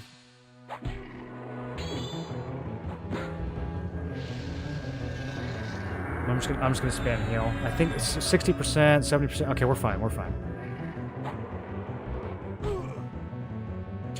We probably could have just killed. He's only 3%. I probably just could have casted like 2 more dots, but I think this is safer. I'm not trying to set any records here.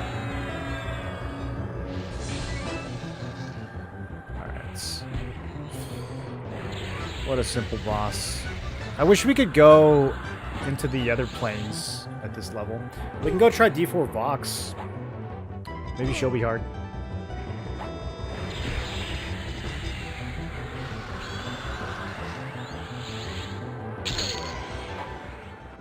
+4 blades. We've been looting a lot of blade stoppers. Let's go, dude. It's almost +5. Maybe I should put a mode on it.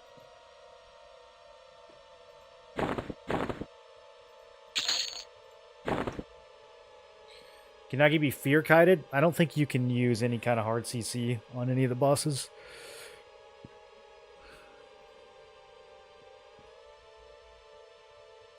You don't know how Cha works with charm. There's speculation that it's affected by charm, and then that it is affected by charisma, and then there's other speculation that it's only affected by magic resist. I don't know if anyone knows for sure.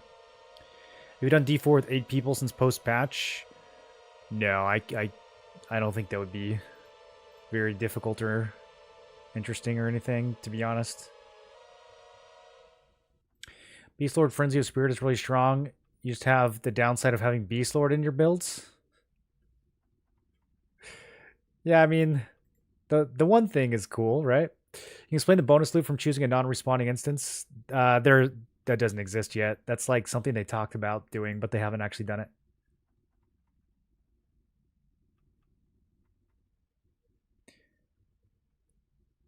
It's bad that all the crit percent is below 13 if you were close to 13. Yeah, let's look at what we got this time. I mean, the formulas in EQ are also weird. It's possible that there's some like level component to crit and that it's not just a raw percentage. I mean, honestly, that would align with how most games do it. Most games give you like a crit rating instead of a crit percentage. So it's possible that they're doing some kind of conversion behind. Well, okay, no, this time we critted like crazy. Look at that, 20% of my. So yeah, just random, I guess. Small sample size. How many hits? 56 hits? Yeah, I guess that's a small enough number to make a huge amount of variance. Look at that. Scourge, only 6%. I think I Scourged him like once or twice, though. No, 52 hits. Same number of hits. 5%, 20%. Odium crit 28% of the time? Sheesh, dude. Crit carried. I got to get that final crit damage, AA.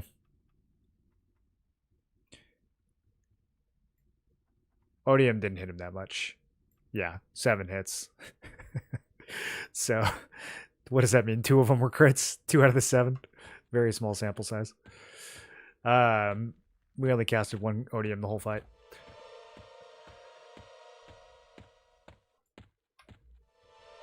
Vox? I guess we could do Vox. Yell's not going to be a challenge, so Vox is the only other thing. Just did a D3 Kazakh as a Warrior Shaman Necro. It was a tough fight. What level did you do it at?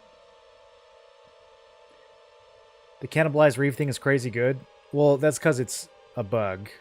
It's not supposed to exist. Should be a difficulty where you fight Vox and Naggy together. Now we're talking, yeah.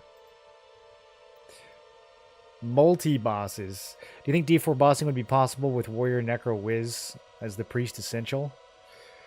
D4 with Warrior Necro Wiz. No, I think you would probably die. You might be able to kill dragons. I don't think you could kill CT or any with that build.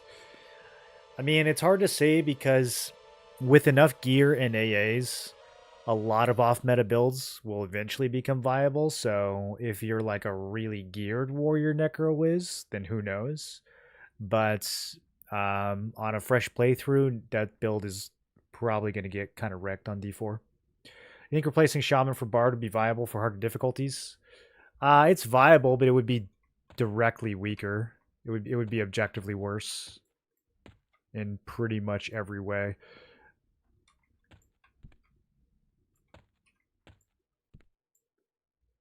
I don't have a good way of getting to Vox. Anyone want to teleport me to Vox?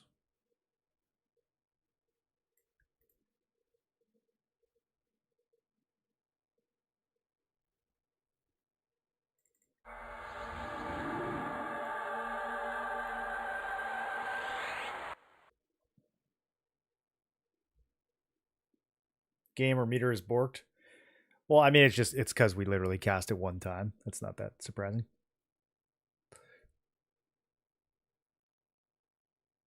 Is there an AA ability to increase your aura speaks like Vampire's Embrace? No. You can level up Vampiric Embrace directly itself.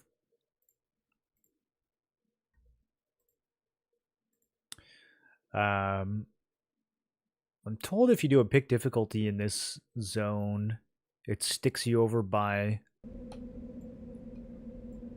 Oh, it does. It sticks you over by Kino's Hills. Yeah, you can level up the Vampiric Embrace directly, but I don't think there's any AAs for it. I think the spell damage or the crit damage AAs work for it. I think it's treated as like a nuke. So anything that'll increase your spell crit damage or your spell crit chance, like these two guys right here, Destructive Fury and Fury of Magic, I think these two work on Vampiric Embrace because I do see it crit.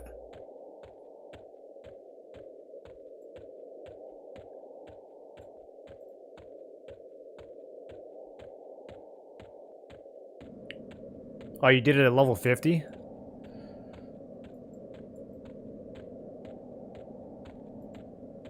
I'm going to try doing it at 46. Do you already have some planar gear?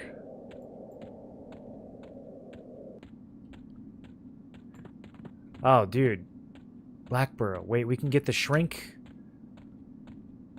Does anyone remember where the shrink item drops in Black Burrow? Cannibalize Reef thing does remove harm touch. I mean, not really. You can just do the harm touch first, and then your cannibalize will be up 30 seconds later, and then you can use cannibalize and then rotate it from there. Also, harm touch is like so bad that it doesn't matter. It's I mean, that's like clear evidence of the bug, right? It's not like they designed it to remove harm touch. Harm touch and Reeve share some link in the database that needs to be fixed. That's, you know, that's all that's happening.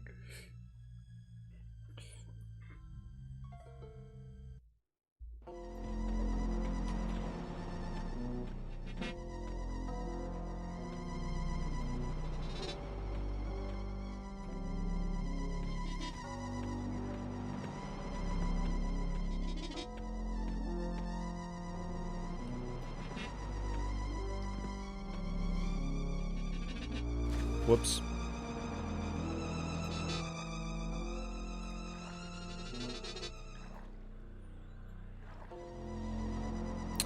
Might have to make my own Black Burrow. I don't know if I care enough.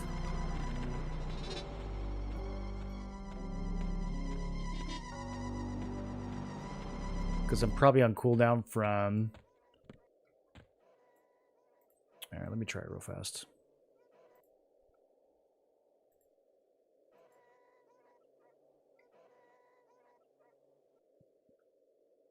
Trick is at the bottom of the ramp, hidden on an island. Okay, is he the little guy in the back of the islands? I think I remember this.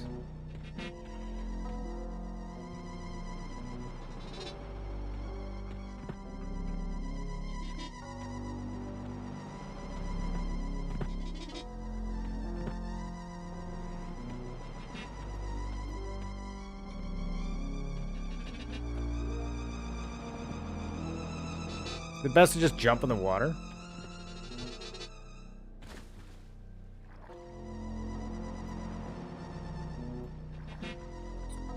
Full gear, dual wield. I'll try two-hand next time.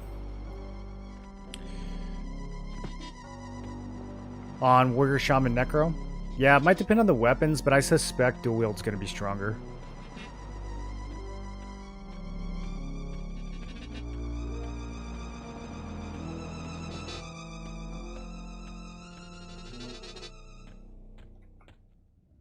Okay, here we go.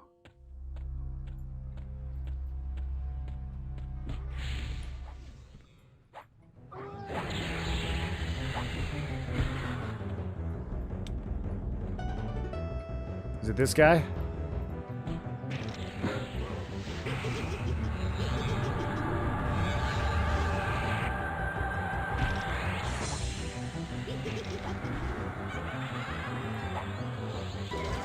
Hey, Refugee Shroud. Okay.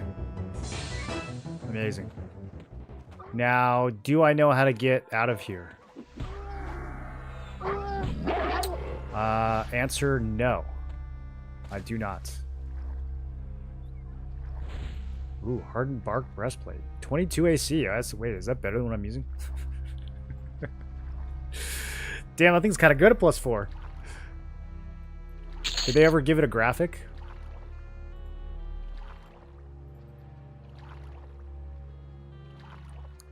Oh, whoops. I just quit Naggy's lair. No, I meant to quit this one. Oh, but I can't because we're not in a... We're in a public thingy. Okay. You can't use Pixel while in combat. Well, who says I'm in combat? That's like your opinion, man.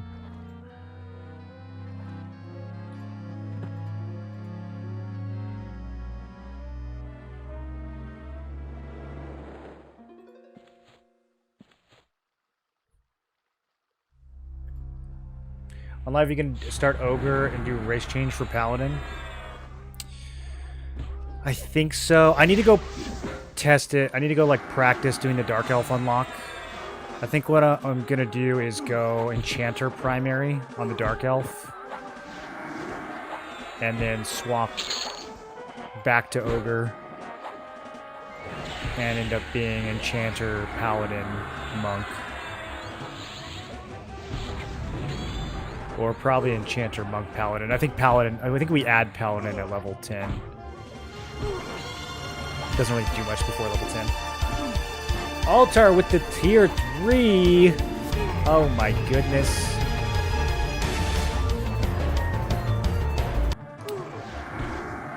What's good, dude? You been playing the beta at all? You too busy?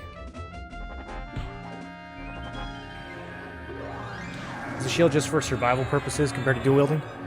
Yeah, since I'm doing like a double caster thing here, we're just not going to get that much damage from... Yo, this is kind of nice too. Plus 4 gear, kind of nice. Oh, I need 60 seconds till I can pick difficulty? Okay, let me see if I can find my way out of here in 60 seconds.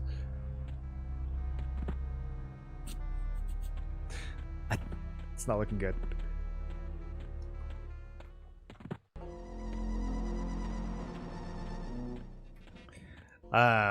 If you look at the parse, if I were to dual wield, it would probably increase my overall DPS by like 6% or something, right? So we'd rather just live longer. Eventually, with a little bit more gear and levels, we would start dual wielding because I'm going to be so tanky anyways that we won't need the shield.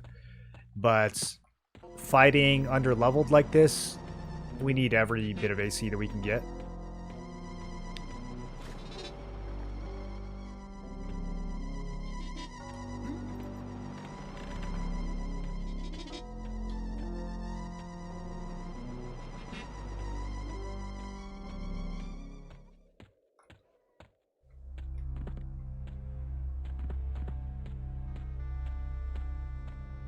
I don't know if I'm getting closer or further from the exit.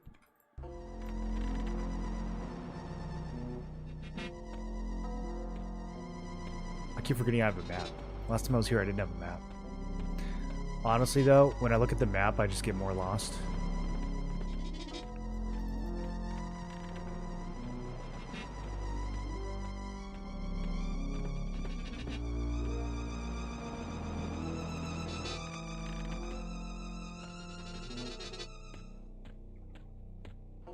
I just went in a circle. Alright, I'm just going to delete the character and start over.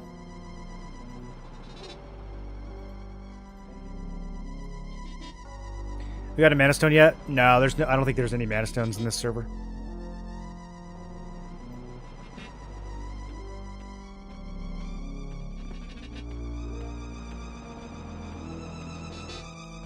I'm gonna practice the race swap. Yeah, I'm gonna do it probably tomorrow. I'm gonna go and unlock Dark Elf just so I can see how it works. It's supposed to be pretty easy. I think someone said it costs like 12 plat. So we need to practice getting 12 plat at level 10, and then we need to practice getting it unlocked.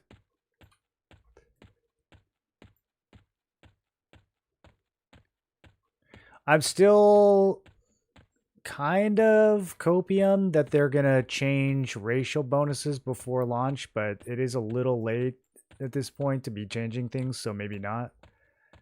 But yeah, I don't know. The racial bonuses just seem like a huge miss right now. I think it would be way more fun if they gave every race a cool bonus and eliminated frontal stun immunity as a thing.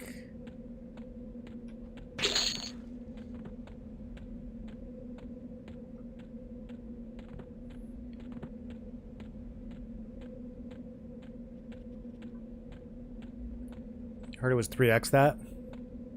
I don't know. Whatever the wiki says. I'm not an expert. I haven't done it. Let's go look.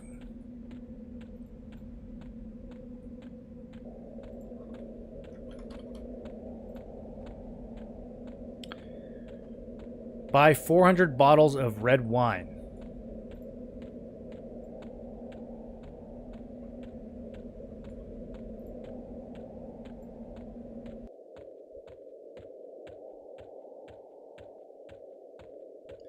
Requires indifferent. I don't know what that means.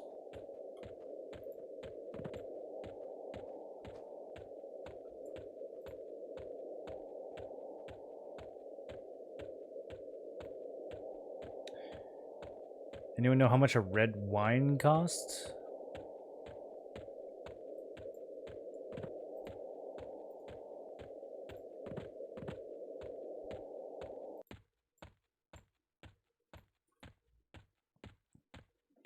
Wish we had the origin ability back when I started playing in 1999. Yeah. Wouldn't that be nice?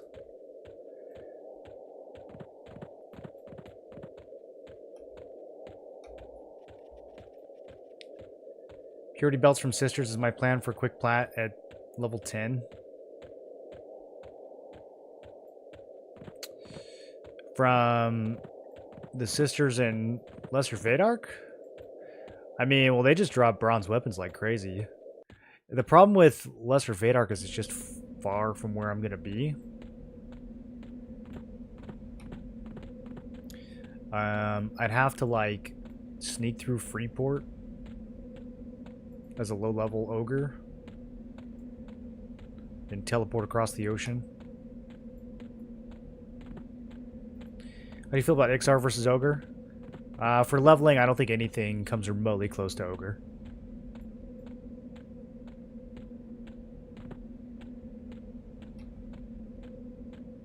Ogre is the first, second, and third best race for leveling.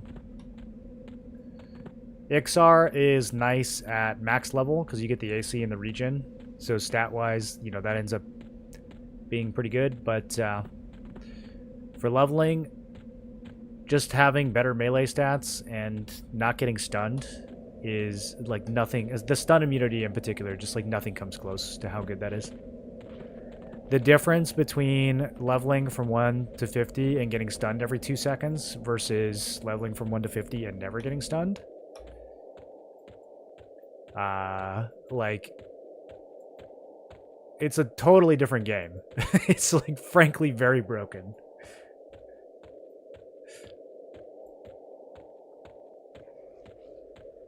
Can you do a D4 instance to kill an Hallis for loot? Yeah, I think you can do a D4 instance of anything. Starting Ogre because unlock them later is a horrendous grind or pay $10. We could just pay money to unlock another race. That is also an option. Then we don't have to worry about red wine. Dan, do you know how much the red wine costs? How much 400 red wine costs? Depends on which classes Kazik will be. I had him Shadow Knight Monk Wiz and kept nuking me. Yeah, even if he's just a Shadow Knight, he kind of bullies you with spells. That's one of those fights where it's like, if you can survive till he's out of mana, it becomes a lot easier. When I was doing him on Paladin Enchanter, the first thing I did after slowing him was just like spam mana burn really hard. And that made it a lot more doable.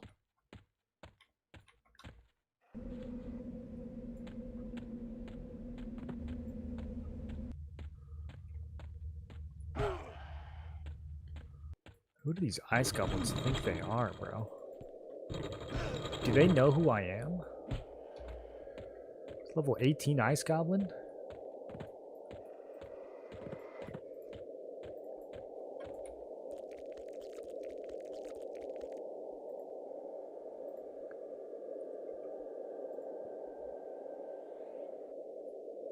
Your pet did 33% of your damage? Dude, I'm hoping that my Necropet right now is like so weak. I'm hoping that he picks up. Do you know how much DPS he did?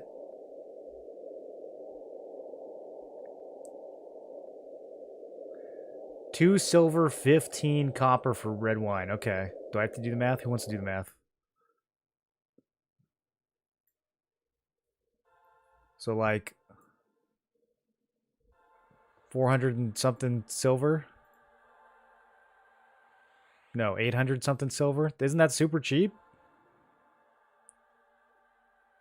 I have a secret spot that I hope they don't fix, but I get 20 plat by level 8. Oh, you have a secret spot. Oh, okay. How nice for you.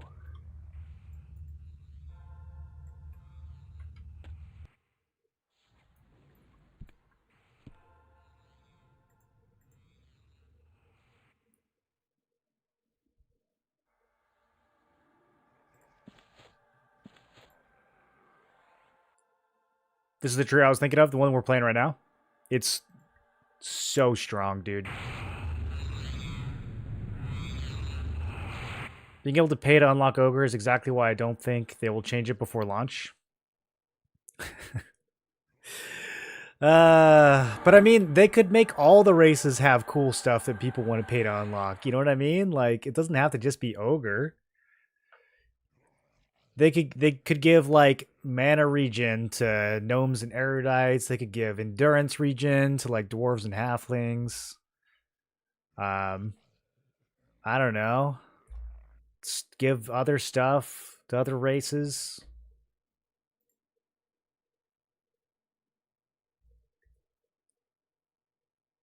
Give gnomes an extra 200 strength. Did you do a run genius? I don't know what that means. It's about 12 plat for the red wine, depending on the charisma. Okay. I think that's what I thought. Ogres have very bad charisma, though. Any reason to unlock another race in beta? Yeah, I mean, it depends on what you're trying to do. If you're trying to lock in a primary class that your race can't have, then you unlock another race before level 10, and then you use that race to change your primary. And then when you hit level 11, you go back to the other race and you get to keep your primary. And so it's kind of like a little workaround. Make sure to buy them from a vendor in a friendly city before going to Nariak. Friendly? I'm going to be an ogre. I don't think we have any friendly cities. I don't even think other ogres like me. The Necropet did 58 DPS on Kazakh. That's pretty good, dude. What's his gear looking like?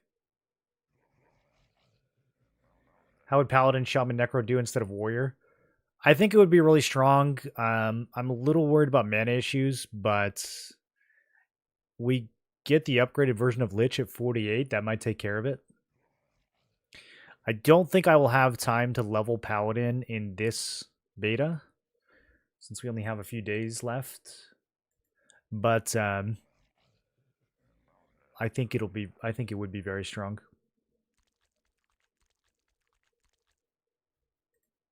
Is there a lifesteal 2 and a weapon drop?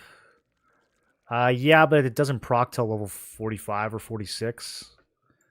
There might be 2 of them, actually. There's this one, Soul Leech. I ripped the lifesteal off of it, but I don't know where this drops. Fear, maybe? I'd have to look it up. Drops on one of the planes. That's a pretty good... It's a pretty decent two-hander. But you can grab the lifesteal proc off of it and put it on an even better weapon. You can even put it on a one-hander. Make 800 Tumpy Tonics to unlock Dwarf. Yeah, that one's actually pretty easy too, right? The problem with Dwarf is, again, it's like so far away. We're trying to come up with a way to do this quickly, right? So, like, I'm thinking we start... Is there a world mapping game? I guess I can't really visualize. We start in Oguk, We immediately beeline to Inothul because Firat is not a good zone. We grind in Inothul to like level 6 or something. Head straight up to Befallen. Grind there to like 10. Take the cash. Go buy a bunch of wine. If there's something that I have to do to get a few more platinum, we gotta kind of like figure that out. And then we go from Befallen up to Nariak, get it unlocked, head straight back to Befallen. That's kind of the plan right now. Give humans a superiority complex plus 20 charisma. I think they should secretly give humans a experience penalty and not tell anyone.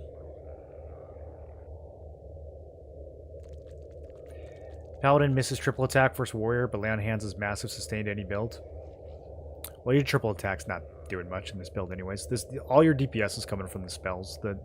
Your actual weapon is doing like maybe a fifth of your damage.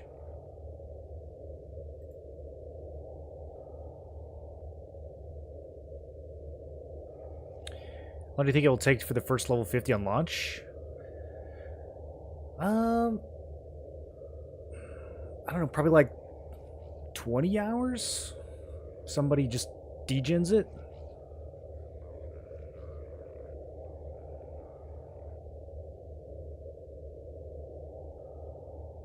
How often do you get to kill the bosses at a 7-day rotation? It's kind of a 7-day rotation. You can kill the bosses once a week for full loot, and then you can kill them once a day for partial loot. So the daily lockouts, they only drop 1 item. The full lockout, they'll drop like 5 or 6 items.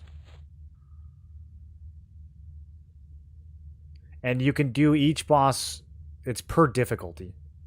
So this is the wrong loadout.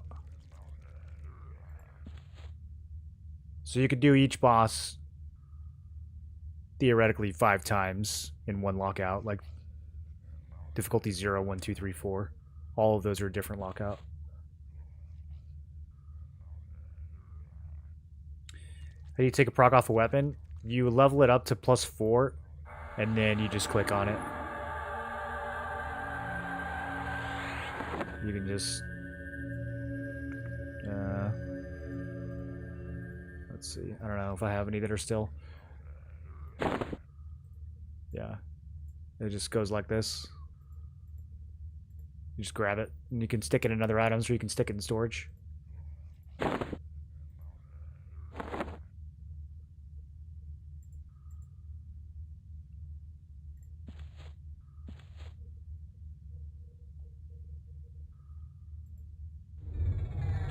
Paladin, Shaman, Necro is my main. Very comfortable. Necro Lich covers Smite proc. Can turn off Divine Purpose if mana is tight. Yeah, I think last beta I ended up just pretty much never using Divine Purpose. It didn't feel efficient after a while. I wanted just every bit of mana that I could get.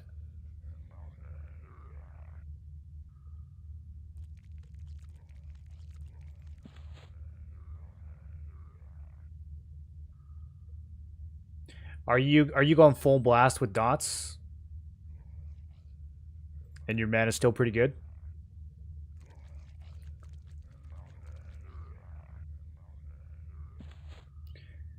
Five lion meat delivery to unlock Barbarian. I don't think Barbarian has anything I want to play though. Barbarian has like the same stuff that Ogre does.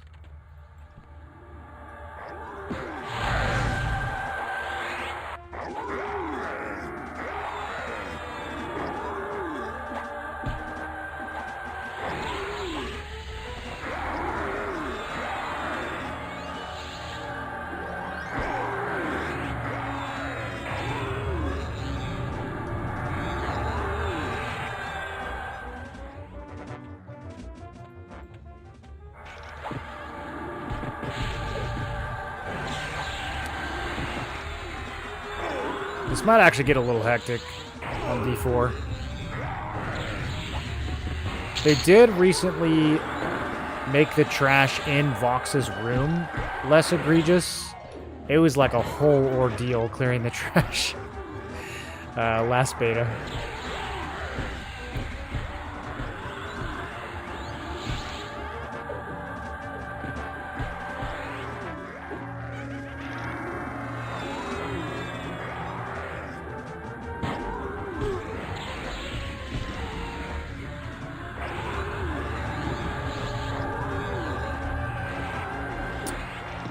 I'm a little worried.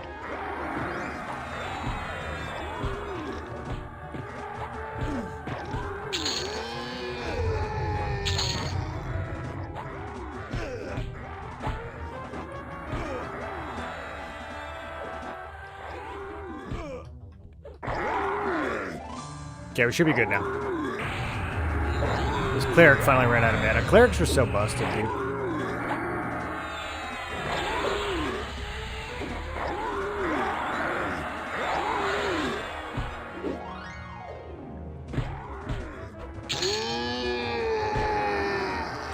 One day lose not guaranteed. Secret said this is intended on stream today.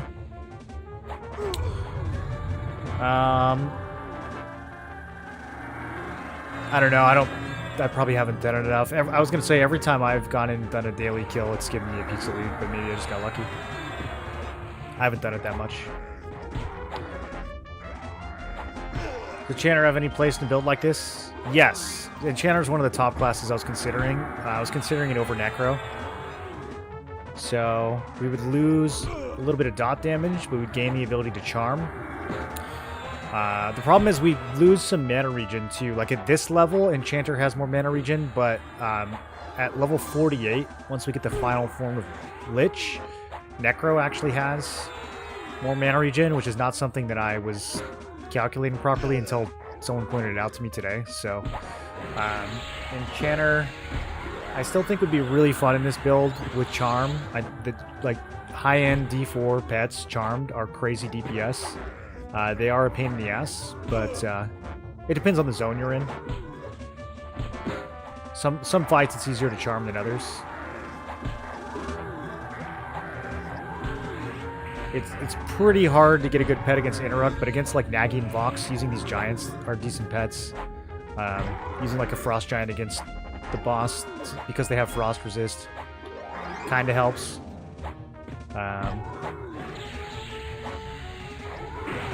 And then, like, Plane of Fear, there's some really good pets you can get. So, I do like charming a lot. It's one of the reasons I like the Paladin Enchanter so much. There's a lot of charming.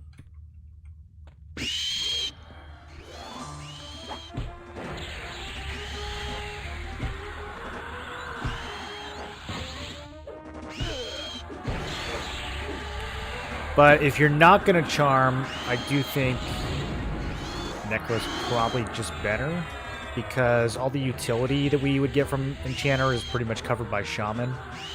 There's some things, like having a Mez would be nice, having Pacify would be nice. But at the end of the day, if we want to make something that's just strong and just blasts as hard as possible, we would want to use it for Charm.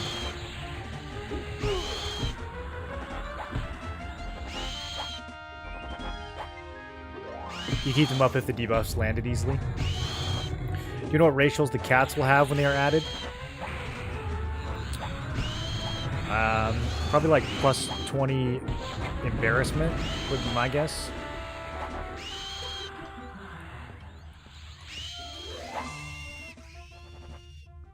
What do you guys think is worse, playing as a cat or playing as a human? Which one do you think is more embarrassing? Anything else said today in the stream that was useful to know? I didn't watch it. You guys will have to let me know. I kind of forgot that was today. I should have watched it. Any stream watchers?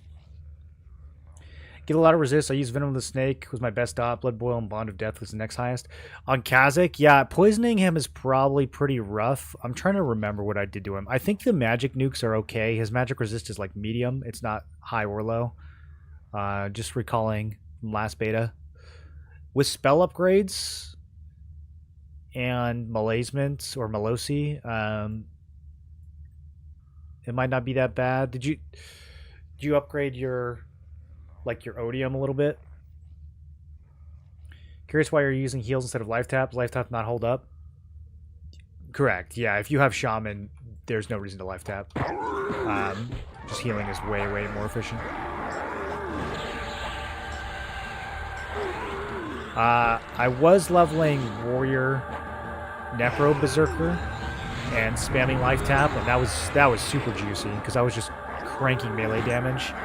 and then in Berserker stance, and whatever incoming damage I took would just life tap through it. But if you actually have a priest class in your build, then life tapping is pretty inefficient.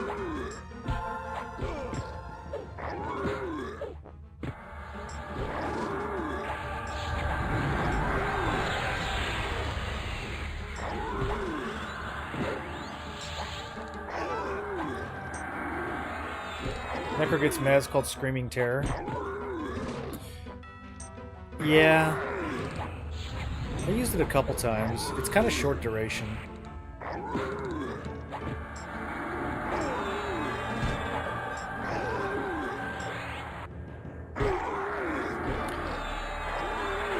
Having some kind of pacify is really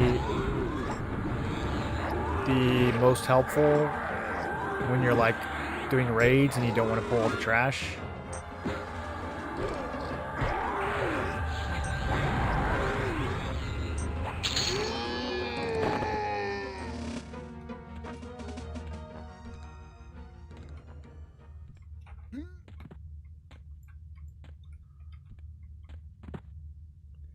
Okay, I don't actually know if there's anywhere I can stand to avoid getting knocked.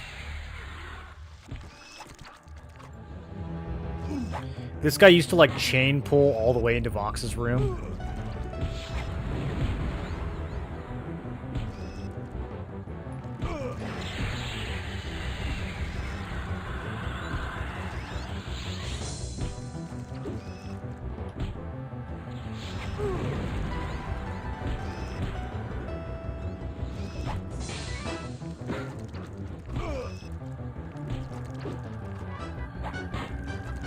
Kinda hurts.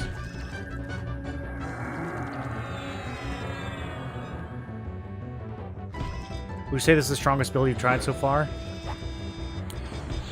It might be. It's hard to say because we're only level 43. But I'm thinking back to like, because I know on the last build we did D4 Naggy at level 46. But I think it was pretty close. This time around, I did it 3 levels sooner, and I don't even think it was, like, particularly hard. So, yeah, this is probably stronger. I mean, there's still so many tools that we haven't even gotten on this combo yet. We have Lich at 48. We have Puma on the Shaman at 50. We have 2 insanely strong nukes at 50. Or at 49. So, like, yeah, I think this is pretty close to the strongest builds in the game overall. We've been talking today about like what we could do to this build to make it stronger. There's a possibility that SK is better than Warrior. We're gonna be testing that maybe tomorrow if I can get this leveled up. And then what else? Swapping Necro in for other DPS classes.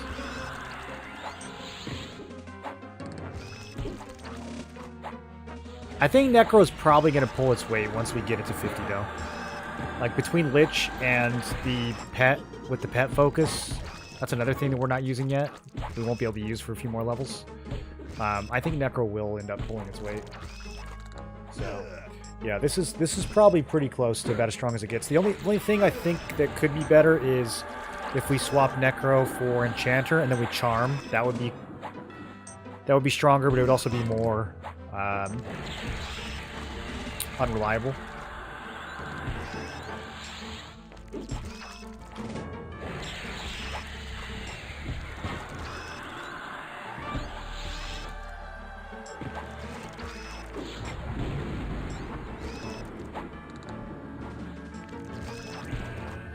Putting some kind of other melee in this, once we get like a ton of gear. I was also thinking of like replacing Necro with Ranger. I think you'd have to have crazy gear though to make it actually work.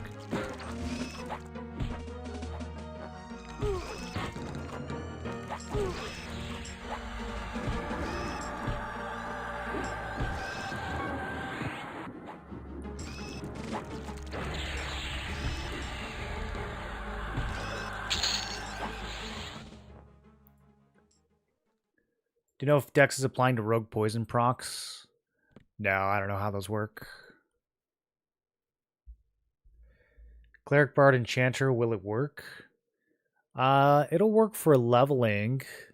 It's gonna be tough for raiding. You're gonna have to rely on using evasive stance. You're probably gonna want to charm, or else your DPS is gonna be like crazy low.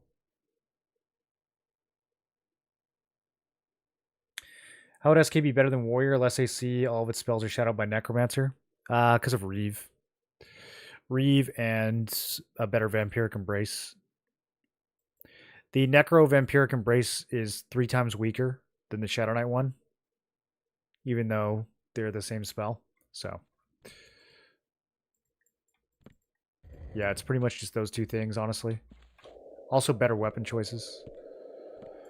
Okay, so we still gotta deal with the priest.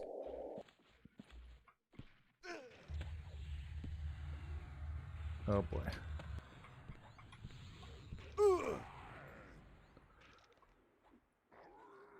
Stupid pet.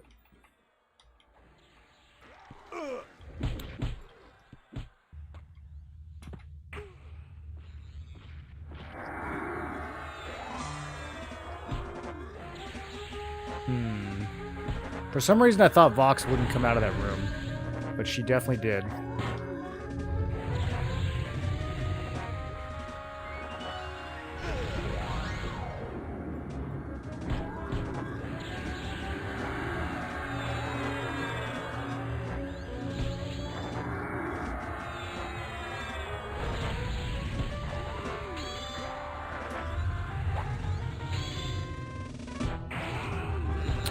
I don't really have a good way of starting this fight. I don't know. I guess I could just charge in there instead of trying to... I thought I could split them, which you obviously can't. Yeah, we're just gonna die.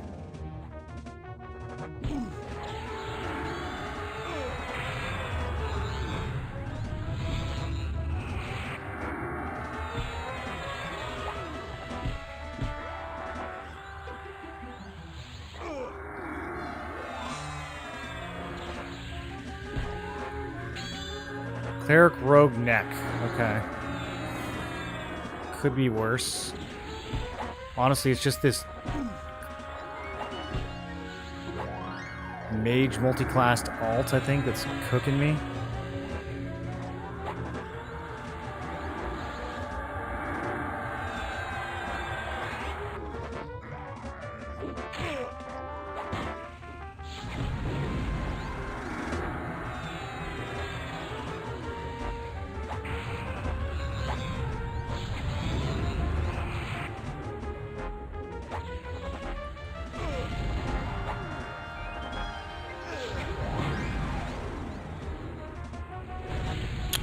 I should have dispelled the barrier. Oh my god, I don't have time though. That's another thing that Shadow Knight has that Warrior doesn't, is Mage Hunter. Which would be really nice. Let me try Channelers.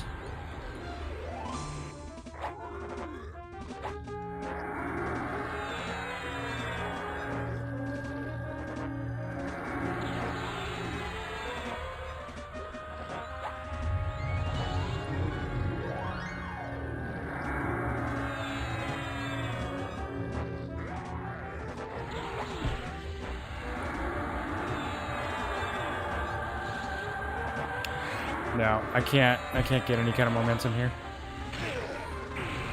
Okay, so we're just gonna have to like charge straight into the room, slow Vox immediately.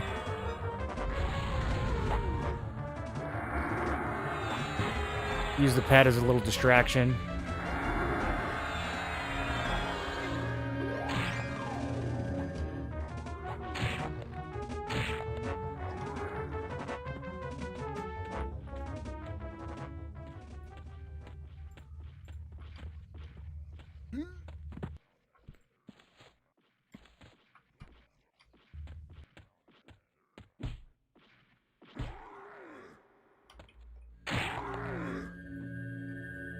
Did she stop chasing? Oh, just kidding.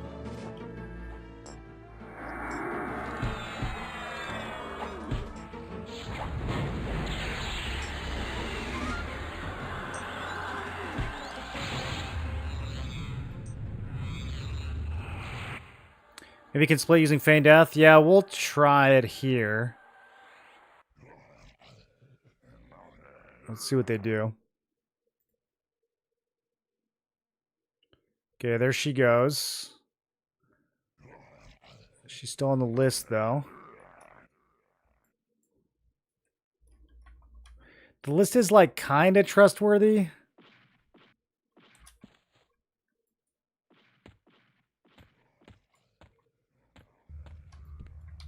Oh my god. Okay.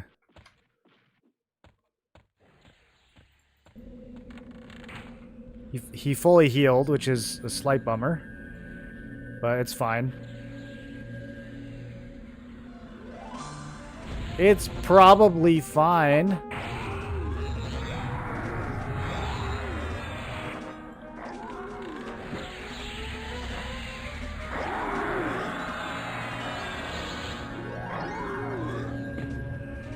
I didn't mean to do that. That was supposed to be Dispel. I deleted Dispel. Forgot that I deleted Dispel. Okay, I'm just gonna have to wait for this to wear off.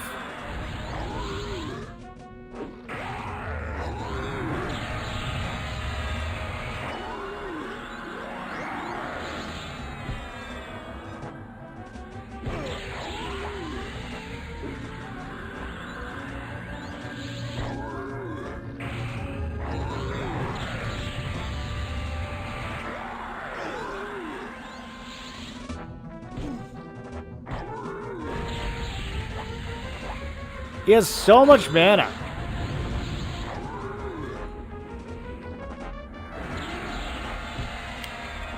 Do they have to give him this much mana? Get Passy, you could do it from the pit ledge. But alas, we do not have Passy.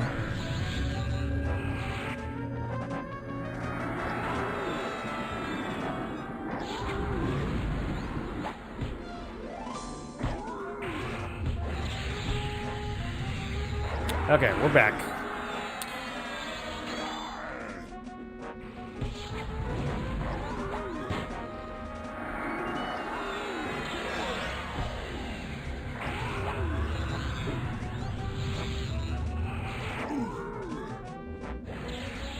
Man, the two most annoying things that mobs in this game do is stun and heal, and clerics do both.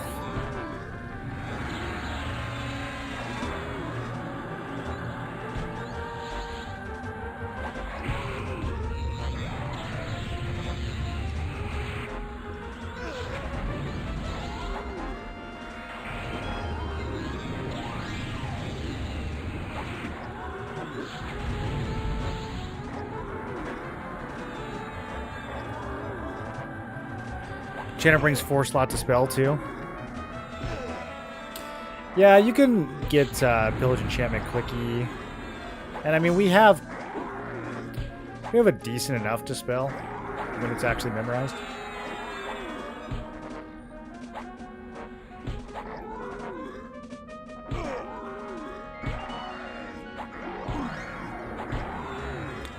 My best advice is play what sounds fun and ignore the meta. Yeah, you really don't have to worry about the meta too much. Like, if you're concerned you won't be able to do certain content or whatever, it's really not that big of a concern with the current amount of difficulty that's in the game.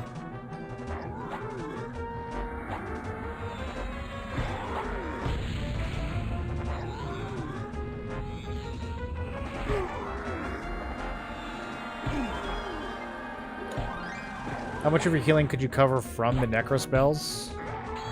Well, Greater Healing and Life Tap at this level are about the same amount of healing, but the healing spell costs way less mana.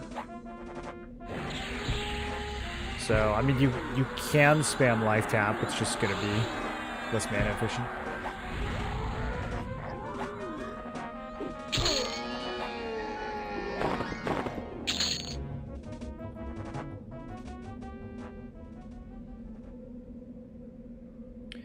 Yeah, you can do D0 raids with just about any builds. I wouldn't worry at all about D0 or even D1. It's really for D3 and D4 when you have to start to think about your build a bit.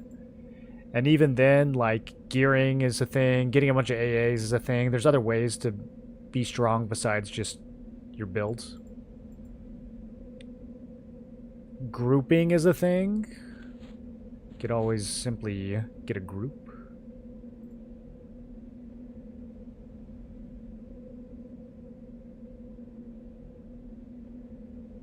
I know I want Zerker as my primary, but I'm afraid I'll screw up. I wouldn't worry that much, dude. I mean, yeah, you're not going to be able to, like, take a Berserker combo and solo D4 Kazakh Thule right at level 50. But if you spend some time, gear up, get some AAs, you'll figure out a way to do it. Been reading about the classes and all that, watching YouTube videos. Think I'm running a mage when I start. I have no idea what I'm doing, so I like the idea of a pet. Mage is really good for leveling. I mean, probably the best leveling class. You can make an argument that some of the AoE builds are better, but even mage brings some AoE to the table. And the water pet is just so nice. Honestly, all the mage pets are so nice for leveling.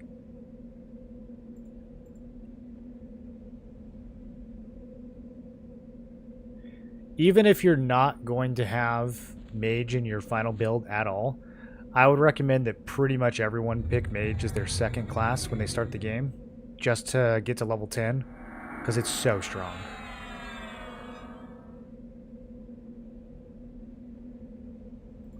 And then you can just, when you hit level 10 and get your third class, you just drop mage and get whatever you want to lock in.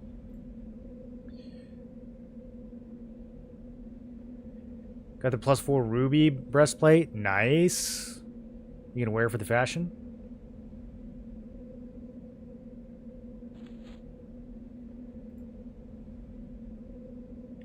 Go back and forth every 30 minutes or so on being sure I want to do Bard main. And start Warrior, Shaman, Bard. And then do something with an Enchanter main. Yeah, do it all. You can level everything.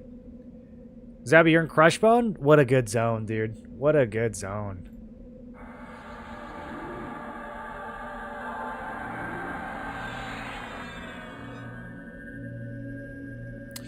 Yo, one of these dudes took away my Shaman perma, or I forgot to cast it.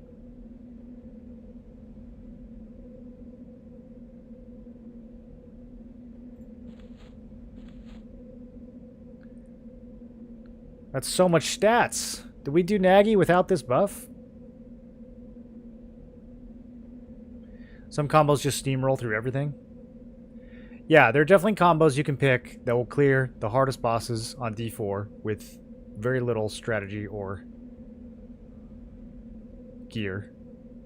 And then there's other combos where you're going to have to work for it. You're going to have to get kind of creative. You're going to have to get some gear. You're going to have to get some AAs.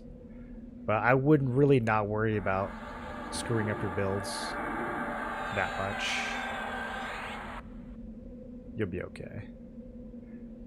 If you do end up leveling something you don't like, you just switch and level something else. And you keep all the AAs that you earned along the way, so you didn't even really waste that much time. You'll be fine.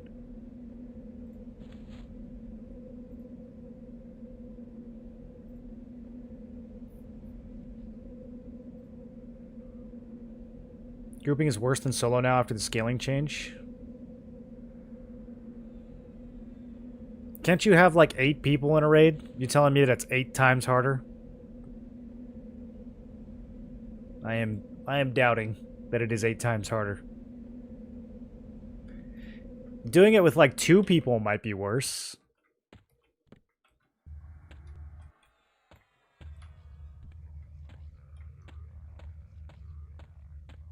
Because I don't think it scales per person, right? I think there's just a solo version and a group version.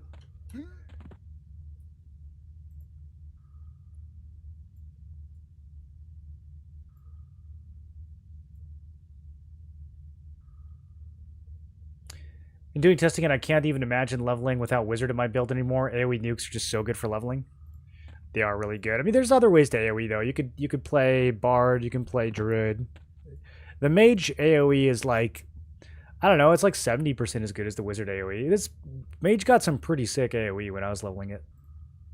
Especially in like the mid-range. AoE kind of becomes impossible 40 plus anyways. I mean, not impossible, but it just like slows way down.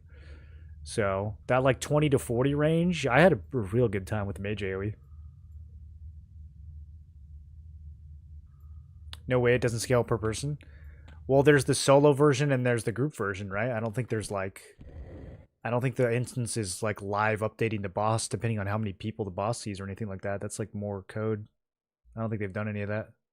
It does scale per person now? Okay, maybe I'm wrong. But also maybe you guys are just making stuff up because I've noticed that the EQ community really likes making stuff up. Insane amount of HP. It takes a rate of 8 a long time to kill mobs now. Mini and POH was at 60%. We had done 250k damage already, according to the person in the group's parser. Some guy posted an 800k 8-person CT.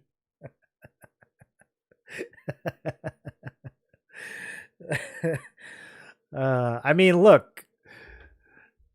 The solution to that is just don't play solo builds, right? Like, think about it this way. You have one person. If you have 8 people that are all like tank, healer, DPS, then you have way too many tanks and healers. You need like a dedicated tank, 1, maybe 2 dedicated healers, and then like 5 to 6 full throttle just DPS Andes. And then for sure it'll be faster, even if it does scale per person.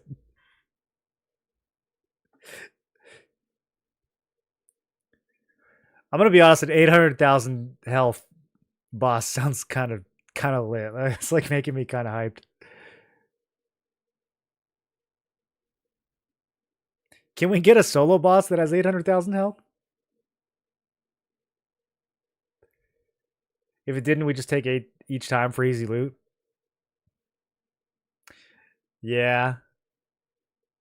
Still though, like if you have people specializing, even if it scales like that, unless the boss is also gaining like AC and stuff, but that would probably be busted. They're probably just gaining health. How is the DPS archer, Zabby? You liking it so far?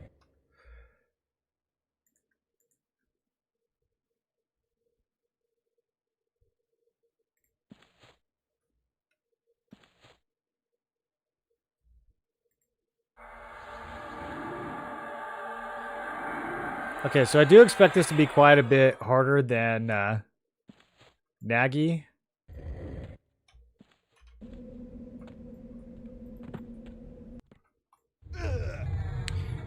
We might have to do a couple practice runs just to see what her resists look like, what I can actually stick and what I can't.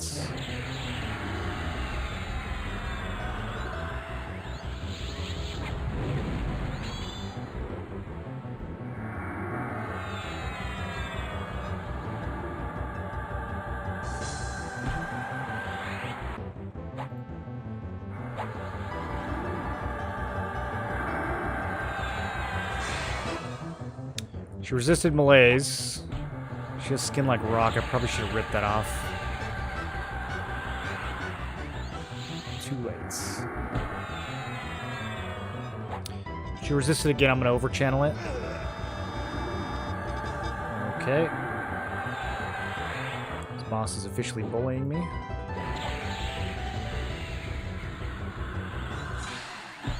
Let's heal Goober. Last time we had Kecker, and this time we have Goober.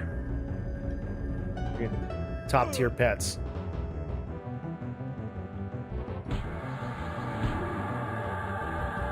I need you to not die this early, dog. Let's, give him a little bit more of a buffer.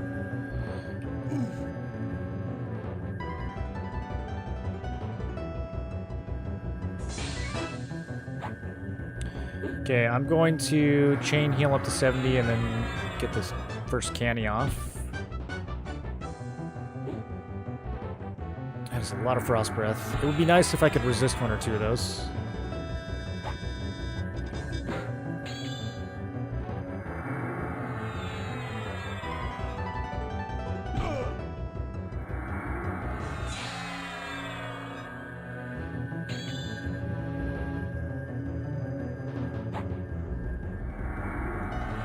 Okay, we can finally start rolling dots.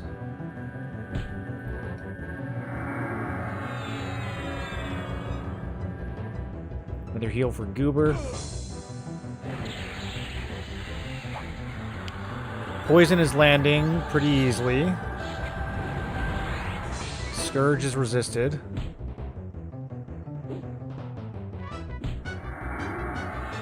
It's not leveled up is the thing.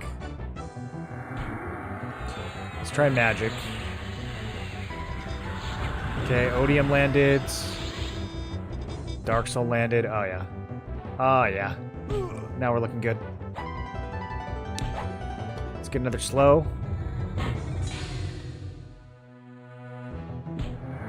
She's out of mana.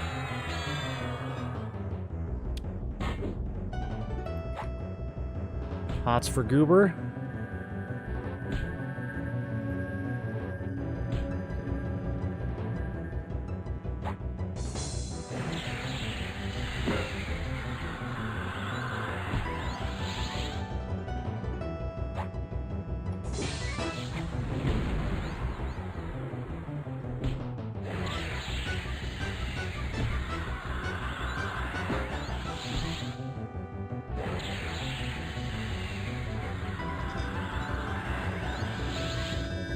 Is there a way I can, like, clear? Oh, sick.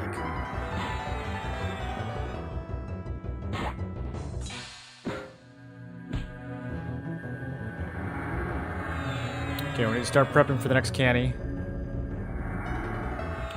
I'm gonna hold off on dots for a minute.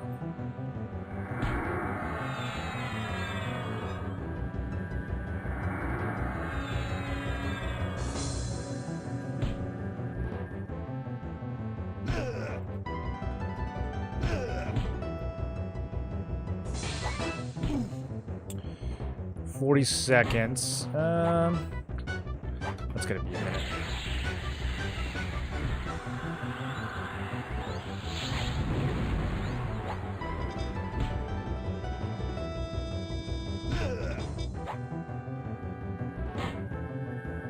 She hasn't resisted a single poison. She's resisted Scourge. I don't think she's resisted any curses either.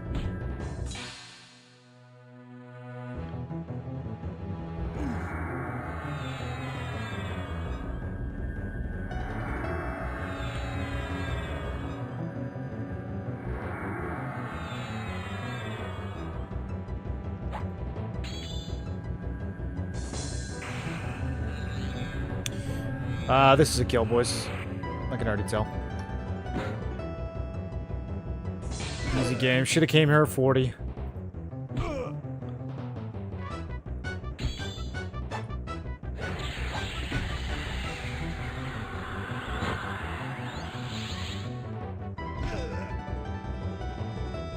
Okay, there's the resist on Assistole. So disease is her biggest one. I do want to keep that up, though. It's fairly cheap. We can cast it twice. Because it debuffs her strength, too.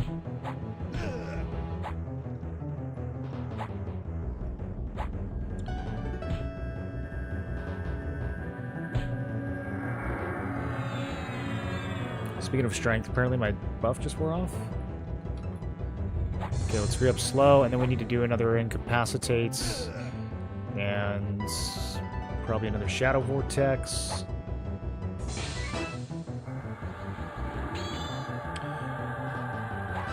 I gotta upgrade Shadow Vortex. This gets resisted too much. It's annoying. It's got a 6-second cooldown. Let's make sure Goober's doing well. Okay, so at this point, we just need to not pump too hard. And she resisted that again. Okay, I'm gonna just over-channel it.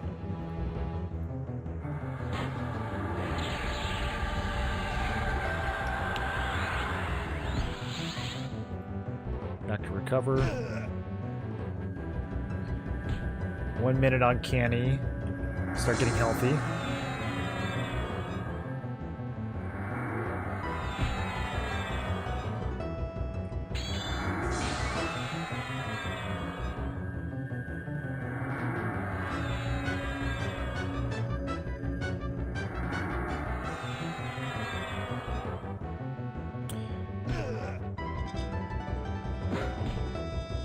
We can roll a couple dots. I think we're okay.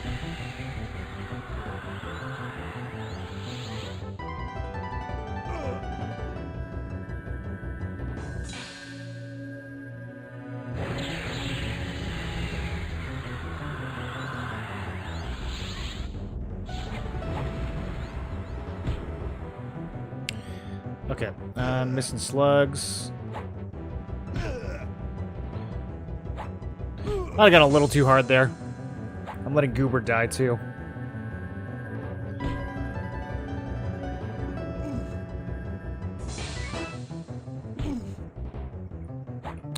Yeah, I shouldn't have casted that Odium. That was too much.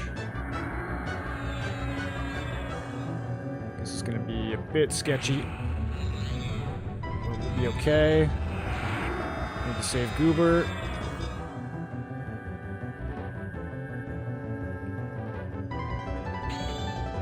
Oh! Goober's dead! Okay. That's unfortunate. Damn, he had a lot of health. Can her AoE crit?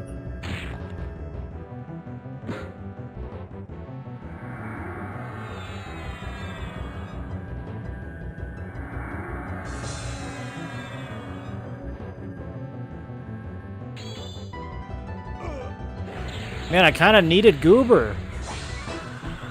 It's 20% of my damage.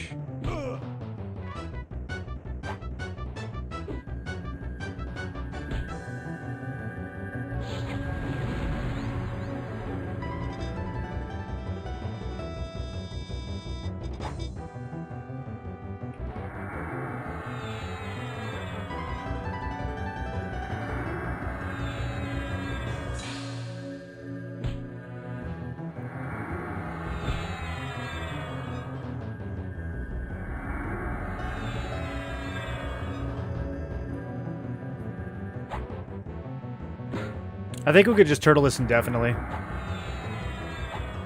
Like, if I just sat here and just healed Canny, I think we could... fight this boss for an hour.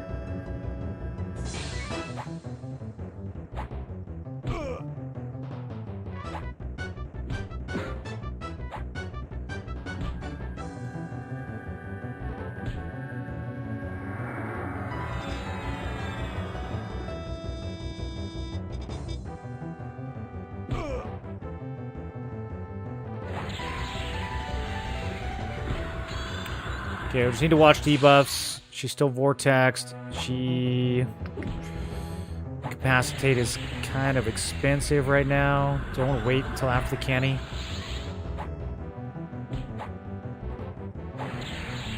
No, it'll be okay. It's 2% of my mana. Oh, she resisted it. That hurts.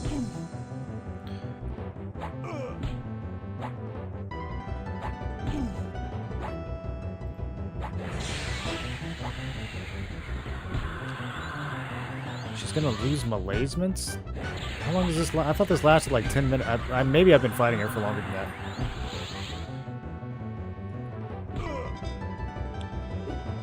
Okay, flying too close to the sun. Need to get slugs back up. Oh god. Did I throw?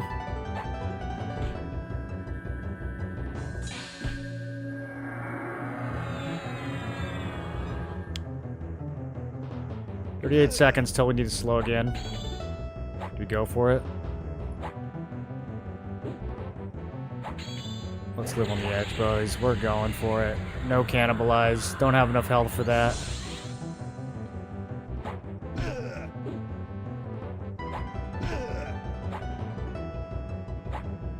Slowers off in 15 seconds. Easy kill. We got a brass instrument. Neat. Got another bag. 8 AC bracer. I think mine are better than this. Although the strength and the agility is kind of nice. I'll hold on to that. Okay, D4, Vox, and Naggy both down at level 43. Honestly, I think we might have been able to do it at 40. We definitely could have done it at 42. We didn't really need Odium. Slug's healing made a big difference. And of course, each level makes a big difference. But yeah, if I had used Canny yesterday, it's possible that we could have done that at 40. Either way, I mean, this build's crazy strong. what we're going to try to do next is kill D4 planar bosses right at 46. And if it can do that, then I mean, I think it's pretty much confirmed. This is probably the strongest build in the game. We'll try Shadow Knight too instead of Warrior and see if it feels better. But this shit's pretty crazy.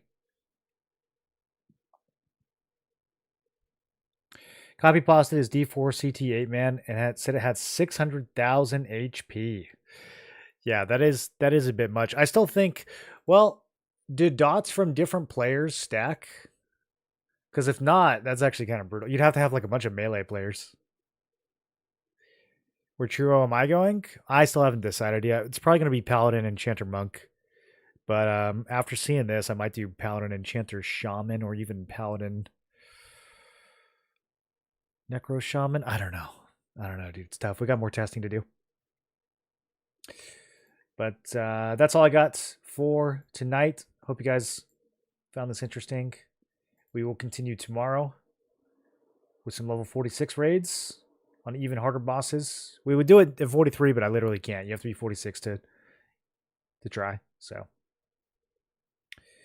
that's what we will be doing. Let's go raid Dirty Old Socks, see what he's up to.